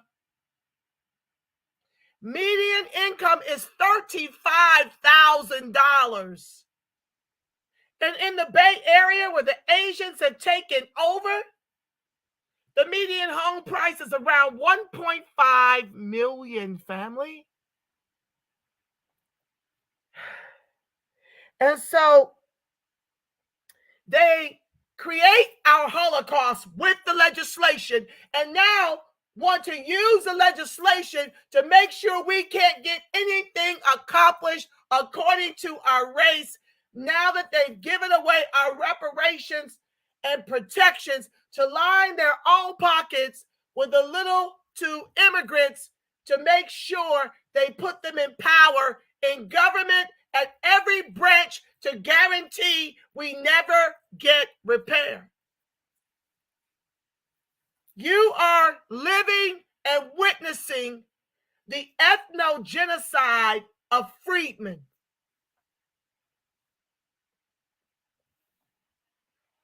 They are seeking to reduce us, to extinct us, to as few in number as the Indians before they really talk about giving us reparations. And they're weaponizing immigration against us to accomplish it. Dr. Claude Anderson told us about this 40 years ago. And our boomers sat up comfortably with the little bit of access they got during that period of civil rights. And tragically, they didn't teach us politics. And so now Gen X, Millennial, and Gen Z are screwed if we don't weaponize our votes and socialize our suffering. We are out of time for all of this Freedmen political party, all this kind of nonsense folks want to talk about. When we're out of time, we are at a mere lock, for God's sake. This is not the plight of Black immigrants, like I said in my comments earlier. This is not their plight. But because they lie so much about the history, they whitewash it so much, they literally stated, and I read straight from the Pew Research, that Black immigrants, the racism leveled at them is comparable to that of freedmen who make half of their incomes and have no wealth. You ain't got to wait to 2053 to understand that we are wealthless right now. Under Obama, we lost, over 50% of us lost the only asset we had to bequeath our children. That was our wealth, our homes. He bailed out Wall Street and refused to put regulations on these banks, and he refused to put audits after using our taxes to bail out the very nefarious Wall Streets and the banks. And now COVID, which ain't nothing but pneumonia, goddammit. Excuse me, hot damn it. I don't like to take the Lord's name in vain. Is finishing the rest of us off, and you can't even Google that current information because they don't want you to know it until mission accomplished. With our votes, not mine. Well, I did vote green top and a blue Congress, but much has been revealed to me about the blue Congress complicitness and why we are in the fight of our lives, not just to prevent from becoming the permanent bottom caste, but to prevent the extinction of our very lineage.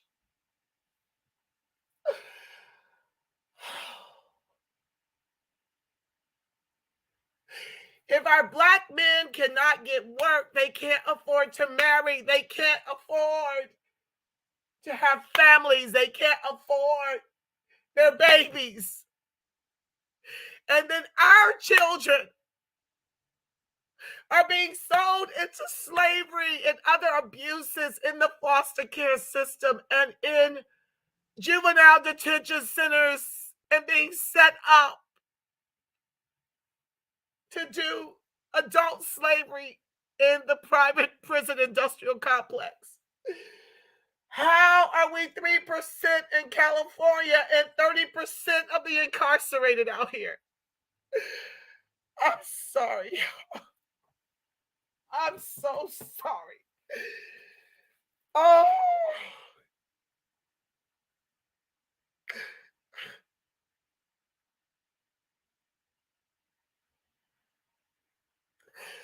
So, this is the stuff that keeps me up at night, y'all. I have a daughter that I've got to get through this. Y'all got kids that I've got to get through this. And I'm an empath. Forgive me. I can be a crybaby sometimes. But it's a lot. I feel like we're in a pressure cooker. And our people are not waking up.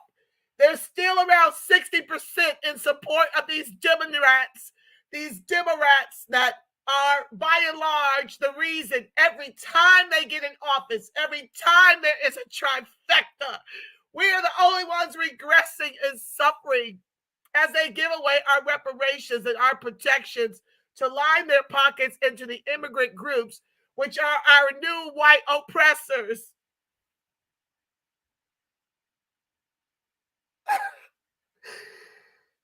Our brothers can't get work. They can't be husbands. They can't pay for education.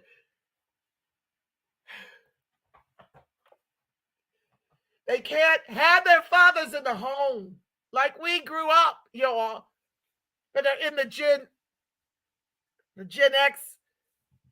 I'm a Gen Xer on the border. And I know what it was like to grow up in a cohesive Black family. And the pressures on the Black woman to be the father and the mother, because our strongest are being legislated in the not-so-new slavery inside the private prison industrial complex. If they can't get work, they get caught up in nefarious drug life.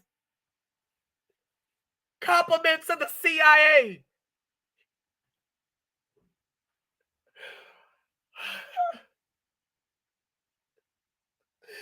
So our kids are suffering these abuses and they're murdering our children. They're mistreating our children, akin to one of the women who bore testimony this morning. These are our children, that these glacier donkey race soldiers who have been militarized to police our communities and kill us with impunity. We can't even get a George Floyd Justice in Policing Act passed. Look at what just happened with those 3 racist glacier donkeys that executed Ahmaud Arbery worse than a dog in the street. It took all of that to deem that a hate crime.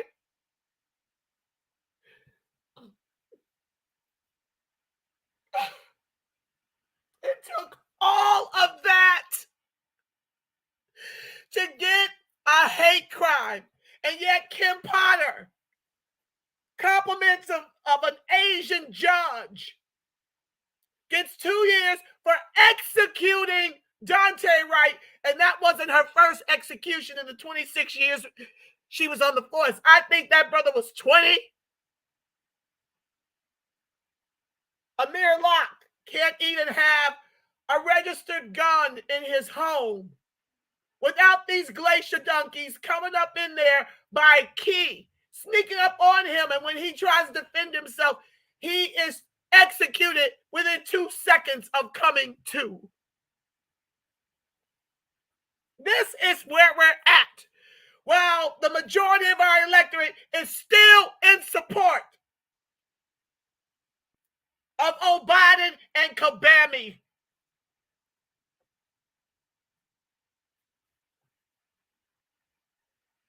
They're using these blacks to keep us oppressed. And we keep showing up and acting as if Trump is a bigger racist than Biden, who's given us $30 million in crack pipes to treat the opioid addicted and to line the pockets of black and immigrant drug programs.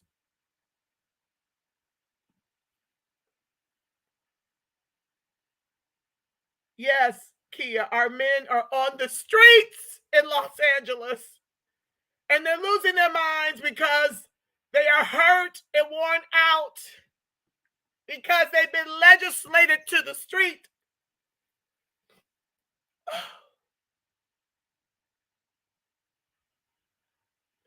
And so if you heard my testimony earlier, let me revisit it so I can unpack it for you.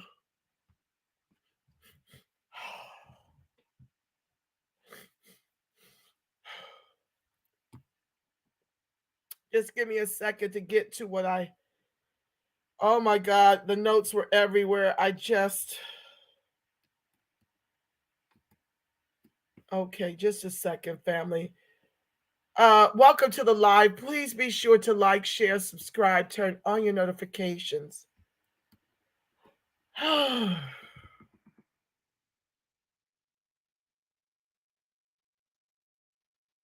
Okay.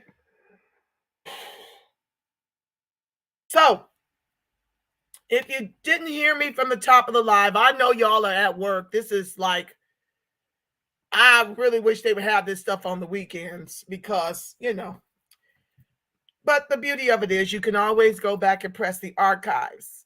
As of 2019, 60.8 million Hispanics are in this country, 10 million of which are here in California.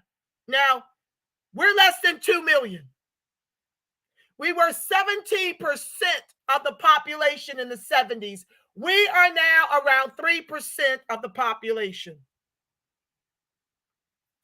18.64 million are Asian. We are less than 2 million down here. We've been legislated out of the state of California. 41.99 million blacks in the U.S. And of the 41.99 million, 4.6 million are black immigrants.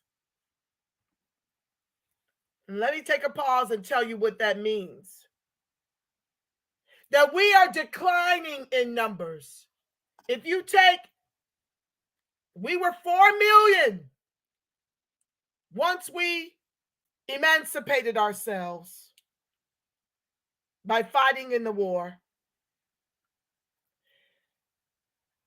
Let me tell you what that number is. 41.99. Let's just 41.99 minus 4.6.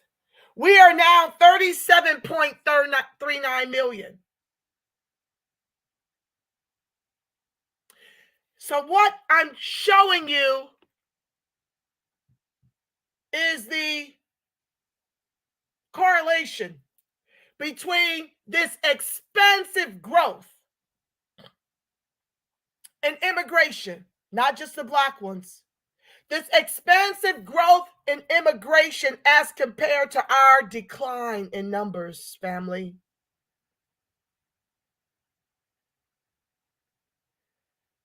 Now, at this rate, according to the data, the country's Black immigrant population will eventually exceed U.S.-born Blacks. Why is that, family? Because contrary to what this Pew Research stated, which is Black immigrants face the same amount of discrimination as Black people born in the U.S., the study concluded, that is a lie.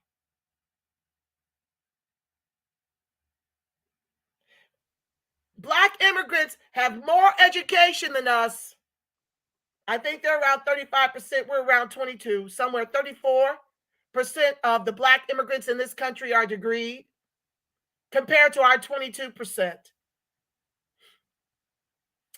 They've got more homes and business ownership, and their income and wealth, by and large, doesn't make them freedmen Black. They have higher marriage rates, so you've got two-parent households, all the things we once had. Before the boomers went somewhere and sat their asses down, the Black immigrants now possess. And they are playing for takeover. They are playing for keeps. So, of course, they can do like the Hispanics have done, like we once did. We took our lineage from 4 million post-slavery to 40 million. Now, some of these numbers might be off because of the census. I don't know if they counted our homeless. I know that Black immigrants' plight is not ours. They can absolutely take this over and exceed our numbers. And like Dr. Claude Anderson said, if you didn't get anything when you were the second highest minority in the country, what do you think you are going to receive when these people who hate freedmen by and large, not all, some exceptions, very few, are in control like the Kabamis, like the Obamas? What do you think is going to happen to freedmen as they play around with our HR 40, knowing that federally they can't attach all Blacks to this claim or it's going to get shot down? If freedmen don't get the reparations, as Cash Gaines said on the testimony today, for a lifetime, like this ain't no one and done, family. And that's why I cry.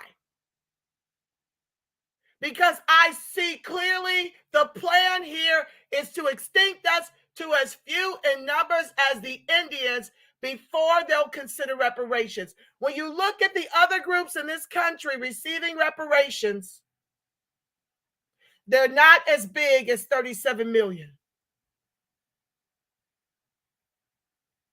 You got to open up your third eye to see this stuff clearly. So Black immigrants do not suffer the same rates of police brutality, state-sanctioned executions, preschool to prison pipelines. My thing jumped. I want to keep going.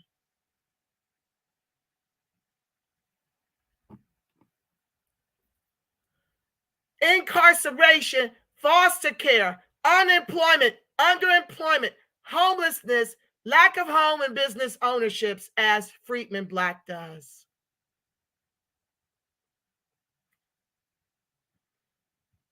Oh.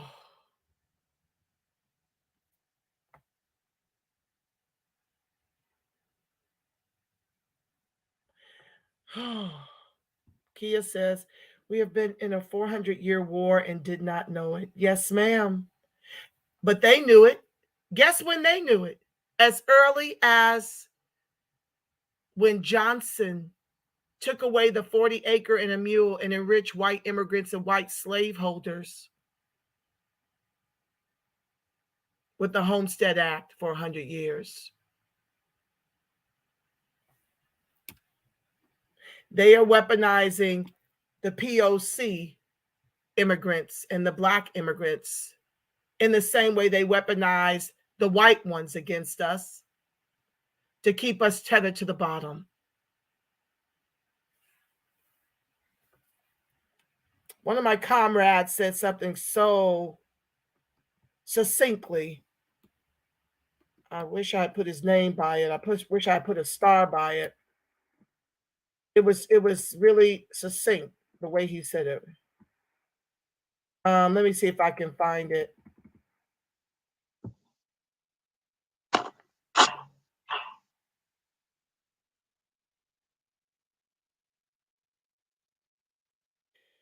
Oh, Lord.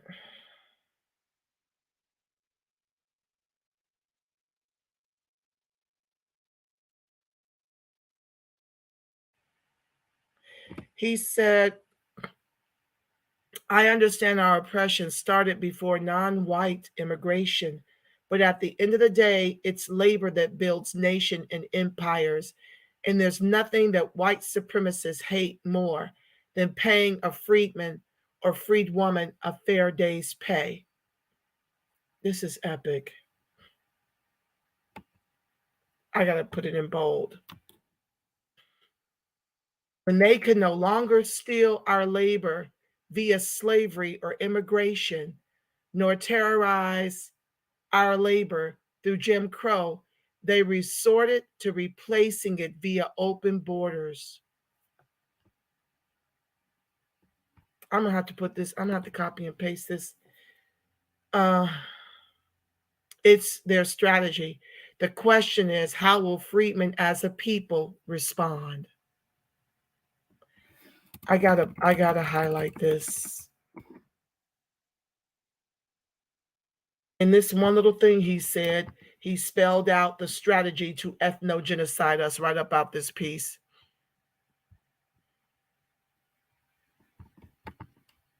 Yes, they are pure vision. Let me chat this.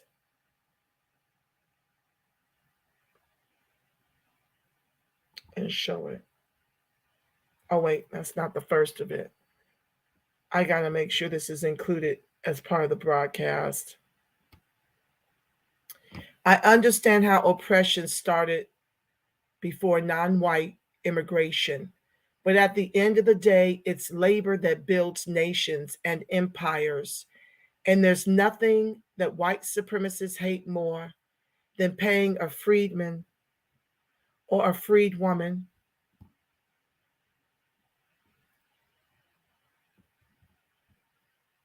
a fair day's pay. When they could no longer steal our labor via slavery or immigration or terrorize our labor through Jim Crow, they resorted to replacing it via open borders. It's strategy. The question is, how will freedmen as a people respond?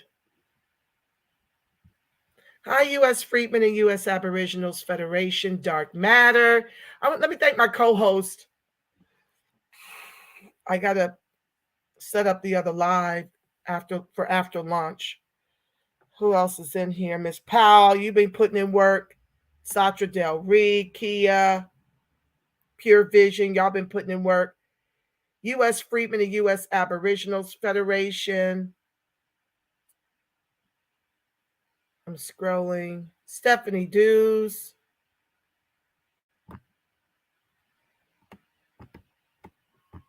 And Erie Blackfire, I see you, fam.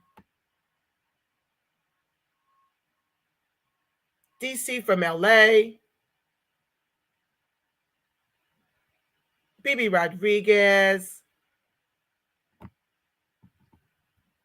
Y'all been putting in work all morning. I thank y'all for keeping the chat jumping because although I don't have time to read all of your comments. When people play this back, they'll be able to see your hearty exchange over here. And I'm so grateful to you for contributing as my co-host in the chat. Daniel Witten. I don't want to. Anonymous. Derek Askew.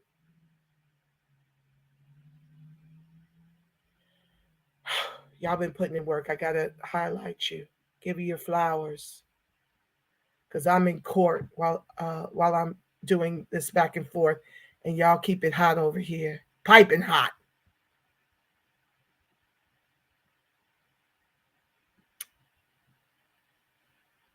I think I got everyone.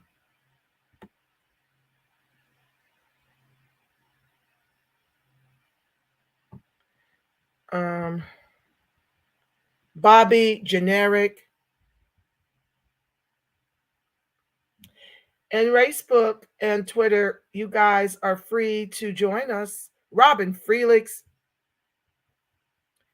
you're free to join us. I can't see the numbers of you in Twitter. I can't see you in Facebook, but I welcome you so much thank you for tuning in. Thank you for liking, sharing, subscribing, and turning on your notifications. And if you want to engage in the chat and get a shout out for doing your part to keep reparations alive. OG, OL Griffin, I see you, fam. Okay, this is a troll. Let me get rid of him. I am so sick of these trolls. It has been happening more and more and more. I don't even understand it.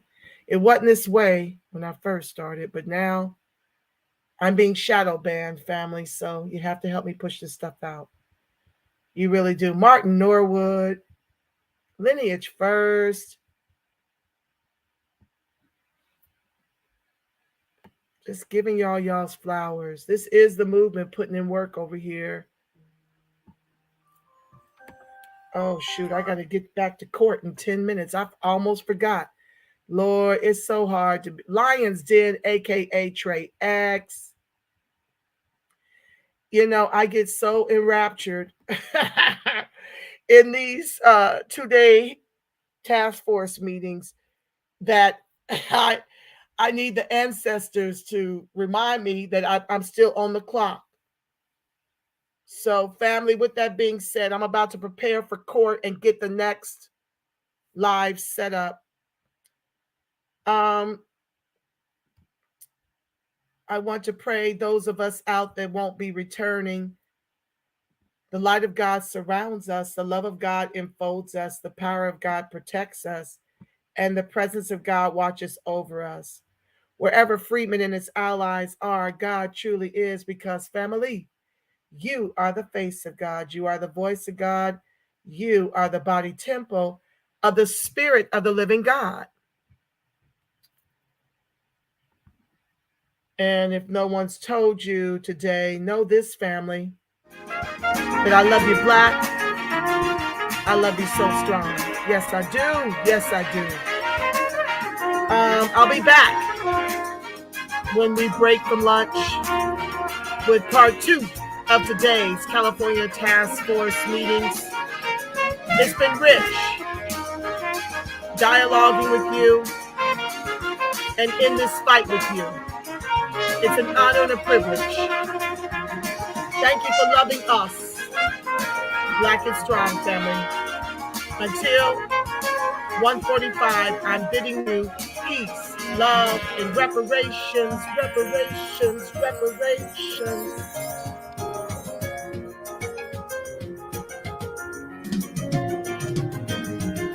I'm out.